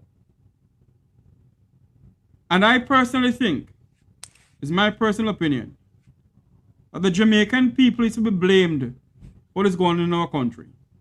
The great Darrell Vaz said that we're dark, dumb, and stupid. And there's a right to say it. Because you know why? We keep on putting at least 2 diatribes into politics. You come with so many third parties.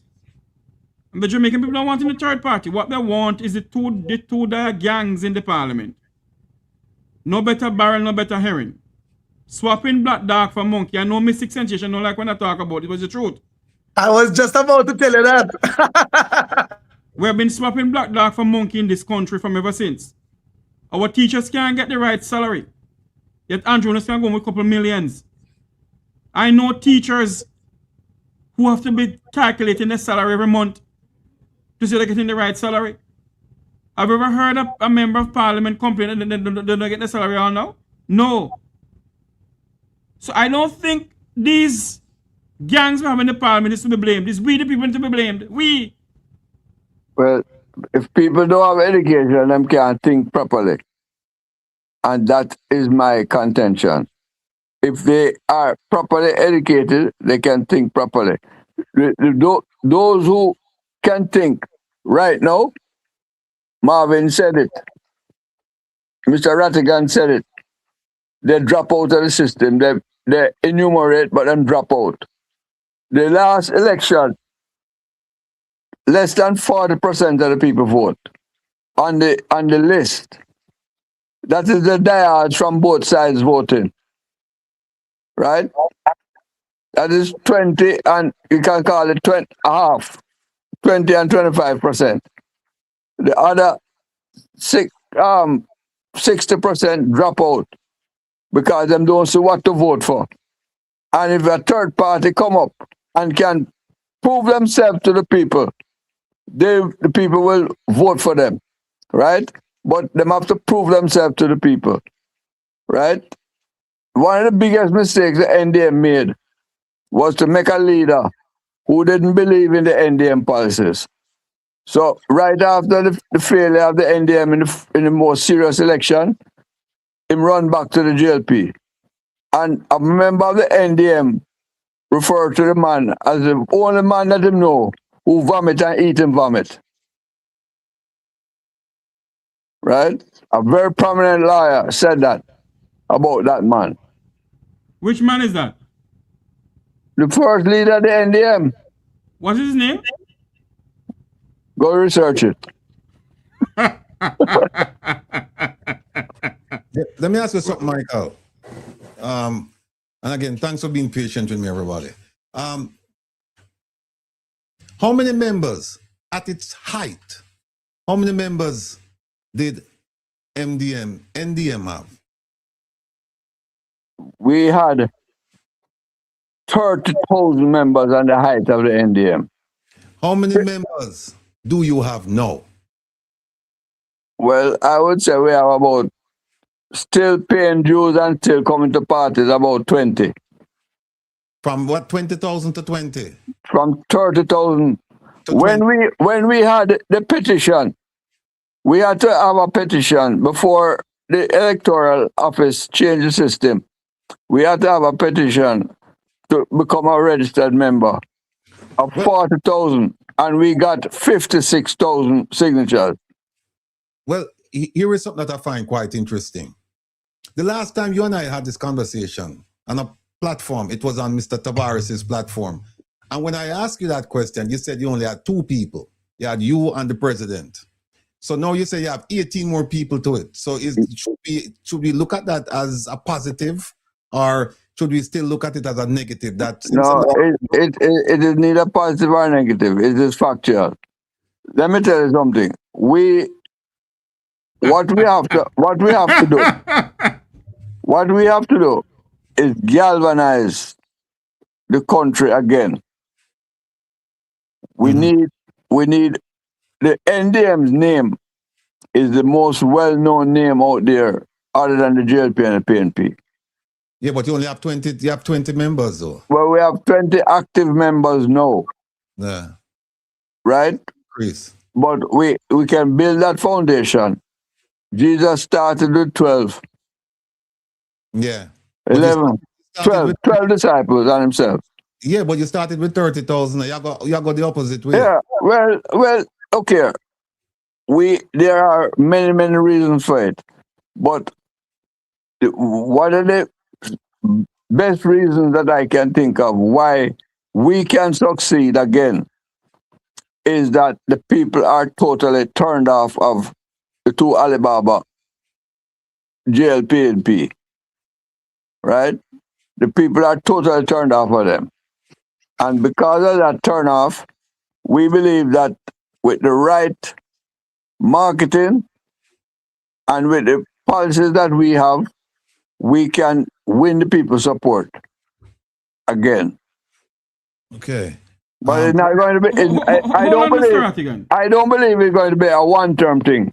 It has to be a consistent thing, right? With a young leader who can take the party over a 10-year period. So we want somebody in them early 40s, half my maturity. So you look like somebody like me then. Of anybody, Man, joke, man. anybody. But there are some strict I'm just joking. rules Yeah. that we set down that you have to abide by. No, the reason why I ask you, Michael, is because somebody in the chat says, Ratigan, don't you see that JLP is not fond of you? You are too credible work with the PNP. The thing is, I'm working for the people. And I know the JLP, I know they're not fond of me. In fact, just this week, I heard that from sources within the Prime Minister's circle that he made some derogatory remarks about me. And it's not the first time that I've heard it. And I've heard about other members within this party saying the thing. But here's the thing, people. They are going to say that, and I have no look. I don't have a problem with the JLP as a party. When I say as a political party, you know, that's not my focus. My focus in what they are doing. I don't dislike the JLP, you know, because believe me, if the JLP, the 3 trillion unaccounted for funds, plus if they were spending that money on the people, you think I'd be here talking about them? I wouldn't be here talking about them. But when they take the money, and they come up with all kinds of phrases to camouflage what they're doing. When you look at stuff like the drill, when you look at the school bus, let's take the school bus alone. Not to mention, remember in 2017 they had the police car. That one they not finished yet, you know, because them still have cars from 2016-17 that have not been delivered to serve the Jamaican people, that the Jamaican people paid for. The school bus, don't make me start on that, because the school bus in 2017, I think it was $200 million provided to the Ministry of Education, led by Royal Reid at the time, and Grace McLean was there, and Dean Roy Bernard. And up to now, I can't see a bus that they purchased with that money in 2017. So when Minister Vaz would come and have you believe that, the JLP started it back in 2010, 2011, and blah, blah, blah. And no, this is the second one or the third one. That's not true. But this is by far one of the worst ones. When I see that, how could I sit back now and say, well, then I'm not going to call it out, criticize it, especially when I have the information, because the buses were purchased where? They weren't purchased in Jamaica or the UK or Canada. They were purchased in the US. And I have the information to show that what they're telling the Jamaican people is absolutely not true. So what am I supposed to do with that now? Not call it out? So if it means that they are going to say that I am a comrade because I'm calling out the government, then so be it. So be it. In fact, Marvin, I don't know if you see this. I need to play that video here. With a video there. I need to play that video about a man who, hold on a second there. Hold on. Hold your horses. Where the video there? Wait there. I have an appointment at 6:30. So. You need to watch this video. And this is a man who are doing thing. And basically what he says, you have some uneducated, idiotic people are complaining about him, but himself, I'm just going to do my thing. Look at this, people. You see what I get for you understand? In a life, no matter the good you do, you go always find some people have something bad to say. Always a criticize. Okay? You can imagine, me as a farmer, I know about farming and I plant dasheen for years. And show people them see me jar the dasheen and me chop off this. People them all in my inbox. I say me no know nothing about farming and I disrespect me in the most way. You can imagine me do something good and something positive. And just because some people don't understand what I do, they might criticize me and cuss me and style me all kind of way.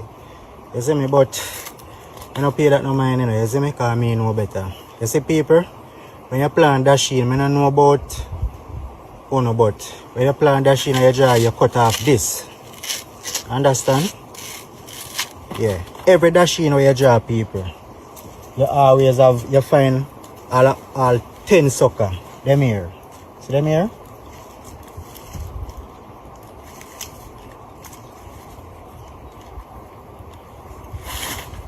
Every time you draw one dasheen, them will come up behind it. So them are your plan back. When you draw the dasheen, you cut off them part here and dash it way.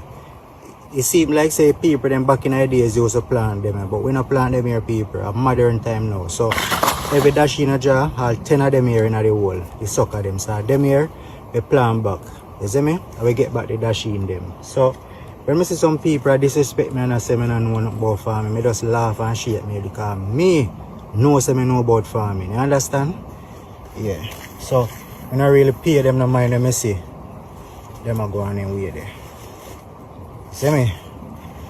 Yeah, me just go and do the right thing and the positive thing. You see me? Yeah.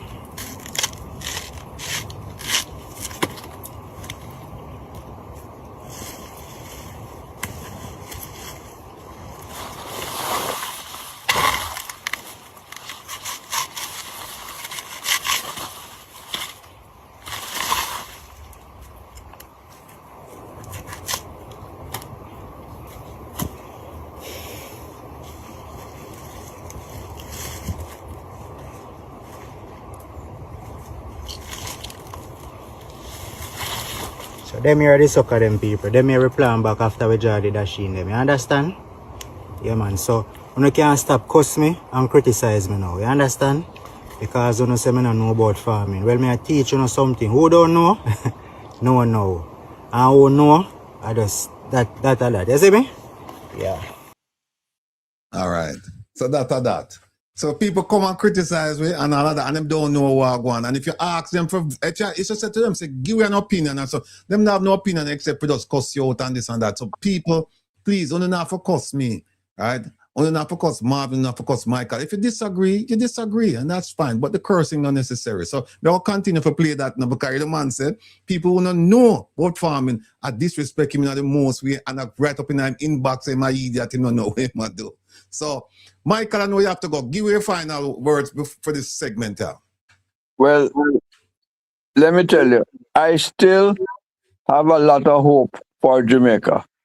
I decided long ago that Jamaica is my home.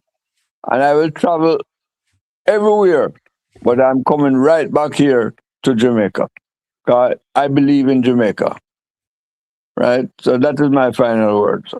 All right. Well, look, Michael, I want to thank you for coming on the program and sharing your views with us.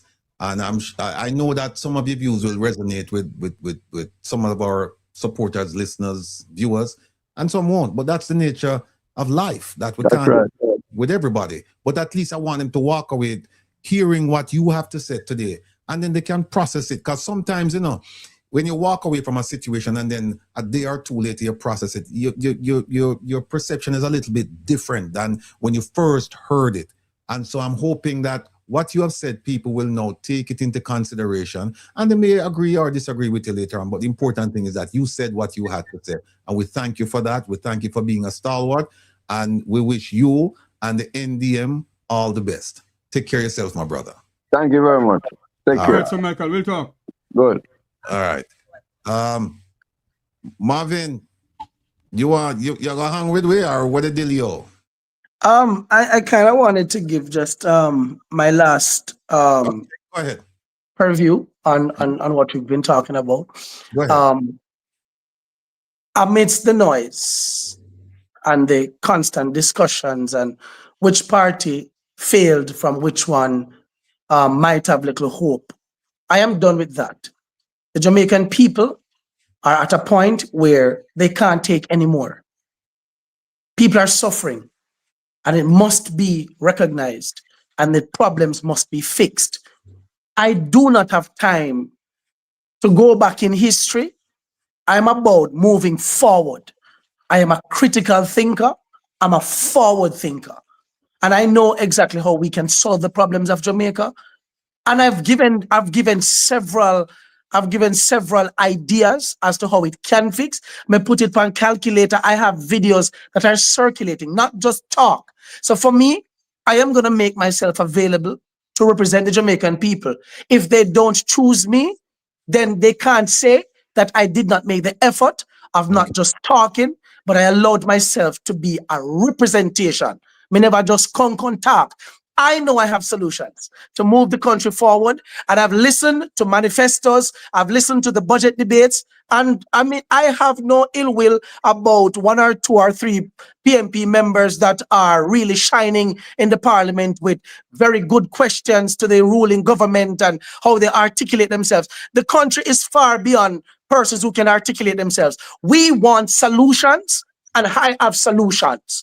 I'm putting myself out there. I have candidates that are being recruited right now to be fielded for the next upcoming election. If you ask me, based on world events, I would not be surprised if by now in December, the current administration will have to dissolve the parliament. We could see an early election based on my perception of what's happening from a geopolitical perspective. When that happens, myself and the persons who I am in contact with will be ready to move this country forward. We're not a long chat. We have the formula down pat. I can save my country. Me not gonna know it. Just like when Michael said, me not gonna know it. I don't have to be in Jamaica. I choose to be in Jamaica. I'm in a left here. I'm on Banya. I'm in a left here. All right. Don't doubt. Big up on yourself. Thank you as always for having me. And we'll talk. Yeah. Take your All right, Marvin. Marvin. Let's up. Yes, people, that was Marvin Edgar. And a very nice discussion for Saturday afternoon. A very, very nice discussion. We haven't discussed all the points, but we've discussed several points. And this discussion is going to continue because I think it's something that we need to talk about. Because at the very least, what will happen is that we'll have both parties listening. And they'll be listening to credible conversations. They'll be listening to a type of reasoning, I think, heretofore they've never heard. And this will cause them to start thinking more strategically about how to address the issues plaguing Jamaica. And you see what happened with this JLP-led government, instead of listening and saying, okay, I can take that idea and I can match it over here and I can do this and can, what's their reaction? Their reaction is to attack. Their reaction is to spread rumors and innuendos. Some of them, they're just full of bile. And they're just evil people. Not all of them, but a lot of the ones that I've come in contact with. And you know, Jeffrey, let me just say something here. Before you go any further, Mr. Rattigan, may I? Yeah, sure. You know what we need to do, Mr. Rattigan, is separate ourselves, that a friend of mine just called me and said to me a while ago. Separate ourselves from the two gangs in this country, from Belmont Road and Old Hope Road, and deal with Jamaica House. These two political gangs has been in there from the inception of this country until this blessed day. And what have they done? What have they done to uplift the people of this country? Our education system is at work. Our health sector is out of work. And don't believe that Jamaica get this way under Andrew Holness alone. No, it did not. Jamaica get this way under the two political gangs that is in the party, that is in the parliament. And until we can come together and separate ourselves from these two diatribes, then I don't know where this country is going. Mr. Ratigan? Well, look, I respect your opinion. I don't necessarily agree with it when you said, you know, the two gangs, because I believe in giving a man a fair shot. I believe in giving somebody a chance. And like I said, one of my main arguments is that Mark Golding has never held the position of prime minister. And members of his party in the parliament, most of them have never, this is the first time serving in the parliament. And I'm very impressed with what I'm seeing coming out from them. I still need to see. There is room for improvement. Let me put it like that. I'm impressed, but there's room for improvement. And so I'm willing to say, we know what we're dealing with for the last 10 years. And it has not been good. It has been woefully inadequate. It has been disgraceful. And I think that let somebody else who, who has a plan, let's see if they can implement that plan. Let's see how they would do. Rather than just criticizing and debating them and say, well, it's a gang and all of that. I'm not willing to go that far. At this point, I'm saying, look, he has never been tested in that position, and the people in his party who are in parliament, they've never been, well, some of them have been, they have a Philip Powell who's been around. And I think maybe one or two others. But for the most part, they're young, strong, intelligent, vibrant, active people. And so I would like to see them take the reins of power and see what they could do. And by the way, let me just say this. When them take the reins of power, because it's just a matter of time, they'll take the reins of power. When them take the reins of power, I am going to hold them to the same standard that I'm holding this government, because here's what happened. I'm not holding a party accountable, I'm holding a government accountable. So whoever sits in those chairs and say, well, we are government, we form the cabinet, we're making decisions and policies for the country of Jamaica, I am going to hold them accountable. So when the when the JLP get up and carry on, it's just par for the course, people. They have to complain because you know why? They cannot answer the questions I'm asking. They cannot answer. So what do you do when you can't engage in a discussion about substance? You attack the person. And that's what we're seeing. So it no matter to me, them can carry on. Like the man said right now, the farmer said, some of them people, them are basically them are idiot. Them don't know what they're going, and what they're going on says that we are holding them accountable. And we are holding a government. We're not holding no party. We're holding a government accountable. Because guess what happened? When them go up on international stage, them not going to say, this is the JLP party representing Jamaica. No. They say this is the government of Jamaica. And when they say the government of Jamaica, they're representing every single person in Jamaica, whether you voted for them or not. So that's why we're holding government accountable. We're not holding a party. A party, them can do whatever them want to. It's when you come now and you start to the people's business. That's when we are going to hold you accountable. So PNP, you will take the reins of power. God willing, I will be here to hold you accountable as well. And you shouldn't be, no, and watch and say. God willing, I will live for this. And it's going to happen in our lifetime. It's going to happen pretty soon. You know what got happened, Jeffrey? We start holding PNP accountable. I guarantee you're going to have people who say, well, we are labor right. You're going to hear it. Then Mr. Ratigan, I'm here talking a while ago. I hear somebody in the chat room, Jeffrey, labor right. So you're damn if you do it, damn if you don't, because at the end of the day, they label you something. The thing about me is that I never registered to vote in Jamaica. Neither do I. Too young. And I live in both constituencies. I lived in the constituency now, but it's under contest right now. The Prime Minister's constituency. I live there. Live at Towel, man. I live there. I live at Waterhouse. I live over Mama P place. I live on Maxwell Avenue. I live all over the place. So all I care about is what is in the best interest of the people. One of the things that I would like to ask all of these politicians, and by the way, I'm waiting for the answer. Well, two things. One is, who voted for the 200% increase? Exactly. I want to find out who voted for the 200% increase. I know that Anthony Hilton said he did not. That's one. The second thing I want to know is, should the PNP, when the PNP take over the reins of government, will they roll back the salary to 20% to reflect what the civil servants got? You will never see that. That's one of the things I want to find out from them. I'm going to ask them, was it justified? Were you justified in getting that increase? Do you feel justified? Do you feel that I was doing so much work, I needed this money, I should get this money, I deserve this money? You think that? and get an answer from them, and then say, no, would you roll it back to 20 because the civil servants, remember now, you know, civil servants have to show up for work on time, you know, 5 days a week, you know.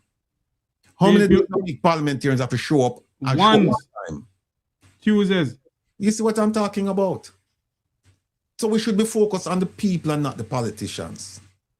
That's what me want. Now, here's what happened now, people. 7:42, we'll take an hour out of Kevin time because I have to leave and then get ready and come back and entertain you with some serious smooth jazz. But as Jeffrey said, I must say, smooth jazz. Yeah. So what we are gonna do? What we are doing now in right now, we are gonna show you a video. And we are gonna go through it. We won't get through all the stuff today. I was hoping, but we won't get through the stuff. And here's one of the things that I'm very disappointed about with the parliament. They're getting all this money. Eh? Excuse me a minute. No, just continue to excuse me a minute. They get all this money. And yet they show up for work unprepared. They show up for work unprepared. Parliament meet once, and if they have an oversight meeting or whatever, twice, and they don't meet for 8 hours. I know what they're going to tell me, that they work in their communities, but people, you can't, it no value the 20-something million or whatever the million they might get. It no work that. And a lot of them have businesses on the side, which they shouldn't have. If you're coming to serve the people, serve the people. Don't serve the people and serve yourself. You can't serve two masters equally well. You cannot. One will get better treatment than the other. And because of our self-serving interest, we're going to take care of ourselves first before we take care of the others. That is what is going to happen. And so, and they come to Parliament, people, unprepared.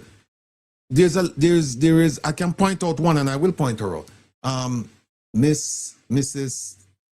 Cuthbert Flynn, the former junior minister in the Ministry of Health, who's now junior minister in the Ministry of National Security. That woman is a colossal failure. Huge failure. She come to Parliament, and remember the rule around here, and I know that you remember it, about asking questions. As best as you can, you don't ask questions unless you know the answers. Now, you come into a PAC meeting, public accounts meeting, and the purpose is to discuss the situation at the University Hospital of the West Indies. And there's one document you need to look at. One decade document. And that is the Auditor General's report. I think it's 40-something pages. So you're supposed to come there now, you know, and expose what's going on for the benefit of the people. You're not supposed to come there and to learn for the first time what's going on. And what we're going to see this lady go through, and I don't even know if we'll get to that part there.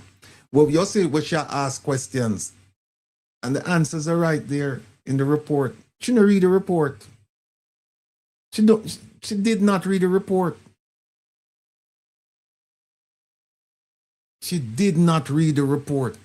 You know what? I must try and find that. Let me play the video. Let me play the video. 4. Let me see if it's this one. Oh. All right, members, I'm moving to key finding number 4, the misuse of the tax exempt status. I have a couple of questions on this. The problem with when playing it like this is that do I have control over this? Let me see something. Could they? All right, let me get to. Oh, here she is. Hold on.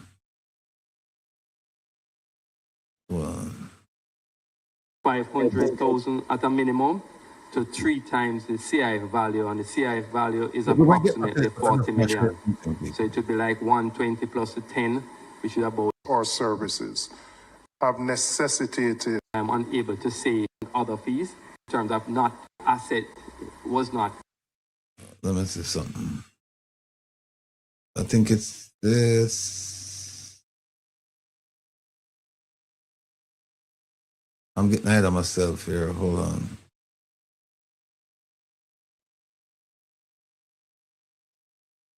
I don't think it's this. Hold on a second. Hold on. Let me see this. Well, if somebody will release their mic to put you. Oh, all right. Is there a similarity? I want to find out. There are two instances where the signature appears and the person who supposedly had signed that. One of the two signatures. One of the two signatures, the person was no longer. Yes. Appears to be the person who no longer works there. So it was possibly forged. We don't know. I don't know. That is why I've said that alleged. And I don't know. I can't. The police will have to determine that. To the University of the West. Supreme Laundry. And we have done business with. You know, important to me because I do understand that a number of journey is possibly getting. Are they at the company, Jack, then? As I shared by the customs, those furniture did not come to the hospital. And based on the customs declaration, based on the customs finding. That was... You know what? Let me start this. I don't know if we'll get to it, but today, but what I can tell you is that when you open a dictionary, and you look for the word ignorant, and you're going to look for the word arrogant, and you look for the word incompetent,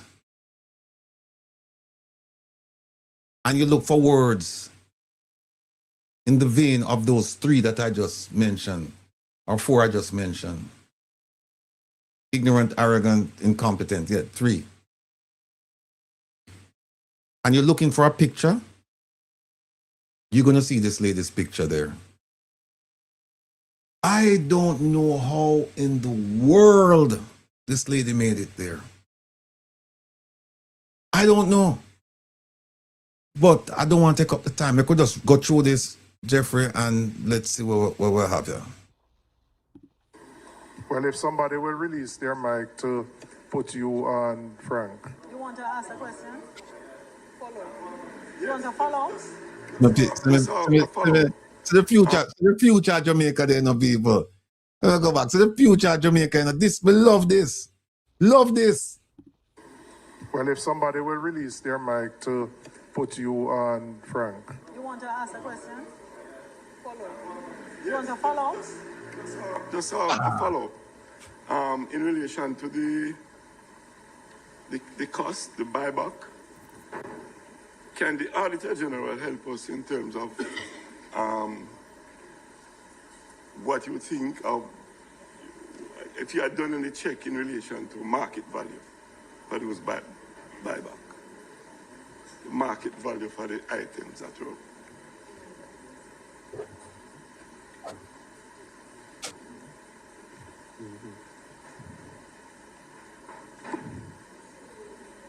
Somebody have to release the mic so I can turn on the AG's mic.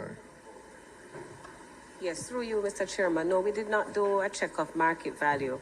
We spoke specifically to the CIF value, and the focus was really on the practice.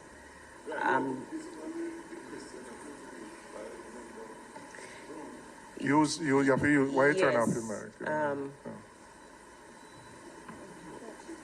I think the concern members have is that having used the university hospital's tax-exempt status improperly, the same company who benefited from that tax exemption turns around and sells back to the university at 3 or 4 times, 10 times 10 times the CIF value. So it is clear to us that this.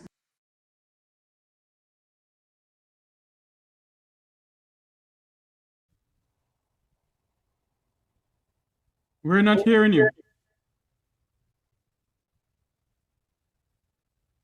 No? No? Yeah, we hear you now. Okay. Let me turn this down. All right. Let me set up the scenario, folks. You not hear me? It's low. How about now? Yeah. All right. Folks, what happened is that somebody told the Auditor General about a situation at the University Hospital of the West Indies where companies were using the university's tax-exempt status to import goods, equipment, items into Jamaica. The items were not owned by the university, but the university allowed its tax-exempt status to be used to purchase, to bring these things into the country. And the real purchasers, the purchasers, they didn't pay any, they paid little or no taxes. And in some instances, the university paid for storage and all of that, and then the companies turned around and sold the imported item to the university at highly inflated prices. 3, 4, 5, I heard one item that I think they said it was 10 times more than the value that they put on the customs form or the declared value. So the Auditor General did a report, and these are the things she found. And she found 4 companies involved. One of them being Jack Den. And the other 3, she didn't name any company. She said company A, company B, company C, company D. And it came out in the media that one of the companies, Jack Den, brought in dialysis machines and furniture, didn't pay any taxes, owed about 10 million. And then we also heard about companies B, C, and D, but we didn't get the names of those companies. We don't know why people refuse to provide those names. But keep in mind that the University Hospital of the West Indies is financed by you, the taxpayer, to the tune of 75%. I think 25% comes in from CARICOM. But three quarters of the funding for the hospital comes from the Jamaican taxpayer. So now so they had a hearing to find out what happened, because a whole lot of things happened. And if you recall, people, we did this story weeks ago. We did the story on Jack Den. We did the one on the people bringing in the garbage bins. We did the one on the people selling crockery or importing crockery and then turning around and selling it to the university. So they had this hearing this week, and a lot of things came out. And that's why, my people, I encourage you, I implore you, I beg you to watch these things. Watch these things and learn. And if you don't understand, come around here and let's have a discussion, because through our engagement, we may come to an understanding of what the issues are. And I said may, because we can't guarantee that every single thing we're going to be accurate. But the one thing we're going to tell you is that we're going to give it 100% of our effort to try to be accurate and provide you with that information. Here is, I think it's this one. Here we go. All right, members, I'm moving to key finding number 4, the misuse of the tax-exempt status. I have a couple of questions on this.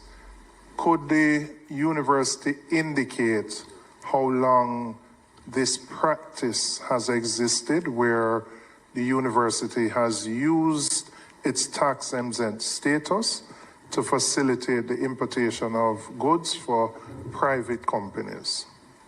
That's the first question. Mr. Chairman, we are only aware of the ones highlighted by the Auditor General and the dates as stated. I know that the Jamaica Customs is doing. Let me stop right there. I'll make commentary as we go along. This gentleman is newly installed as the CEO.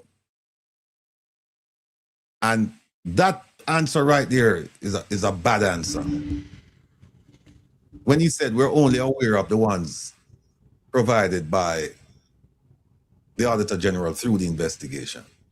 What I would have wanted to hear from him was that, look, when they ask him, is this the first time? He's supposed to say, look, in preparing for this hearing, I went back and I asked the people about the last 10, 15, 20 years. If this is a practice that is institutionalized here. I would have loved to hear him say that. I don't want him come and tell me that the Auditor General tell him about 4 and this is all that he knows about. I want him to say, I asked my team to go back and look because I want to make sure that this didn't start with the Auditor General. I want to make sure if that's the case, that will look beyond the Auditor General's report. Because if you recall, the Auditor General said she didn't look at pharmaceuticals, which is a big issue, ripe with corruption. And she said we didn't look at sundry items. And she said we had limited time and limited staff. So the Auditor General couldn't go all the way back there. But you are the CEO and you got wind that you got noticed that you're supposed to show up for a hearing. The first thing I would do, I would go to my staff and say, okay, this thing that the Auditor General told us about, exposed, is this, can you go back and look and see if this is something that's been going on for a while? He didn't do it. May I, Mr. Rattigan? Yeah. Is this man, was he there a long time and appointed now to CEO? No, he was with, I think, a financial institution and they moved him over early this year. Okay. But going into that situation, he should have had a bunch of questions for his team. Right. And one more thing. What I think that the Public Accounts Committee of Parliament need to do is to summon the former CEO to appear before the committee to answer his question. Because a lot of shenanigans went on his watch. Yeah, they'll get to that. But I think that the strategy is to start with the person who's there now, and then you can go back. But this gentleman was installed in January. And here we are, April. And not only that, this is not something where you plucked him from some unknown place, position, and you bring him in. He's in Jamaica. This man lives in Jamaica. He knows what's going on. And what he should have done, he should have said, I'm not sleeping. I'm not sleeping until I finish this hearing. I need to find out everything I need to find out about what's going on here. And what you're seeing here is unpreparedness on his part. And you're going to see some incompetence. But there's a part of me that says this is par for the course. This is something that's going on in Jamaica. Then put all them people in positions where they shouldn't be. You know, and they come and they talk all kinds of things, and then people supposed to be satisfied with these answers. Well, we're not satisfied with these answers. You know something, Mr. Rattigan? You see this bald head man that's sitting next to him? This one here. Yeah, I know you're talking. Or see who you're talking. My take on all of it, that they should drag every one of them before the court and prison them. Well, can't do that until you get the evidence, and we'll get it right, both of them, or the lack thereof. And you see this gentleman over here, the one to the far right, the gentleman where you see him watch expose. With a green tie. Yeah, this man is a gray tie or whatever, slate gray. This is the man. This man have a lot of information. You're going to see him a feed. Yes, and give them the phone to give the company's name. And I would have asked him some questions, you see. I would have them introduce himself, you know. So would have to ask him some serious questions, but let's continue. Their investigation, because in one of the instances highlighted by the Auditor General, the payments or the processing was not done by finance or the procurement department or anyone internally. Yes. Hold on a second. Adrian Francis said, why do you assume unprepared instead of just lies? You know why? You give them the benefit of the doubt. But remember this now, you know the questions you want to ask and you know the answers. So you make them go down that road of being unprepared, thinking that they're unprepared. Make them go down that road, because what they're actually doing is proving to you that they're telling lies. And we're gonna show you some things. I'm about to ask the follow-up because Mrs. Cuthbert-Finn looked at me and was about to say, what can go so? So can you elaborate on that? Well, the one that did not come through the process, actually, we have gotten a report from Customs as the one of the four that the Auditor General highlighted. So we have gotten that report. They have stated just on Friday that the amount of duty that should have been paid, and I think the Auditor General also did an estimate or something, is approximately $10 million. But there is also penalties, and the penalties range from $500,000 at a minimum to 3 times the CIF value, and the CIF value is approximately $40 million. So it would be like 120 plus the 10, which is about 130 million would be the maximum that would be charged to us. Can you state? All right. You hear him say maximum 30 million. They have to pay 10 million. They have to pay. That's Jack Denny's talking about, They have to pay 10 million, and then they're looking at up to 30 million in fines. But Mr. Ratigan, he said CI value. Is he talking about Cayman Islands currency? Because CI value has to be Cayman Islands currency. No, it didn't come. No, that's customs. That's a customs. Okay. That they're looking at. But let me show you something here, people.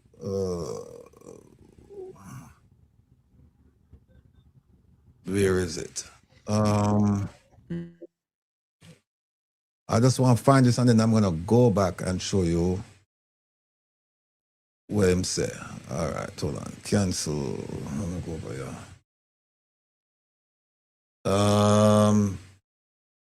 Bear with me, people. I'm looking for something here. You wait. Nope.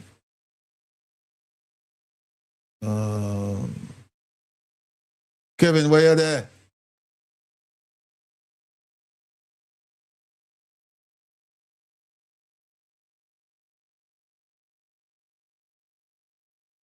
I'm actually looking. Okay, hold on. Is it this? No.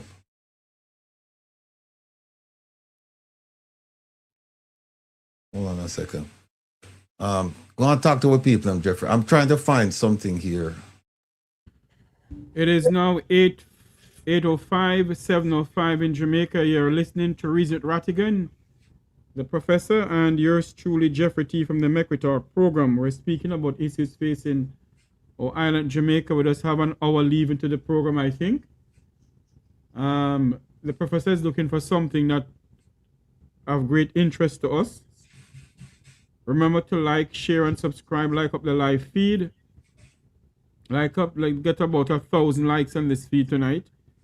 Many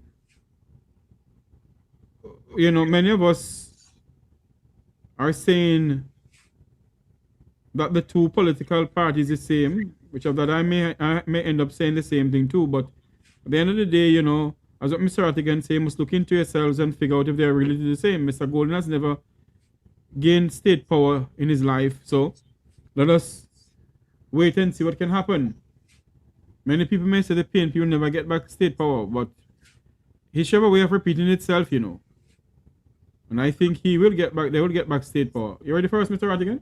Yeah, let me reach out to OT and Joan if they can find that document with the computer, the screen. I thought Kevin put it up here. Okay. What he did was he redacted the account number.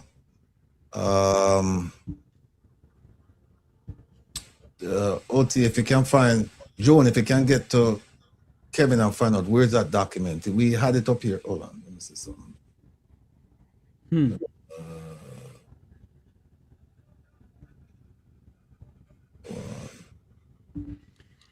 Yep. We're speaking about the Public Accounts Committee of the Parliament. That was just done on the 31st of March 2026.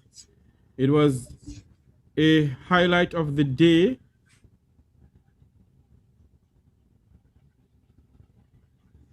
I don't It was see a highlight of the day on that day wherein the chairman of the Public Accounts Committee of Parliament, Mr. Julian Robinson, opposition spokesperson and finance for the People's National Party, and other members of the committee did drill into the CEO and his team from the University of the West Indies Hospital pertaining to a lot of irregularity going on up there. And, you know, we must be concerned. We must be very concerned of how, as I stated before, God rest my mother's soul, she would call me many times and complain about her docket gone missing at University of the West Indies Hospital. And now we know why. Because they don't have a proper accounting system. A proper filing system they don't have either. So now we know why. Yeah, I don't see it here at all. OT, Joan, if you guys can reach out to Kevin,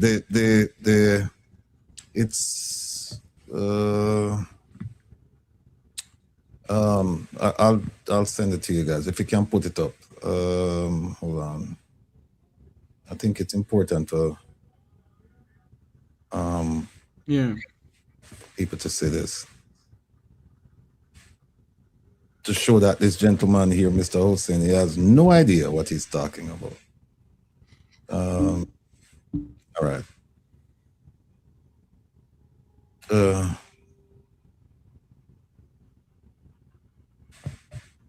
That's I just send you guys the document. We had it up today, this morning, and I don't know where. You can't bet this day looking at it, but you don't see it. No, I'm looking in the thing here. No. I see documents on Minister Kamina Johnson-Smith, documents on Minister Tufton, Minister Vaz,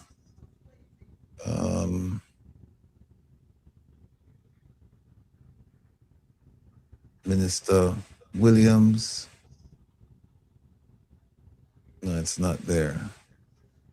But I know it's here somewhere because I watched him. He edited the document.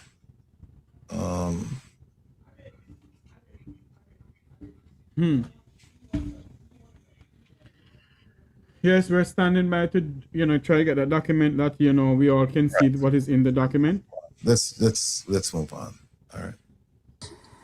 What I'm trying to understand, there was obviously a practice to facilitate some companies who seem to have had a relationship with the university, whether they were providing goods or services.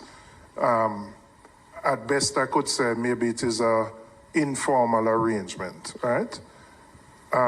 My question is, what would have necessitated the university using its tax-exempt status for these companies? Mr. Chairman, I was not there, as you know. I know. I have spoken to different team members. They are not. That's foolishness. When I tell you them don't know.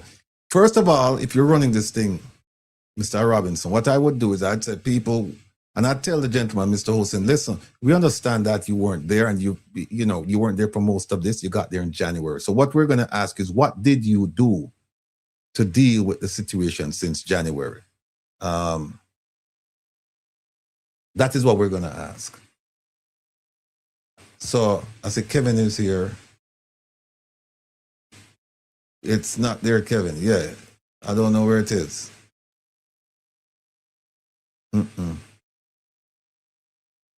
So I would, because on several occasions he kept saying, well, I just got here. That's unacceptable for me. Because the way my questions would be framed, was that, okay, you weren't there, but I would ask him, did you know about the situation before you took this job in January? Okay, what did you know about this situation? Did you read the Auditor General's report? All right, there it is. Okay, all right, fine. Thank you, Kevin. Big up yourself. Wait there. Hold on there, Kevin. Don't leave me yet. All right, yeah, yeah, everything. Wait there. Oh, you're putting on something. Okay, all right, cool. Okay, I see it. Thank you.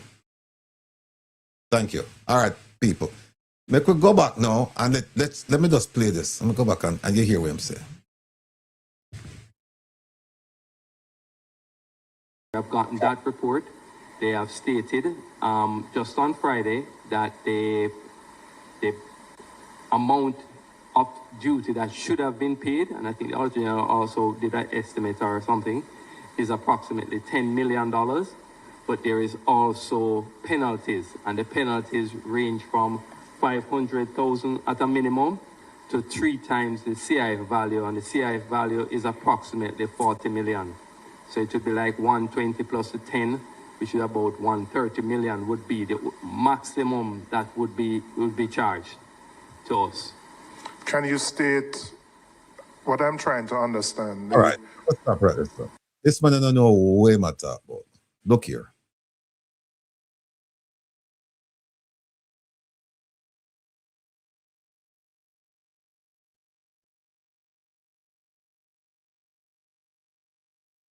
Him say Friday, right? And look, see that? We take out the reference ID. This is Jack Den's payment to customs. There it is right here. The amount. See it right there, sir? $10,089,921.22. That is it. He's there talking after the payment was made. He's there talking. Yeah, he said they paid on Friday. No, Friday was the 28th. Friday was the 28th, right? Monday was the 30th. So they made the payment already for 10 million. No, let me just tell you this. They not have no more money to get. You might talk about penalty up to 30 million. This is it. Friday was the 27th. Friday was the 27th. Yeah, Saturday was 28th. Right. So Monday they made this payment. The 30th. And when was the hearing? The 30th. The 31st was the hearing, Tuesday. What do you mean the 21st? No man. Tuesday the 31st of March. Yeah. Was the hearing in Parliament, because Tuesday is always a parliamentary day. All right. So look, on Monday they made the payment for 10 million. And so now he's coming now and he's saying, oh, they face penalties up to 30. This man has no, Mr. Austin, no, Mr. Austin, please, sir. Please. You know what? Let me play this. For people like Mr. Austin. Let me play that video for him. Hold on. Mr. Austin, I want you to watch this. Because I know you're not dunce, dark, and stupid. Watch our video, yeah. Sometimes the smartest people you know do the most idiotic of things. Why is it that an expert in one field can look like a fool in another? Well, according to the philosopher Nathan Ballantyne, it might be down to something called epistemic trespassing. Epistemic trespassing is when an expert in one field thinks that they are an expert in another. So if you are good at coding, at astrophysics or medicine, you imagine that you are good at politics, at sociology or at anthropology. Epistemic trespassing is when a tech billionaire who thinks that because he is successful in one industry, he can solve a complex geopolitical crisis. Or it's when a brilliant physicist believes that their mastery of maths makes them an authority on public health. Ballantyne argues that those who are well qualified and who have decades of earned experience often have a kind of intellectual pride or halo effect that blinds them to their own boundaries. Of course, some subjects overlap and there are transferable skills, but Ballantyne argues that to avoid trespassing, we should calibrate our knowledge when we approach other fields. In other words, we need to be less sure of ourselves and more willing to bow to others who know better. As Plato's Socrates put it, the beginning of wisdom is knowing how limited your knowledge is. And in a world of loud opinions, we need to recognize that just because somebody is a genius in one area, that doesn't make them an authority in another. All right. Now, this gentleman here, Mr. Osin, right? He was, come on, say he was an official over at Guardian Life, an insurance company, I think. Right? Managing director, I think, over there. So him come over now to University Hospital of the West Indies, and him come over there with a bunch of nonsense. Because he's talking about them going to pay money and things. There's no more money. See it right, sir. There's no more money to be paid. This money has been paid already, and I've spoken to people familiar with this transaction, and them say no more money is going to the government. This is it. And him come right as and tell the people him all kind of nonsense. Where him there? How him there again, Jeffrey? I'm this. A deliberate scheme to provide profit, undue profit for a particular entity. There's no other way to explain it than that. Where in this scenario, the university could have just directly bought the stuff for itself. And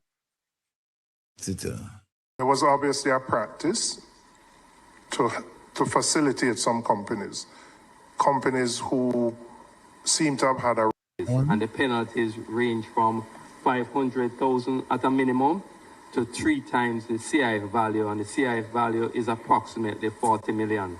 So it would be like 120 plus the 10, which is about 130 million would be the maximum that would be charged to us. Can you state what I'm trying to understand? There was obviously a practice to facilitate some companies who seem to have had a relationship with the university, whether they were providing goods or services. At best, I could say maybe it is an informal arrangement, right? My question is, what would have necessitated the university using its tax-exempt status for these companies? Mr. Chairman, I was not there, as you know. I know. There you go again. There you go again. I was not there. It's a simple question. They were having an informal relationship with these companies, and the companies were benefiting from the university's tax status.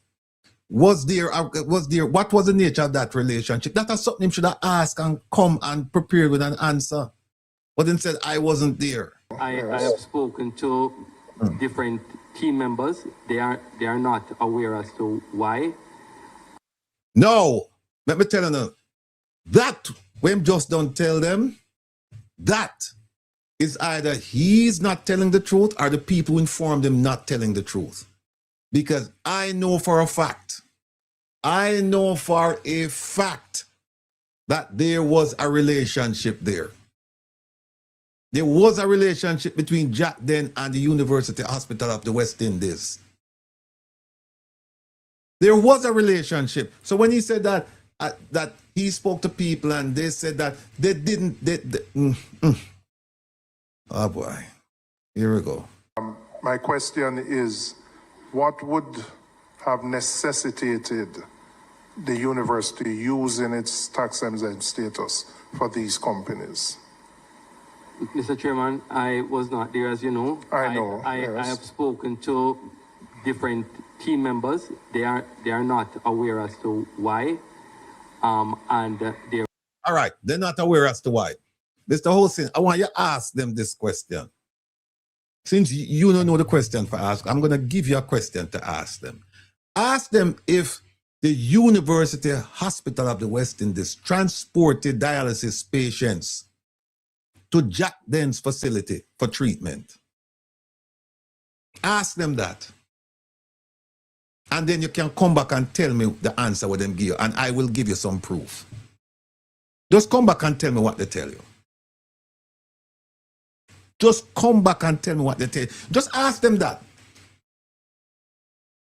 We're not making any allegations. We're asking questions. Just ask them, did the University Hospital of the West Indies transfer or it transferred directly or referred patients, dialysis patients, to Jack then? Just ask them that and then come back and tell me what them say. Therefore, I am unable to say the reason why it was done. Because as I said, in at least one case, they had no record. In others, as the Auditor General has highlighted, that the hospital paid for like a broker fee and other fees, but in one in particular, nothing was paid for, or it didn't go through even the any process at all. So there's no record really of it. And it's not our goods. Based on the customs declaration, the goods did not belong to the hospital and were not a part of the hospital assets. And somebody in the chat said, Minister Cuthbert, she asked that question. She did. And she got essentially the same answer. In more than one, you do have that happening in terms of not being ours.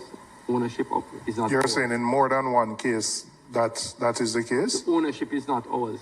In fact, in none of the cases, even though in the case where we the crockery, we purchased it from the individual after the importation, and in the case of the garbage bins, we purchased those.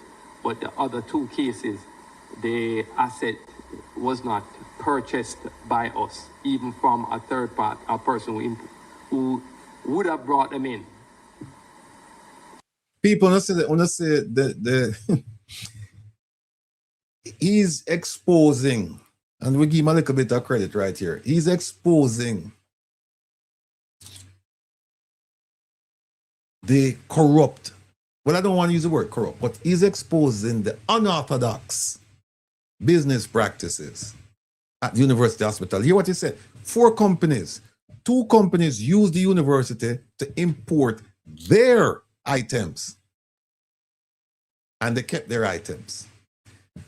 The remaining 2 companies use the university to import their items, and then they turn around and then they sold the items to the university. So one of the questions you're going to hear asked is, why didn't the university then just buy the items directly from the supplier overseas? Why? So in 2 cases, these were providers providing services to the university. The university facilitated using the tax exempt status to bring these things in, and then the university paid the same provider for the goods. Yes. So, all right.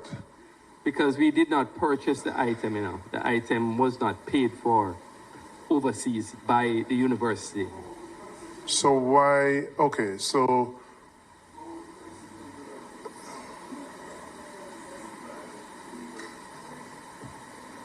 yes, Chair. So in a case like that, why wouldn't the university simply bring in the things on its own behalf?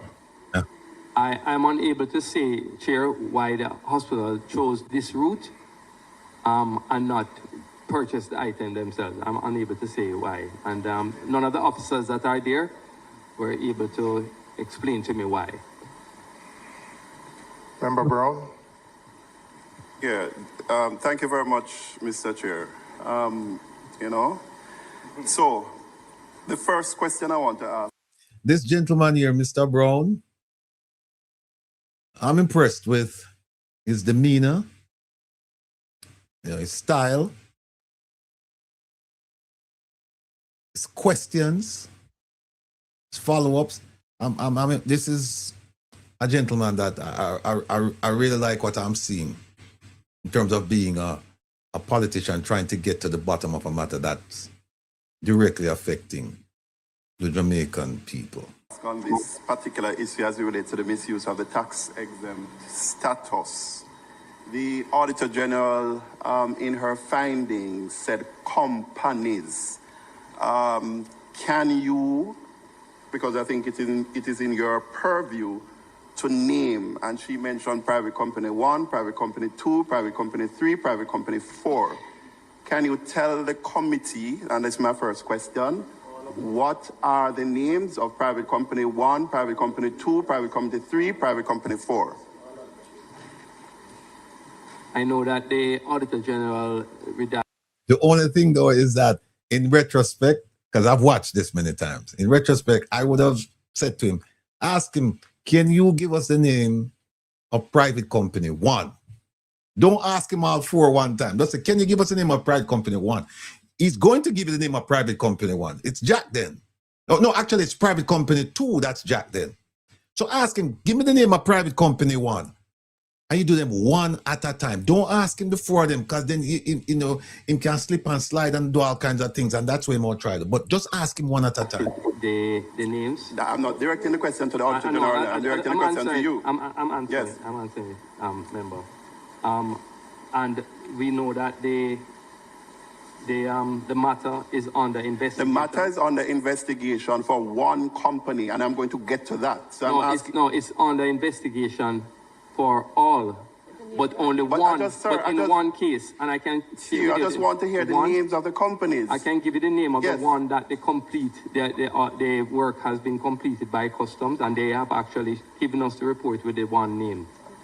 No, I don't think that is acceptable, because I don't know. Did you issue the name? Because the name came out there before the customs report, as far as I know. So I'm asking the university hospital, through you as the CEO, to provide the names. This has nothing to do with the investigation. Do you know the names? Do you know the names of the 4 companies? Do you know the names? I will seek guidance on releasing all the names, member, but I can share the name of the one that we have gotten the report of. I'm not asking you for the name of the one, but because why is there secrecy around naming all the 4? And how come the country heard of this one long before customs and things would have gotten the information from the university hospital? So I'm just asking you here, what are the names? This is my first question. Do you know the names? Do you know the names?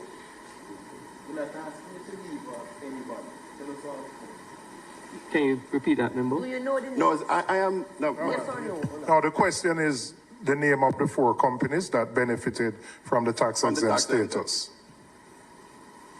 I know that the Integrity Commission has the files. The names, as would have been known, seen by the Auditor General, were seen by us also. But in terms of the completion of the investigation, one has been completed. Are the investigations around the named company, which that name was in the public space for months, were those... We didn't release any names, you know. We have not released any names even to this point. But you're saying you know of one, and you can name one for investigations based on the report from the customs, which I have here, I can state what customs has stated as being the one company.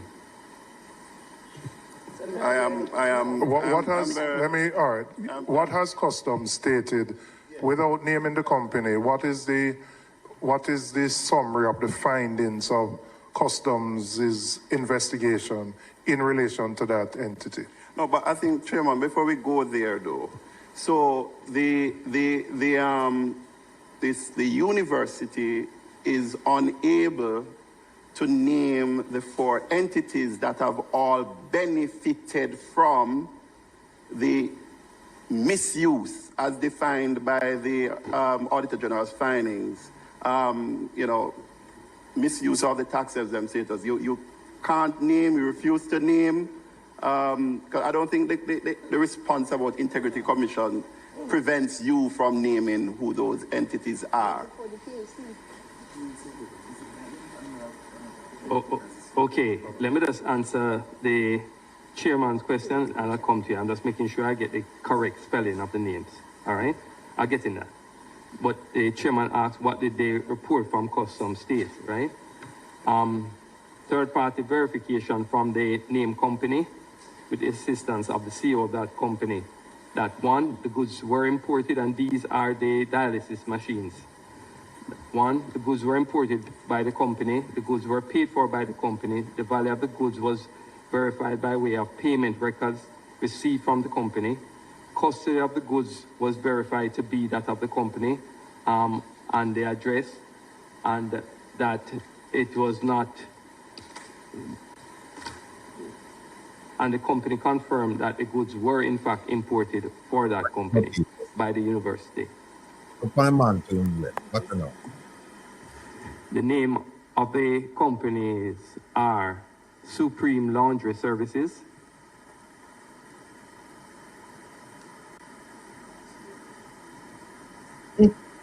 Willman's Sales. What's that? Willman's Sales. Willman, WILLMAN, Sales, SALES.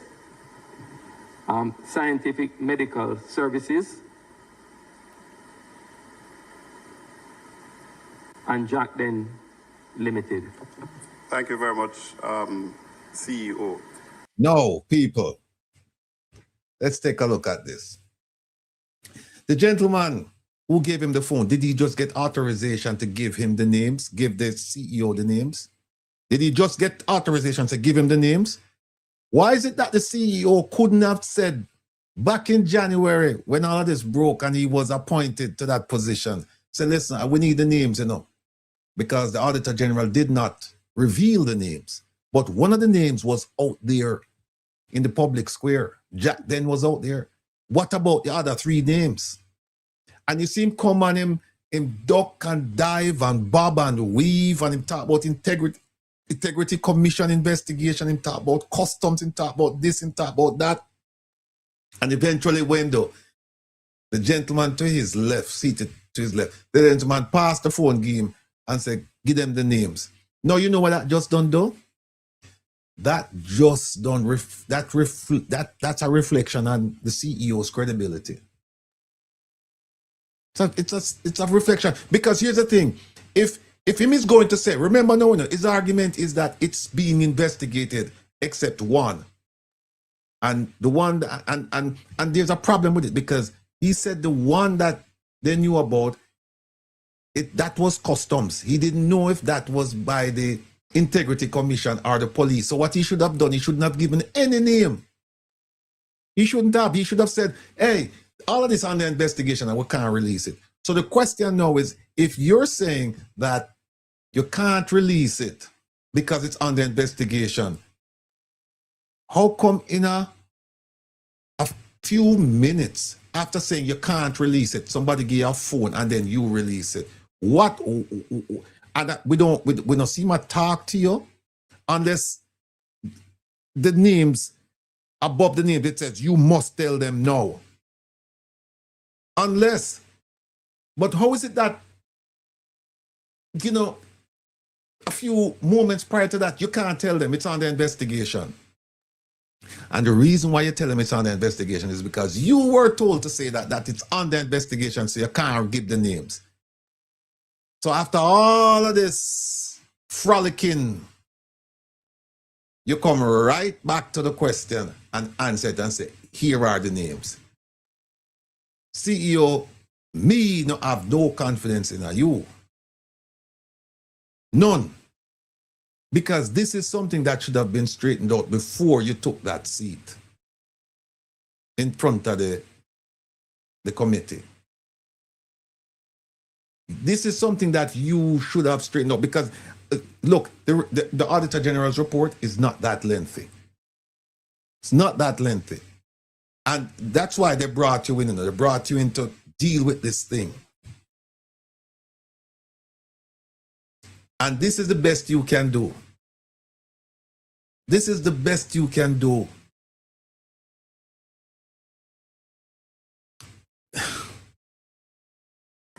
Chairman, I want to proceed now to, so what is clear is that the university hospital have been, whether or not this is to utilize my friend's good phrase earlier, Ron, whether this is institutionalized, the CEO can't say whether the use of the tax exemption status is an institutionalized way of how the UE has been operating.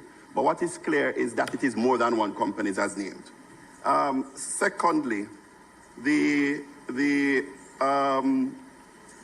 responding to the Auditor General's finding, your letter, I believe both the Permanent Secretary's letter as well as your response was that the documents have been submitted to both the Jamaica Customs Agency as well as the Jamaica Constabulary Force.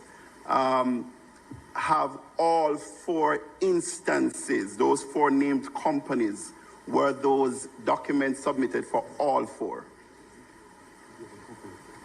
We have given them copies of the documents for all 4. For all 4, okay. All right. Based on what we have, as I said, there are instances where we would not have the documents because it was done outside of the hospital. All right. So you're saying that you have now received the investigations that Customs have been undertaking, having received the 4 matters raised here by the Auditor General for the 4 companies. You have submitted all 4, but you have only received their reports on 1. On 1. So the country, far. They have said that they will actually provide the penalties for that one, because what we have done, they have completed their assessment and determined that there was a 10 million duty that should have been paid for that one, yes, and that they will provide us with the penalties, if any. Well, they said there's a minimum of 500, so there will be a penalty. They will provide that to us in short order, and the other reports will be provided to us in short order also. Okay, so we will await that. And I was going to say, so again, as the follow-up, the committee would need, once you have been given that information by Customs, the committee would like a report on what Customs has found in terms of its investigation into all 4 and whatever remedies they have recommended for those companies to deal with the specific breaches. Okay, just to be clear, Chair, Customs has made it very clear to us that they have nothing to do with those companies. We are the ones, the hospital is the one who they are holding accountable to pay all charges and fines. As to where we will get the money from, it is... I mean, that's fair. I mean, these companies didn't, it's your tax exempt that was utilized. It is a hospital name that is on the importation documents, and therefore they are holding the importer as being accountable. So that is why we want to understand, and that's why I probably have to come back. Yeah, they have to come back, because here's what happened, people. That's why I'm saying they're not reading carefully, because in the Auditor General's report, it shows that some of these items, that they were saying that the items belong to the university. They're not reading the Auditor General's report. Or they're not reading it carefully. Because it is not one company, it is 4. And this is based on the findings from the AG, who, as she said, it's a minute subset or sample that was taken of the operations of the UE. So we don't know. And that's true. And we would hope that based on this huge finding, we would hope that the Auditor General would now go back. We're hoping for her to go back and say, look, I need to take another look at this, including pharmaceuticals, medicine. We need to go back and look and see, because I'm telling you, people, that's where a lot of this underhanded dealings, don't want to call it corruption yet, but a lot of this stuff, this unsavory type financial dealings, a lot of that took place right there. What you call it? She called it pharmaceuticals and sundry. Pharmaceuticals and sundry. If, as my friend said, this is institutionalized, or if it is systemic. So that is why, Chair, we have to... Hey, see my lady, you know, see her, Jeffrey. See her, with that smirky smile. Yeah, because she has said to she convey, she transmit, she indicate to the panel asking the questions that we're on the right track. Keep it going. Keep it going, because the things they won't now find out are the same things we find out, but because them can't talk to we any way, they can't talk to una any way because of the name the PAC, right? Because in some instances they didn't give the Auditor General what she wanted. Them not give her the information. They did not. They did not. But new NEV 1900, you're right. She need more funding and staffing. Need more funding and staff. And by the way, Auditor General, and if you're not watching, I have people who are close to you watching. I need you to know that I have the information regarding the school buses. Please, whenever you need the information, just reach out to me. I have the information. I'll give you the information. I'll give you information on all of the shenanigans that went on with the school bus purchase in the United States, and the transportation and the inspection. I have all of that. So, but I just love this is this Cheshire cat that look on her face like she said, then get catch now. Come back to see. So this is just probably the tip of the iceberg. But I proceed. In terms of deep diving a little bit, and I know you sir, are here only since January. I'm looking at page 10 of the actual Auditor General 72-page report. And there are a couple of things that I want clarity on. And this is as it relates to private company 3. And it is also related to private company 4, because I see permeating through this misuse of the tax exempt. So I want to understand a buyback, right? There is this buying back. So you give them the tax exempt, and then they went and procured or brought the stuff in, and then we are buying it back. Well, not we, the University Hospital is buying it back, sometimes tenfold. So for example, waste bins for private company 4. And the plague money, was valued at 6.6 million. The company saved 3 million by virtue of the tax exemption, so they paid roughly 3.6. But then the hospital bought back that from private company 4 for 11 million. So I just want to understand. I want to understand why, as the chairman would have asked earlier, why didn't you just utilize... To my lady again, man. She have fun, you know. She have fun because she know them get catch, and she was like, okay, because these are some of the questions that they wouldn't talk to her about. I mean, she found out, but they weren't forthcoming with her. And she has said, okay, una under the spotlight. No, answer the question, no. And the buyback thing, it's in some instances it's not the proper term, because a buyback would suggest that you sold something to somebody and then you're buying it back from them. Whereas in some cases, the items came in and went, like Jack Den, for example. And I know this for a fact. The items came in and the items did not go to UA. The items went to Jack Den's facility. So, and that was not buyback. I know what he's referring to. He's referring to the crockery and he's referring to the bins. And we'll talk more about that. Hold on, Mr. Rattigan. This thing that talk about buyback is not a legal act? Yeah, that's why them have the police are looking into it now. Mr. Tavar. Yeah, them have the police are mocha because this thing not supposed to happen like that. And them going to get the CEO to admit it. We'll have a few more minutes to go. We have 14 minutes to go. So let me just run off. Your tax exemption in the first instance to buy the thing. And what is this buyback about? There's also, I think, private company 3, cups and dishes. Imported for 1.4 million. And then the UE buy it back again for 6.9. So the country has heard about, and there's been glorification and publication around one entity when there are 4 companies, when it's possible it has been institutionalized and the utilization of the tax exemption is a convention and practice between the EU and its partners. But this buyback, what it is about and who is benefiting, because it's 1.4 and then buy it back at 6.9. So this company, private company 4, has made, 3 or 4 times profit. Private company 3 has made 10-fold profit.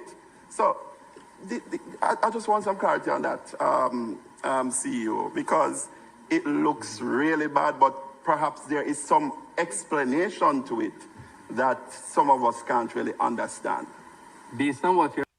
I said, I like that about him. Because you see what he did? Him just basically what he's saying is that this thing happened, but in his mind, him know what me know. Him know what, but him say, based on this, maybe you have an explanation that we can come up with. So the floor is yours. Tell us what's going on. I like that. I like that. Shared member, it would have, based on what you have said and what the Auditor General has stated, it is extremely bad. You hear that? You hear that? The CEO confirmed. However, I cannot tell you why it was done. Is there anybody else here who could tell us why? I can tell you none of the senior leadership here or even in the hospital have been able to share or to say why it was just done. Why? Well, think about that, people. Unless every single one of them run away. Unless every single one of them. That's a lie from the pit of hell. How is it that nobody is able to give an answer as to how this buyback thing occurred? How? How is it that nobody can talk about why? Nobody knows about it. It happened. It happened with some of these people sitting behind him on duty. And he's going to come and say, well, nobody can, I talked to them and nobody can tell us how this happened. The only explanation I would accept for that is that if all the people behind me, they got hired after me, we don't know about it. But if there's somebody there behind me who has been there for any period of time, or at least while this was going on, somebody have to give the answer. Somebody have to get it. Somebody said I'm not taking medication. why are we buying back? Who is making money? What is this? And who? Yes. Can we have a time limit? I mean, we're not here for the entire member. No, that is Julia Cuthbert Flynn. Yeah, this is what we see. We saw it in the PAAC with the Speaker of the House and the Deputy Speaker of the House coming in to disrupt the thing, talking about microphones and this and that and that and that. And here it is now that we have Julia Cuthbert Flynn. She's trying to interrupt this whole thing right now. But Sir Brown stood his ground. Asking all my pertinent questions, Member Cuthbert. No, it's not critical. Member Cuthbert Flynn, we do have Parliament sitting at 2. That's right. These issues have to be fully ventilated. And I'll give everybody an opportunity to talk. Everybody. Yeah, so there's nobody who can help us with this buyback to understand the rationale behind the buyback and who are the beneficiaries. The persons may purchase items and then sell the hospital and have their markup. And therefore, I don't know. Who authorized these buybacks, though? You have no knowledge of who is within the university hospital who would have been authorizing these buybacks. The matter, as I said, Chair, I have to be very careful because, as I said, this is before the police and also before customs and integrity commission. And Mr. Chair, I don't want to say reasons. I would prefer them with their... They never ask the reason. They ask about the rationale, but the last question was who authorized the buyback? That's calling for a name, not an opinion. You can't tell them who. Investigative skills to do the assessment and make the determination through the due process, whether the courts or otherwise. But first I want to welcome, there are 49 students from Dunrobin Primary. Welcome to the Parliament of... All right. There's a queue, Frank, and you have some of your colleagues impatiently waiting, like Mrs. Cuthbert Flynn. Again, because I'm so proud of what happened right now. So I went there. Well, if somebody will release their mic to put you on, Frank. You want to ask a question? Follow. You want to follow? Just a follow. Okay. All right, let me remove this. Hold on. We're almost out of time, folks. Let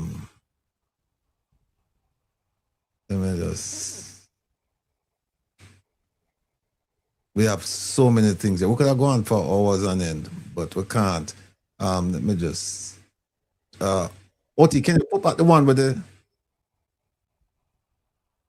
the children? Oh, I think this is it. Hold on.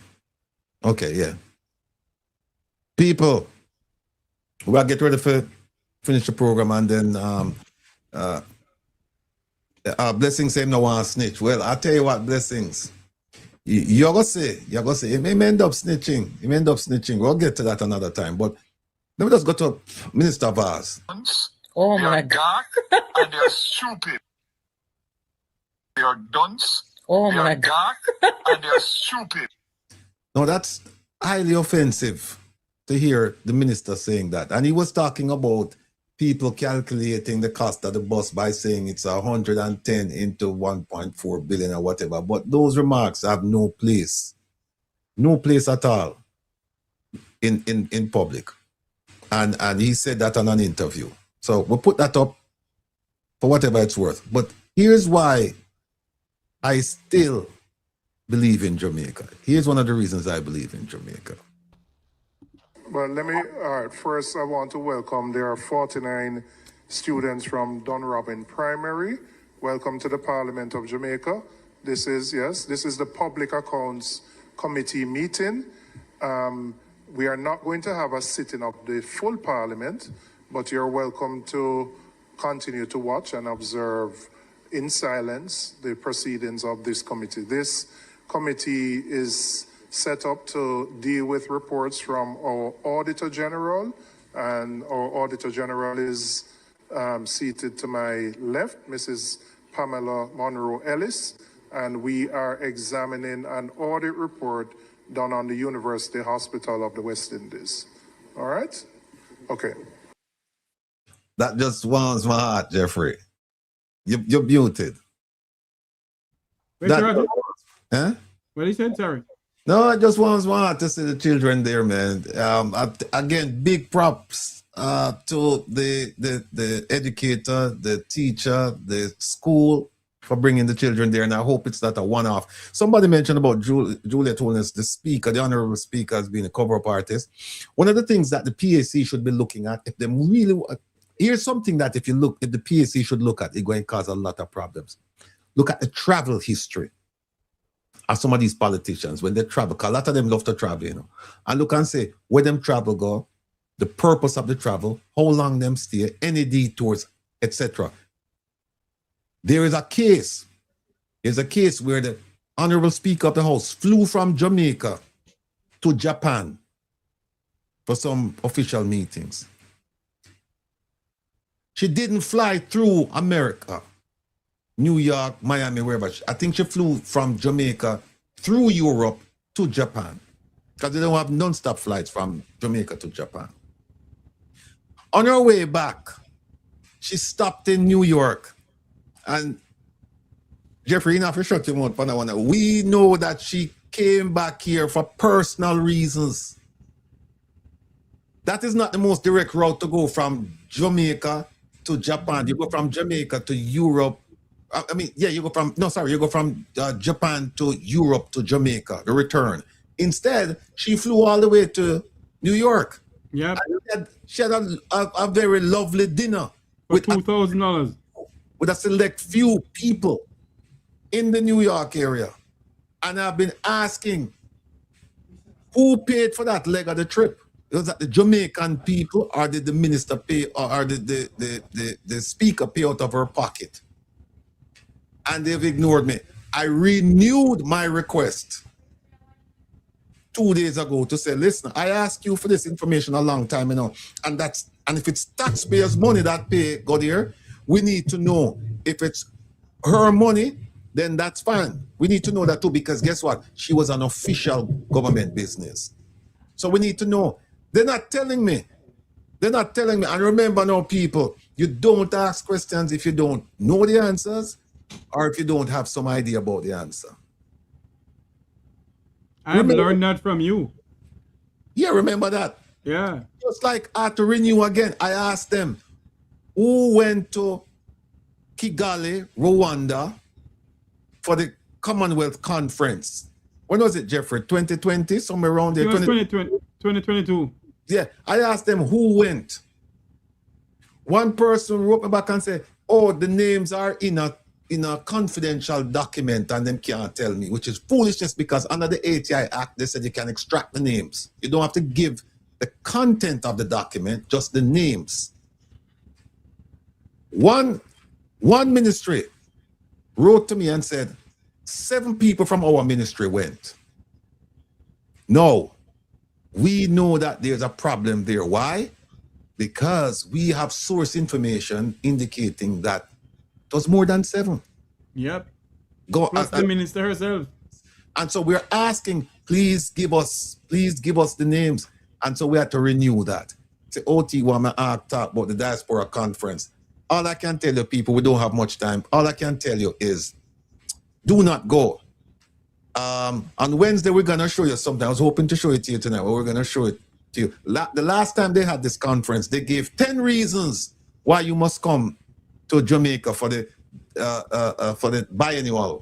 biennial conference. Every 2 years they have it. And what we did was we now have juxtaposed 10 reasons why you should not go. They've given 10 reasons. They gave 10 reasons why you should go. We're giving you 10 reasons why you shouldn't go. And I hope you take our word to heart. Don't support this foolishness. This is all. Well, we're not going to show it tonight. We're not going to show it. But there's the 10 reasons. 1, 2, 3, 4, 5, 6, 7, 8, 9, 10. And then we have our 10 reasons that we're going to show you and say, don't go. Do not go.